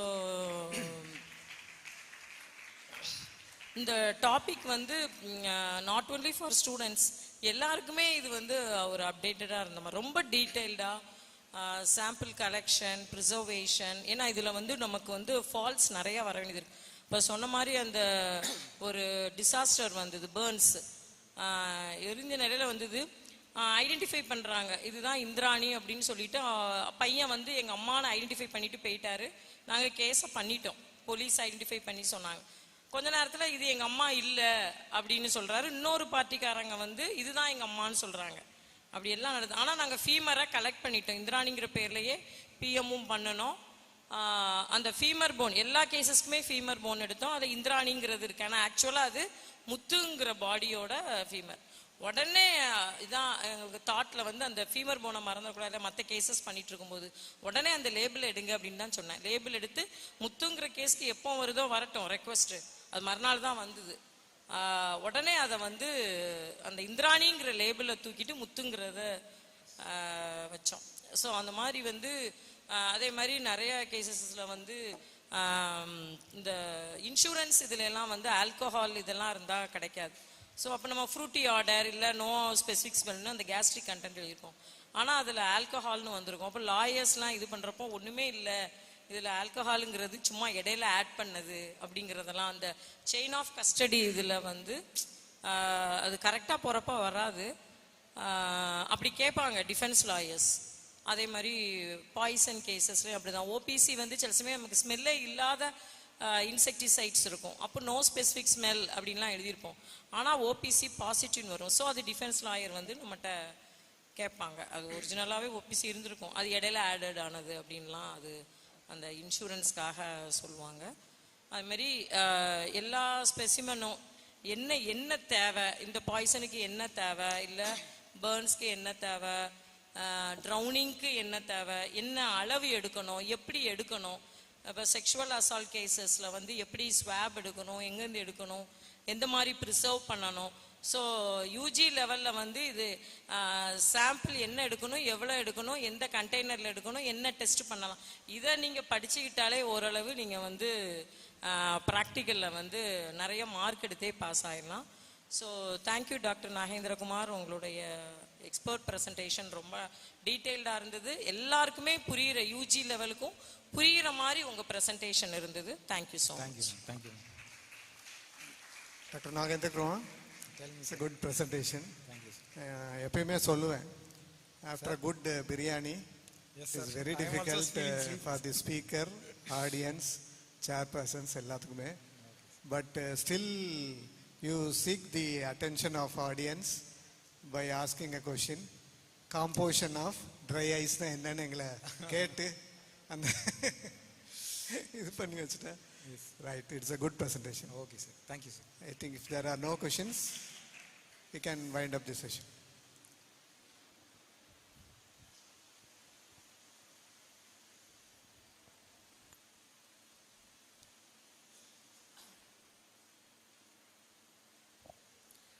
We request our chairpersons, Dr. K. Gokularaman sir, Professor HOD of Govt. Mohan Kumaramangalam Medical College, Salem, and Dr. M. Sita Lakshmi ma'am, Professor and Head of Department of Govt. Virudhunagar Medical College, to felicitate our guest, Dr. A. Nagendra Kumar sir, Professor and Head of Department of Govt. Vellore Medical College, with a memento. Thank you ma'am, thank you sir.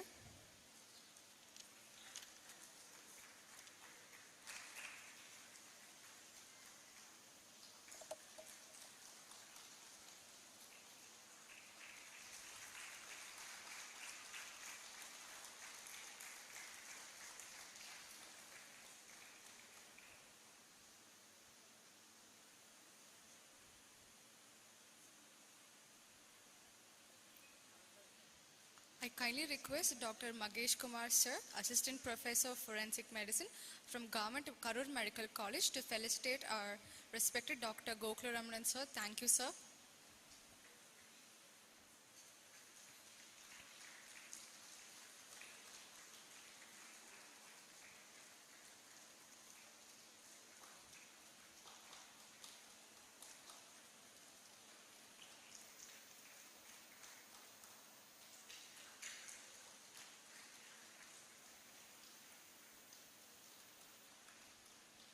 I request Dr. Janani Ma'am, Assistant Professor of Forensic Medicine from Aruna Medical College, to felicitate our respected Dr. Sita Lakshmi Ma'am.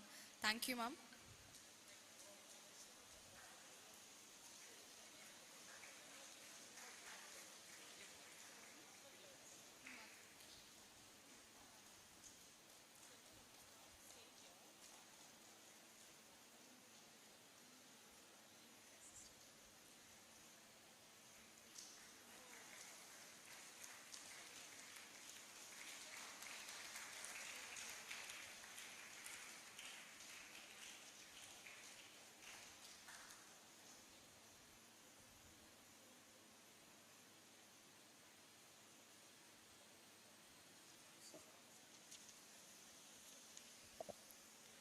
As we stand on the cusp of a technological revolution, AI promises to transform how we approach virtual autopsies, DNA analysis, and crime scene reconstruction. However, with these advancements come significant challenges regarding legal admissibility and ethical boundaries. There is no one better suited than Dr. M. Senthilkumaran sir to help us navigate this intersection of high-tech innovation and medical legal expertise. We are privileged to have with us a truly distinguished personality in the field of forensic science. Dr. M. Senthilkumaran sir currently serves as the Associate Professor and in charge Head of the Department of Forensic Medicine and Toxicology at AIIMS Madurai. Today, Dr. M. Senthilkumaran sir will be enlightening us on a topic that is at the very forefront of modern medicine: the application and limitations of artificial intelligence in forensic medicine and toxicology. We would like to invite Dr. M. Senthilkumaran sir to join us on stage.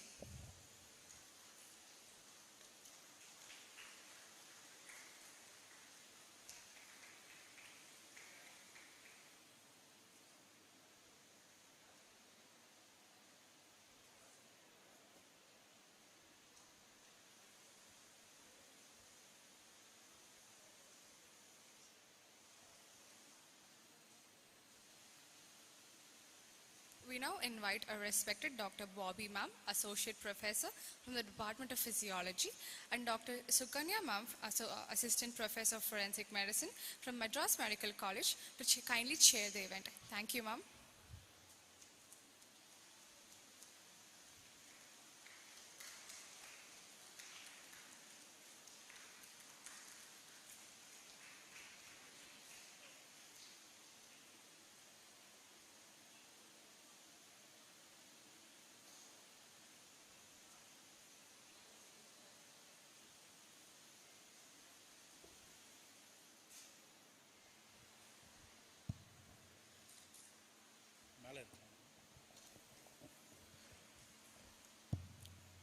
Good afternoon to respected chairpersons, colleagues and seniors and all my dear students. So at the outset, I want to thank Dr. Sugan sir and his organizing team of Thiruvannamalai Medical College for giving me the chance to present this topic.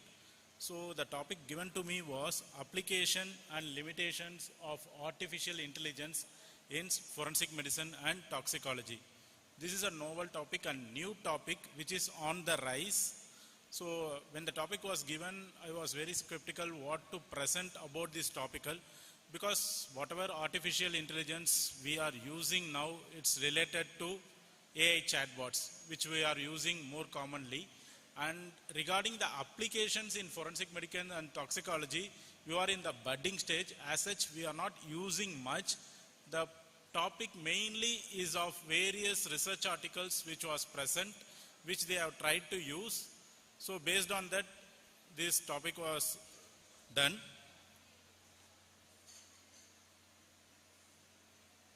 So before going into this one, so let us take a clinical scenario.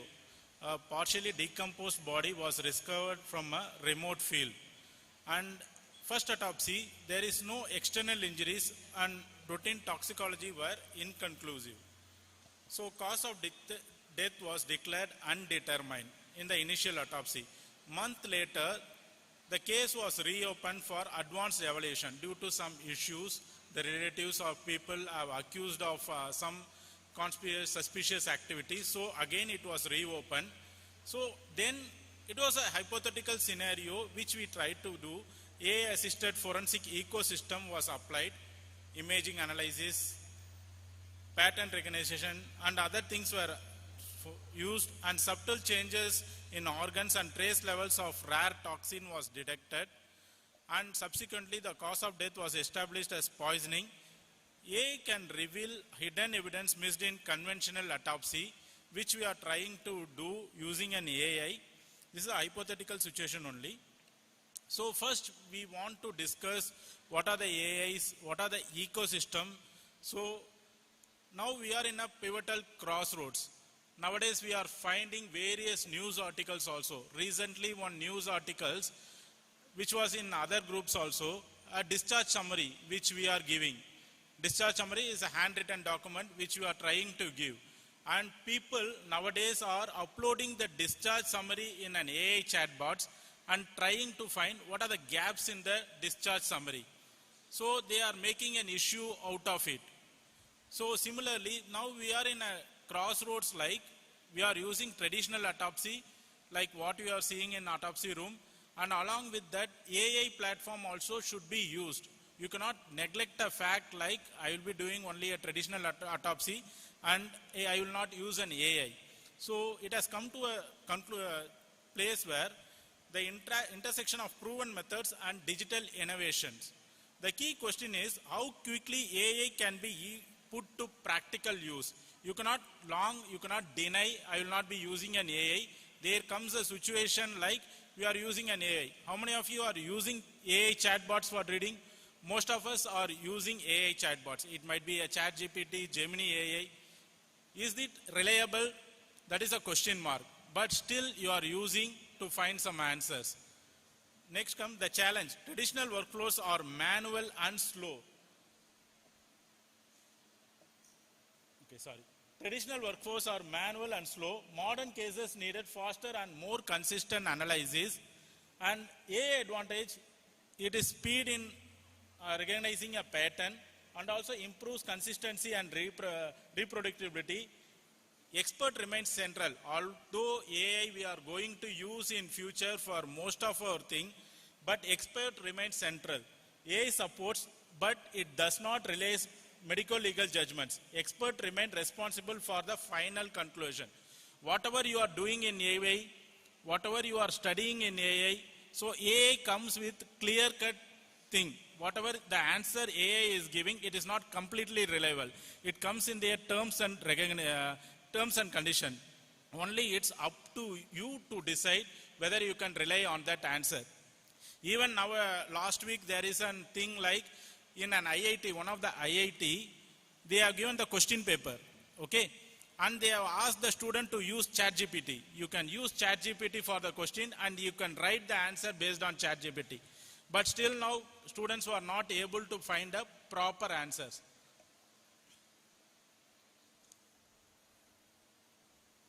And the dawn of AI forensic is artificial intelligence is reshaping how forensic teams collect, analyze, and interpret evidence, bridging more speed and consistency to the medical legal process.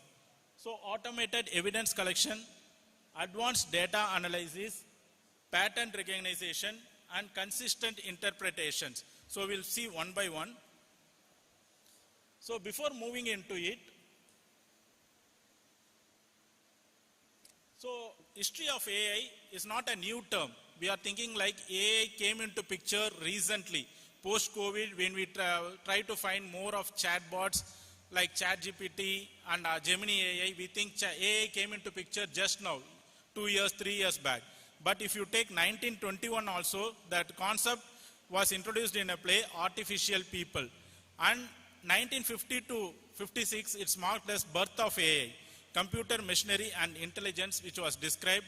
And 1957 to 1979, AI maturation takes place. Artificial intelligence, the term was coined in 1957 to 1979.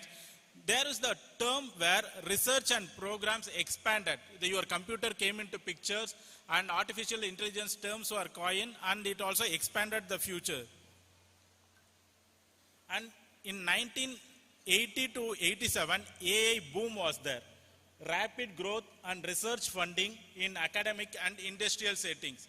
Like you say, millennial kids, Gen Z, Gen Alpha kids, AI also has got the time. AI bloom, which came some 40 years back. So research fundings was there and industrial, more of things were there.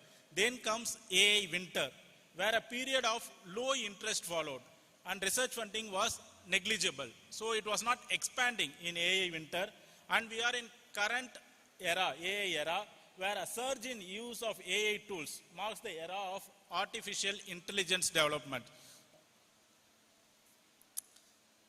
So most of you are confusing these terms. Before we get into the topic, so we want to discuss what is artificial intelligence, what is machine learning, and what is deep learning. So artificial intelligence is a simulation, is a wider term. Artificial intelligence is a wider term which contains both deep learning and machine learning. So it is a simulation of human reasoning, learning, and problem solving. And the subset of artificial intelligence is machine learning. So machine learns from what you feed. It tries to improve step by step. System that learns from and improve from data. And deep learning is a multi-layer neuronal networks which we are now using most commonly, which detecting complex patterns. So artificial intelligence is an overarching and concept of building machines that can mimic human intelligence. It can mimic like a human intelligence. It represents the ultimate goal, creating system that think and act intelligently.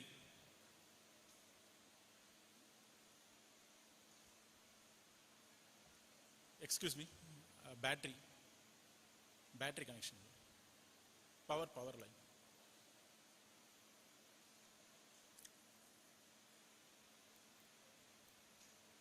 So AI which we use in real world, AI is embedded in multiple products, millions of products which we are using day by day, often without realizing it. So self-driving cars, fraud detections, whatever a spam is there, transaction fraud is there, and voice assistant, what we are using. Either you use Siri or Alexa, these are all AI which we use in real world without understanding. So then AI subset is machine learning. Machine learning enables system to learn from data without being explicitly programmed for every task. An algorithm detects pattern across large data sets and make accurate predictions over time. It slowly remembers, it forms an algorithm. Suppose previously when you want to ask who is your favorite actor or actress, you used to ask people. Nowadays what we are doing? When you want to know, so who is your favorite actor or actress, what we are trying to do now? Where you will check? Good. So if you check your Instagram account, you will be getting who is your favorite actors or who you are following most commonly. Because it has fixed the algorithm. Machine is learning from your input, which people you are studying more or seeing more, so that it will be automatically get reflected. That is machine learning. So machine learning systems improve automatically as they are exposed to more data.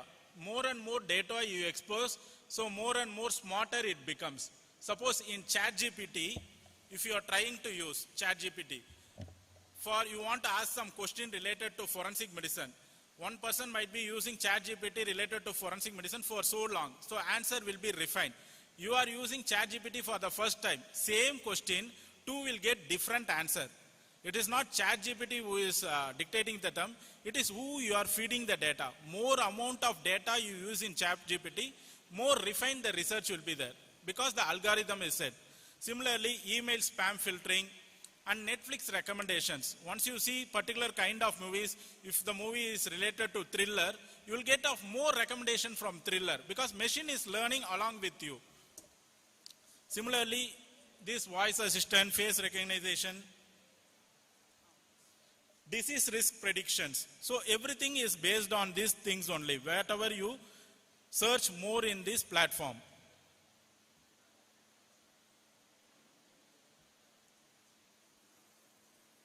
So next come deep learning.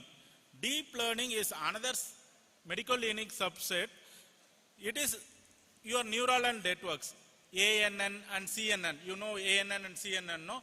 Automated neural network and convoluted neuronal networks. So deep learning uses artificial neural networks to recognize complex pattern in unstructured data. You give a tabular column, you give a reading, it predicts. So you are in which type of disease you are giving a lab parameters. And images and audio, convoluted neural networks images. You give CT images, different CT images, it identifies the pattern.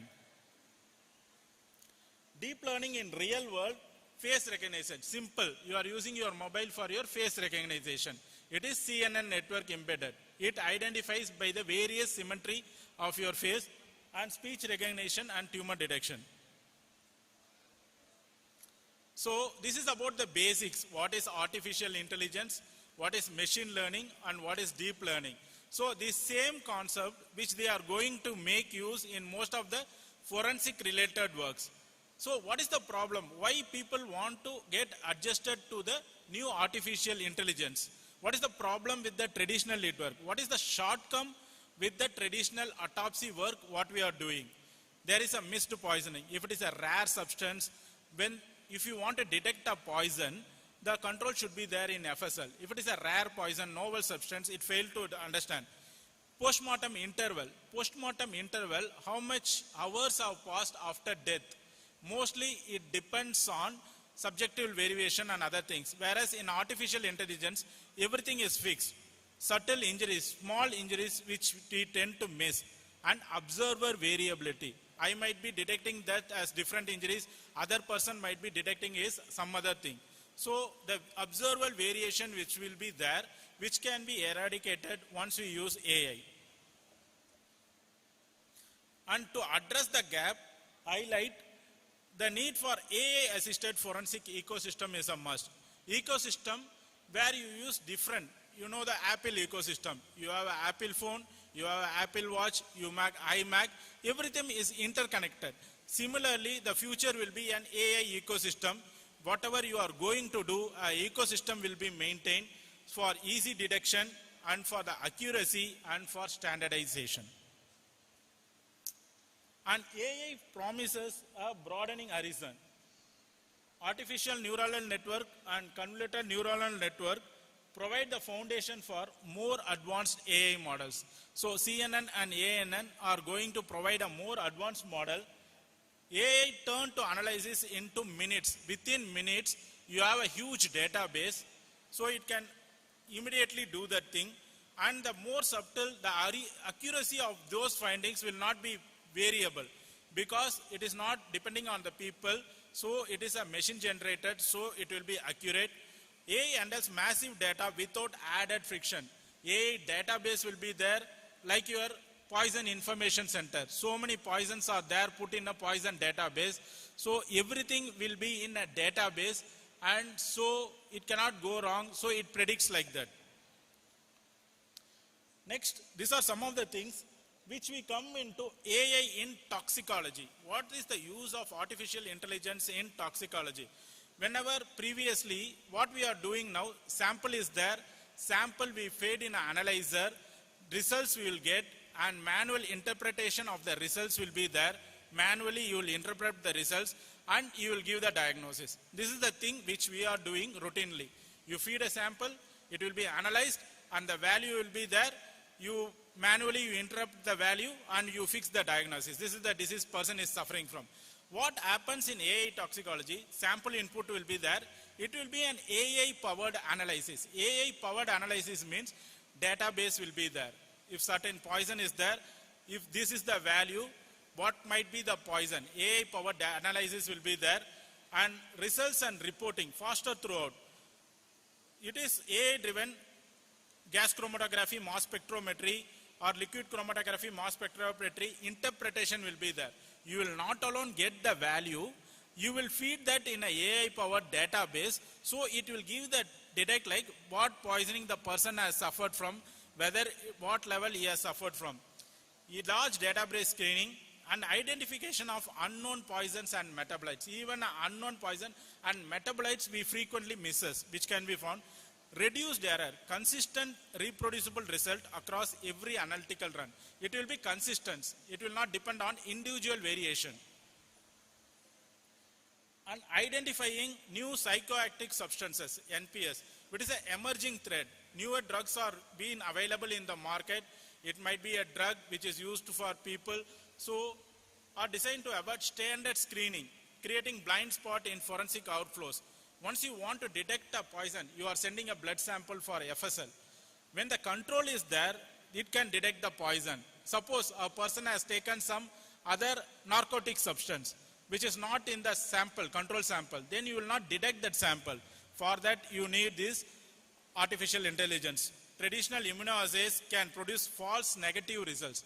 False negative results means it will not show, the substance will not be shown.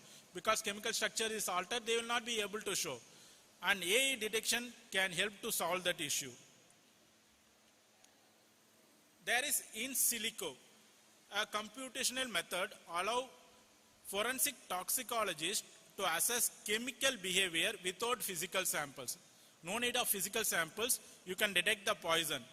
It is a quantitative structure activity relationship models predict toxicological behavior from chemical structure alone. Whatever the chemical structure, whatever you change the chemical structure, it was able to detect what is the generic of that drug. Molecular simulates how substance binds to biological target to suggest potential toxic mechanism. Like your action, mechanism of action. AI can detect what is the mechanism of action for this restructured model. And it can also detect ADMET is nothing but your absorption, distribution, metabolism, excretion and toxicity, how a substance behaves over time. So everything it can detect. You no need to give that original drug. You no need to procure that original drug or the blood sample of the person who has taken. You just give the chemical module, it can tell whatever things. Then you can correlate with the personal finding who was admitted in hospitals or something like that. So from molecules data, computational chemistry reshapes how toxicologists understand substance. Predictive risk mapping, what we have seen, profiles sees compounds and ranks them to risk from molecular data sets. And static augmentation, algorithms handle scale and pattern recognition. Professionals keep judgment and legal accountability. So this is about AI in toxicology, which is basically like you have a database, all your things goes to database and it can detect and there is no subjectional variety. Now AI in autopsy and imaging. So frequently we are hearing this term virtual autopsy, one of the types of virtual autopsy where the body is scanned in a non-invasive method. CT or MRI is taken and you are finding what is the cause of death, what is the time since death, everything. So it can give you image only. So forensic radiology, non-invasive internal imaging, virtual autopsy is a 3D construction and digital records. You have the same image in 2D, it is converted into 3D image, you can have a better understanding. And in AI assisted analysis, automated detection and pattern recognition, which comes into pictures. So virtual autopsy, you are thinking an image will be there, 2D, 3D image, and it is based on a radiologist or a forensic person who is turned in virtual autopsy. They will try to read that CT images or MRI images.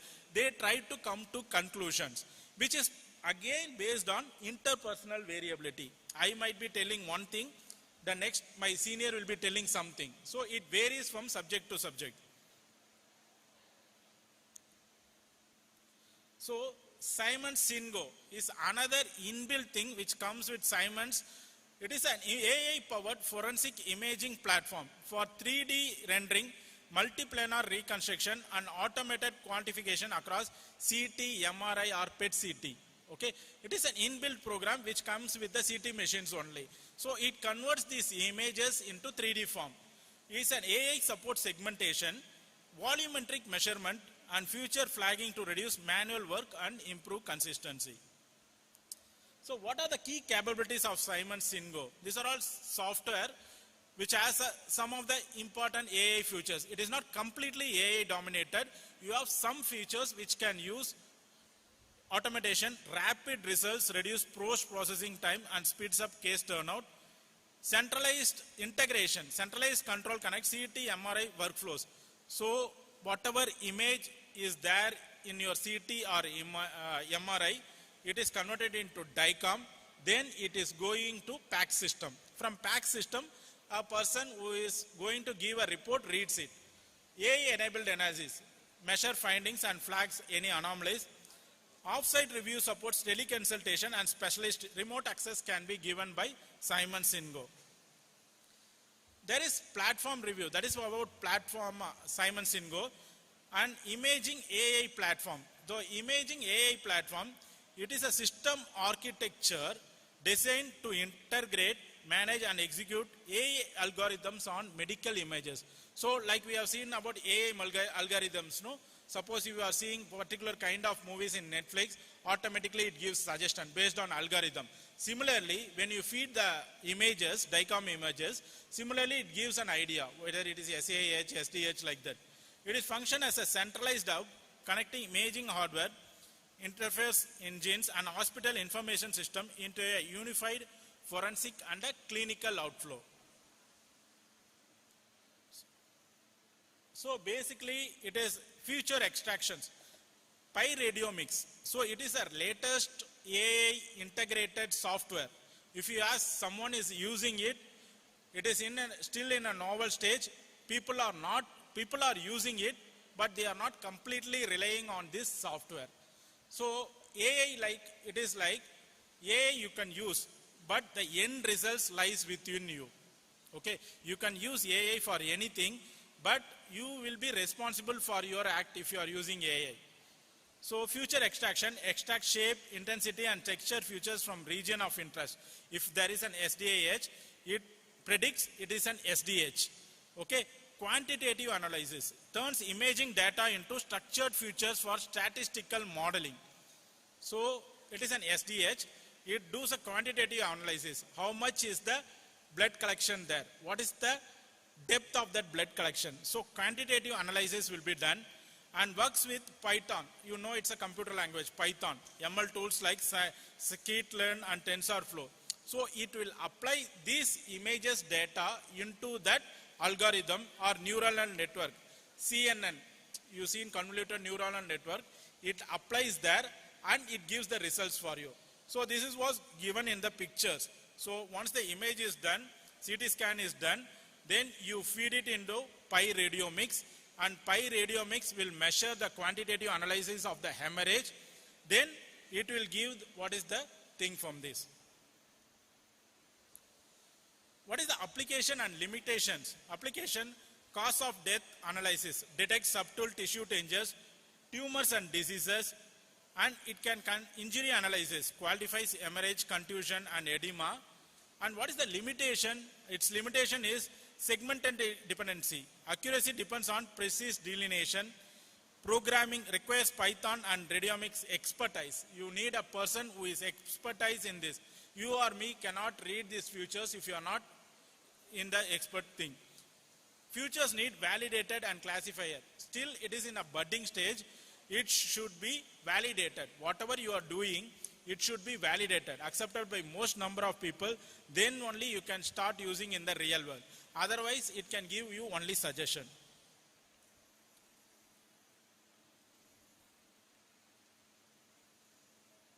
Imaging, this is another mimics materialize like Singo and PyRadioMix. This is another thing which converts CT and MRI images into 3D models. Like we have discussed, it converts into 3D models, forensic analysis and physical model recreation, 3D printing. It does a 3D printing, physical anatomical models for court and forensic planning. It creates a 3D model of that image. So whenever you are going for a courtroom to show this thing, it is easily understandable to all the people. It simulates force for reconstruct injury mechanics. It can reconstruct the injury, how the way look from 2D to 3D images. So bottle flow and vessel stress. If you are going to read about how the vessel bloods are running, it is there. and isolate specific structure for targeted analysis. So finally coming, what are the limitations and in virtual autopsy? So we accept it is a faster method, high confidence for fracture and projectile trajectories, non-invasive alternative when dissection is restricted, like we have seen in previous section, permanent digital record. So digital record is there, you can verify at any point of time, better court evidence, like we have said, 3D constructions will be there, so better you can produce and reduce subjectivity. And limitation, it is of lower accuracy for soft tissue disease, microscopic changes are below imaging resolution, and toxicology still requires biological sampling. So coming into AI in trauma and wound analysis, how we look at the injuries. So injuries, different people can be varying in some aspect, so it creates a problem. Automatic trauma and wound analysis, AI platforms are there now. You feed the injury picture in that AI platform, it will tell what is the boundaries, what is that injury, everything it gives. Wound analysis reduce subject bias and improving accuracy in detecting, measuring and classifying injuries. Particularly deep learning models achieve high precision. So when you go for deep learning methods like CNN, convoluted neuronal networks, you feed the image of the injury to that AI system.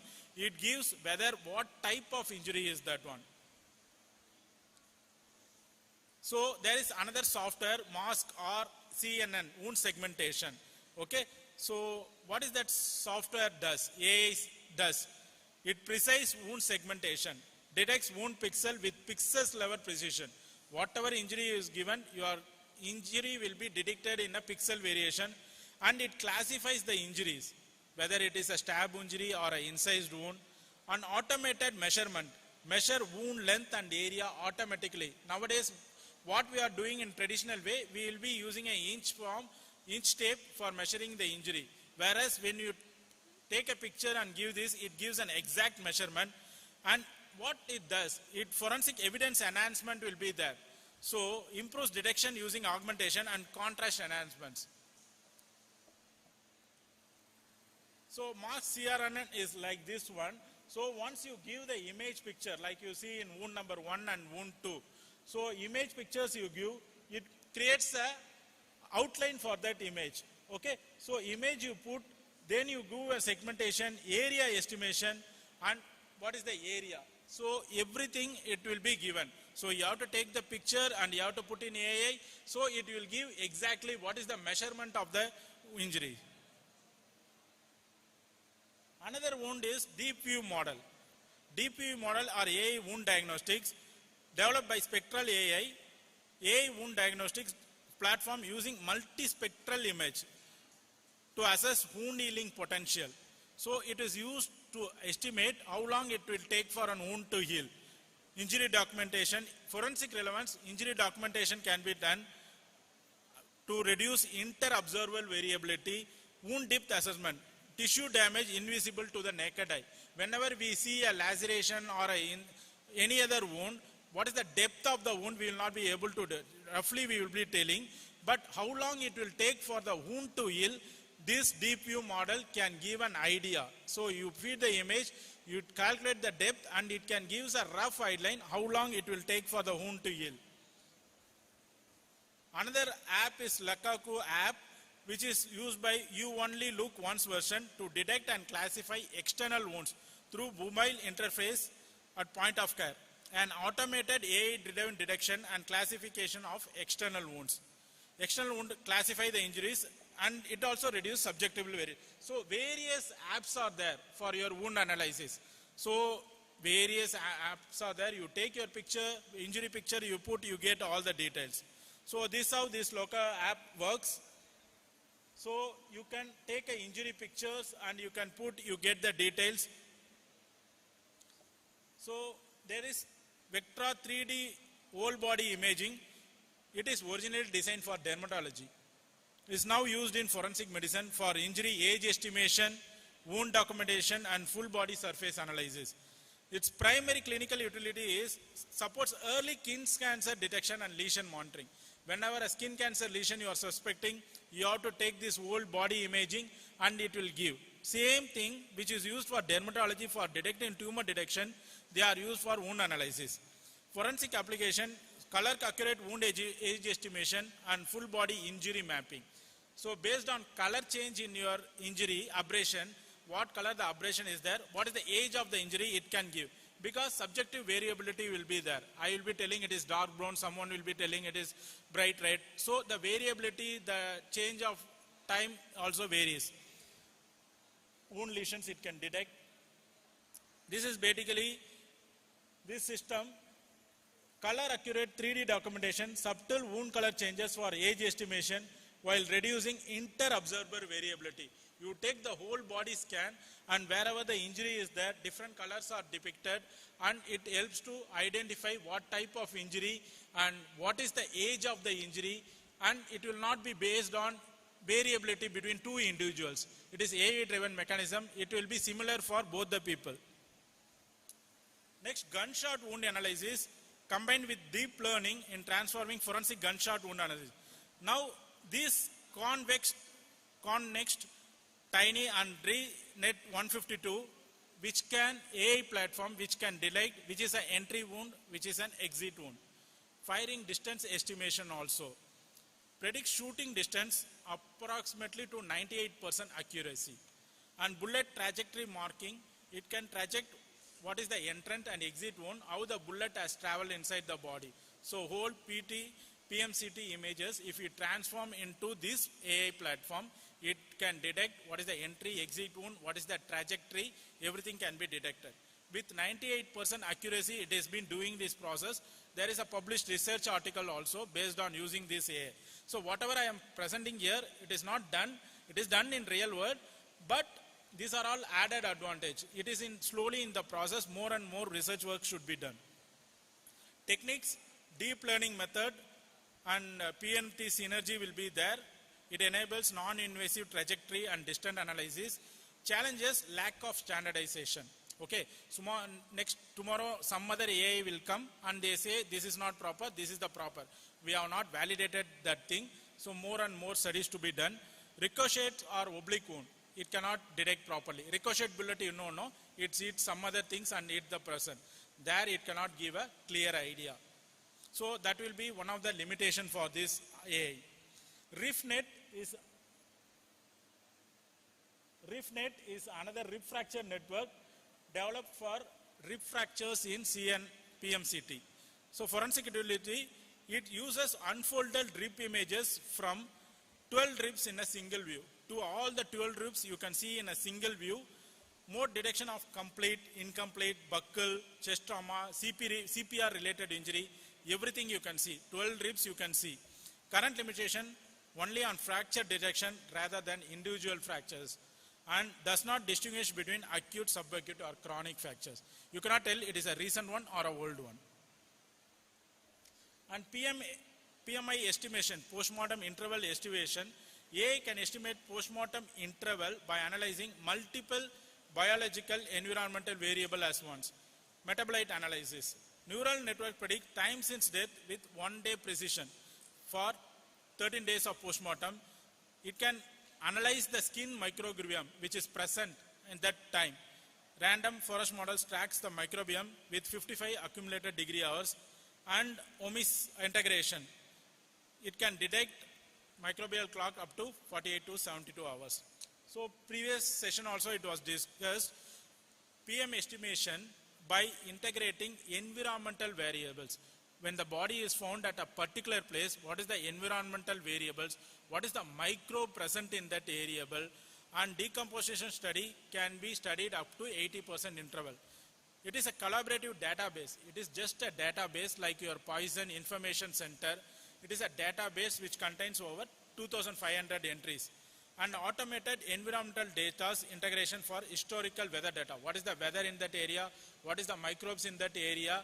So it will read that one and it can give the time. So this is QIA-ME2 microbial clock, taxonomic identification, reference database identify key microbes, and it analyzes these things, and machine learning uses this pattern to estimate time since death. So AI in cause of death, we are giving cause of death. Whenever you are doing autopsy, we are bound to give cause of death. Machine learning on histological slide in differentiating sudden cardiac death, drowning, drug-induced, whatever might be there. AI should be used as a decision support tool. So whenever you are using an AI, it should be only be a support tool. So we have seen recently last week, like in Gujarat, one doctor has feed his patient has recorded. A doctor has a CT film. CT film is putting in ChatGPT and he is getting whether it's right or wrong. He is bound to do that. Okay, it can guide him. These are the features I found in the pictures. This is the observation. But it is up to him to accept it, to remodel it. Okay, so you cannot tell him, you cannot use ChatGPT. Okay, the ultimate responsibility lies within the doctor. You feed ECG, you feed X-ray, you feed CT machine, whatever you feed. But the ultimate responsibility lies within the doctor to interrupt whether ChatGPT is giving. Similarly, you can check with your answer. You feed your question in ChatGPT, it gives an answer. Whether you accept it or not, it's up to you. Drowning diagnosis, deep learning. Previously, we used to get diatoms and we used to do deep learning diatom detection will be there. Machine learning on histological, postmortem, liver, kidney. It can be helped to identify what is the particular diatom. And microwave digestion, vacuum filtration and automated SEM, standard electron microscope, detects 100% in lung tissues and 97% in other tissues. And AI in crime reconstruction, whenever crime has happened, 3D scene reconstruction, LiDAR and photogrammetry create accurate digital models that preserve evidence geometry and support virtual walkthroughs. Blood stain pattern and trajectory analysis. Direction, what is the direction, what is the impact angle, trajectory rules. So previously it was done by an individual person. Now you can take the picture, you can feed it and you can get all this data. And you can get a AI-driven even sequence reconstructions also. So first, scene documentation, comprehensive notes, photos and measurements, evidence collection and data integration, assemble data sets and create coherent models, run simulation and test competence authorities and expert report. So evidence at courtroom, evidence integrity, every reconstructed element must be a source of evidence and documented methods. 3D renders and simulations help juries and counsel understand complex findings clearly. When you have a 3D image developed due from the crime reconstruction, you can put it as a visual communication so the judges and other people will be able to find it easy. Analysts can test competing events against physical evidence constraints. Objective medical documentation and legal support. AI summarizes complex clinical findings, clear findings, natural language processing for medical records and legal documents. Automated report writing and documentation can be done. So looking ahead, what is the responsible AI? How you can use, how you can make a AI responsible or how you can use the AI responsibly.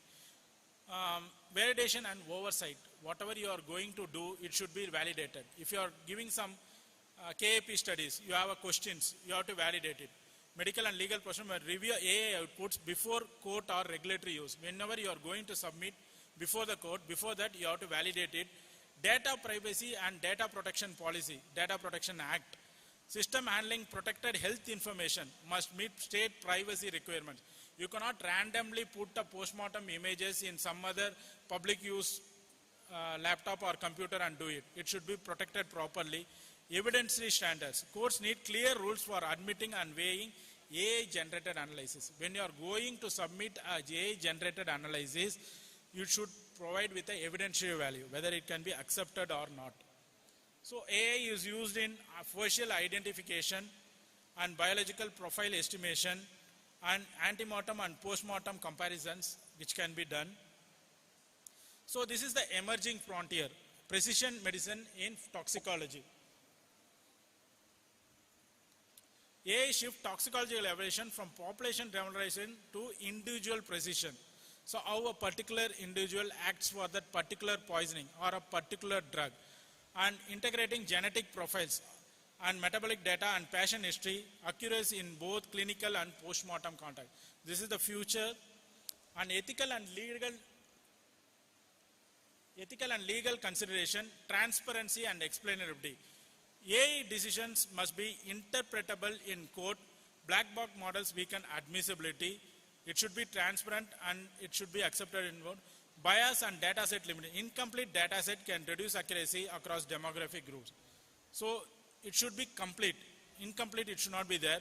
Regularization, standardization, clear protocols for validation and admissibility are still lacking. Unless you validate it properly, it will not be admissible. High cost. What are the implementation of high cost? AI infrastructure, software license, and hardware investment presents a significant barrier for under-resourced forensic service. You cannot have all the AI-driven software, even it is validated, even it is good. You cannot have it in all the center because of high cost. Training gaps. How much people are trained in using AI? AI is a new thing. If you are going to use, everyone should be trained. Resistant to change. Some people are resistant to change with AI, but you have to make sure you advise them. AI is the future. Large scale challenges. Now, future is integrated in AI. Now, pilot programs and target AI tools entering forensic practice globally. Now, small pilot programs are growing and you are using AI and you are finding whether results is applicable or not. Near term, next what will happen, you will have a AI software which will be validated and become standard in high throughput toxicology lab. Validated AI tool will be there and which will be used in all toxicology labs. After that, AI autopsy analysis estimation achieving judicial acceptance. Now we are in process of establishing virtual autopsy throughout India. Slowly so much corroborative evidence it will come. Slowly it gets accepted. Now future will be fully integrated AI augmenting every stage of forensic investigation seamlessly and reliably. So that will be the future. Forensic database. AI platforms can help lab exchange findings and integrated forensic database should be there. Validation should be complete, clear, and AI in explaining case reporting. It should explain how it has come to a conclusion so reviewers can review and challenge them. So AI should augment humans, automation and transformation into multi-means AI platform. So accuracy. So a powerful partnership, AI is a powerful partnership which will be the future in all the futures in toxicology labs, PMCT, everything. AI enhances the precision of analysis, reducing error and improving evidentiary reliability. Automated accelerative workflows enabling faster, higher volume forensic investigation. The journey from tradition to AI-powered forensics is one of the continuous collaborative changes. So final thing, AI is a tool which can guide you, but it is not a thing, it cannot any time replace a human judgment. So it can act as a thing which can help you in making a judgment, but it cannot overpower the human judgment. These are my references. AI is a tool, not a threat. Thank you.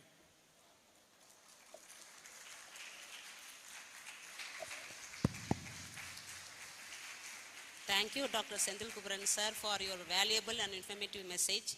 And you started with an interesting story. You have given many examples, good pictures, so many methods you explained, and also you told that we have to take it as a support and we have responsible for the results what we are going to give. So thank you very much, sir, and also thank you for the Dr. Sukan Chandra sir for organizing this wonderful CME.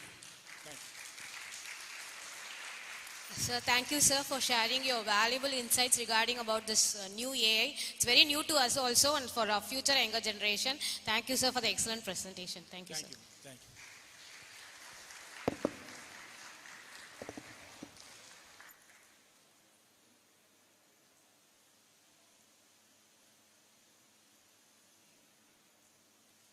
I now request our chairpersons, Dr. Bobby Mum, Associate Professor from the Department of Physiology, and Dr. Sukanya Mum, Assistant Professor of Department of Forensic Medicine, Madras Medical College, to felicitate our guest, Dr. M. Sendil Kumaran sir, Associate Professor and Head of the Department in charge, AIIMS Madurai, with a memento.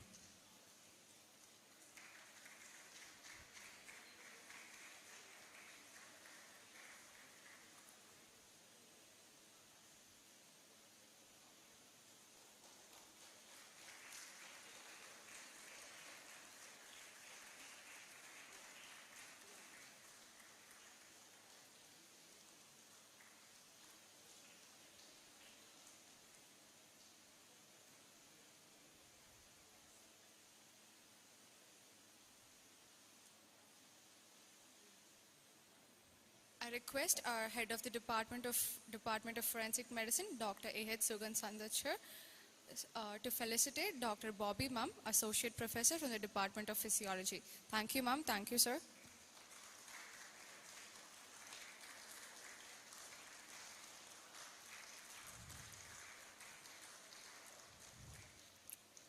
I request Dr. Saravnamurthy, sir, Assistant Professor from the Department of Forensic Medicine, to felicitate our Dr. Sukanya Mum, Assistant Professor from Madras Medical College. Thank you, sir. Thank you, Mum.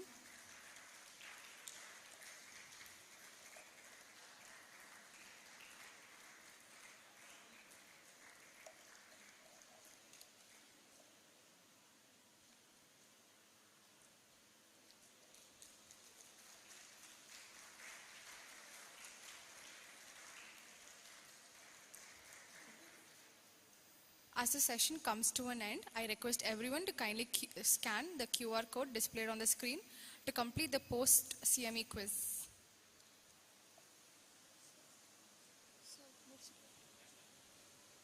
May I now request all of you to rise up for the national anthem?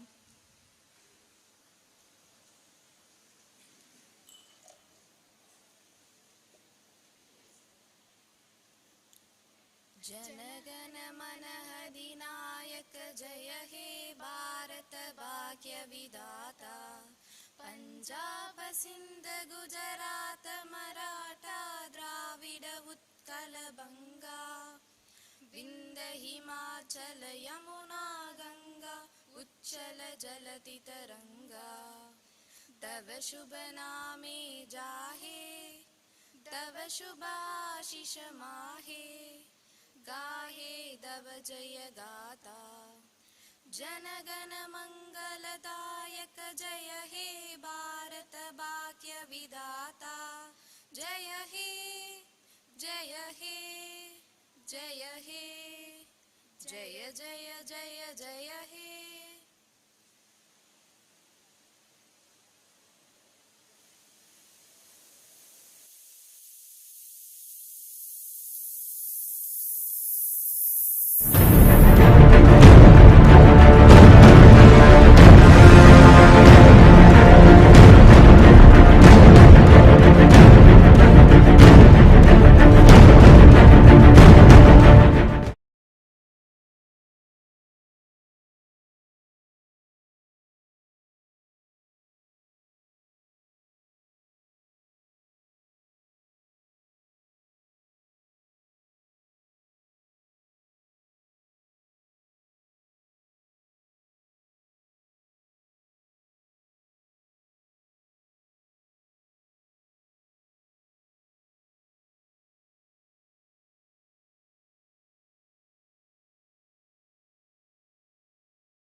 I kindly request the batch of Yugatrans to come onto the stage for a group photo. Batch of Yugatrans, stage ku vaanga please. Oh, 1 second, 1 second.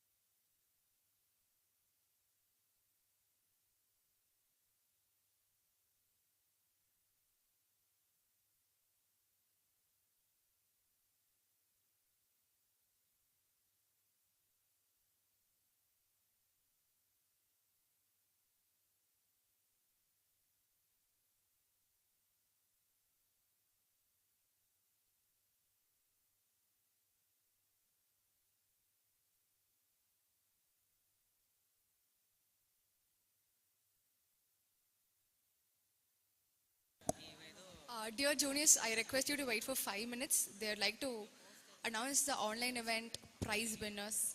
Please wait for 5 minutes. The winners for the online events are displayed below.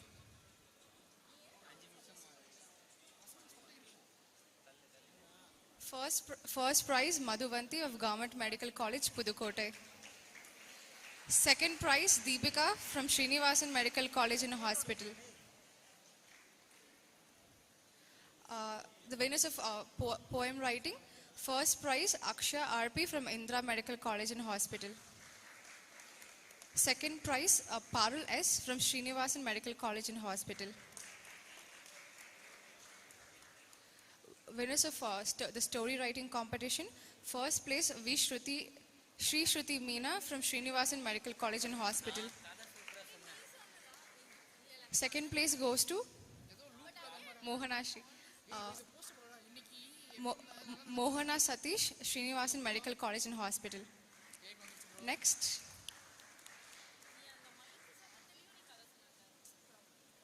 For photographic competition, first prize goes to S. Mohana Satish, Srinivasan Medical College and Hospital. Second place goes to Abhishek S. Govt Medical College, Krishnagiri.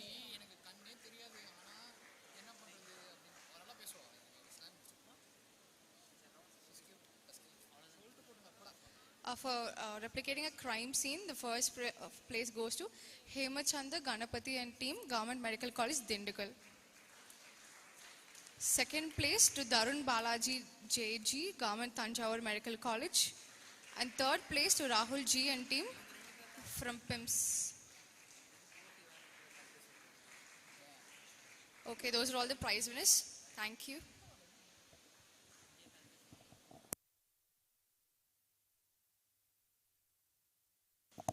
I request the batch of Yugatrans to come onto the stage to take a group photo.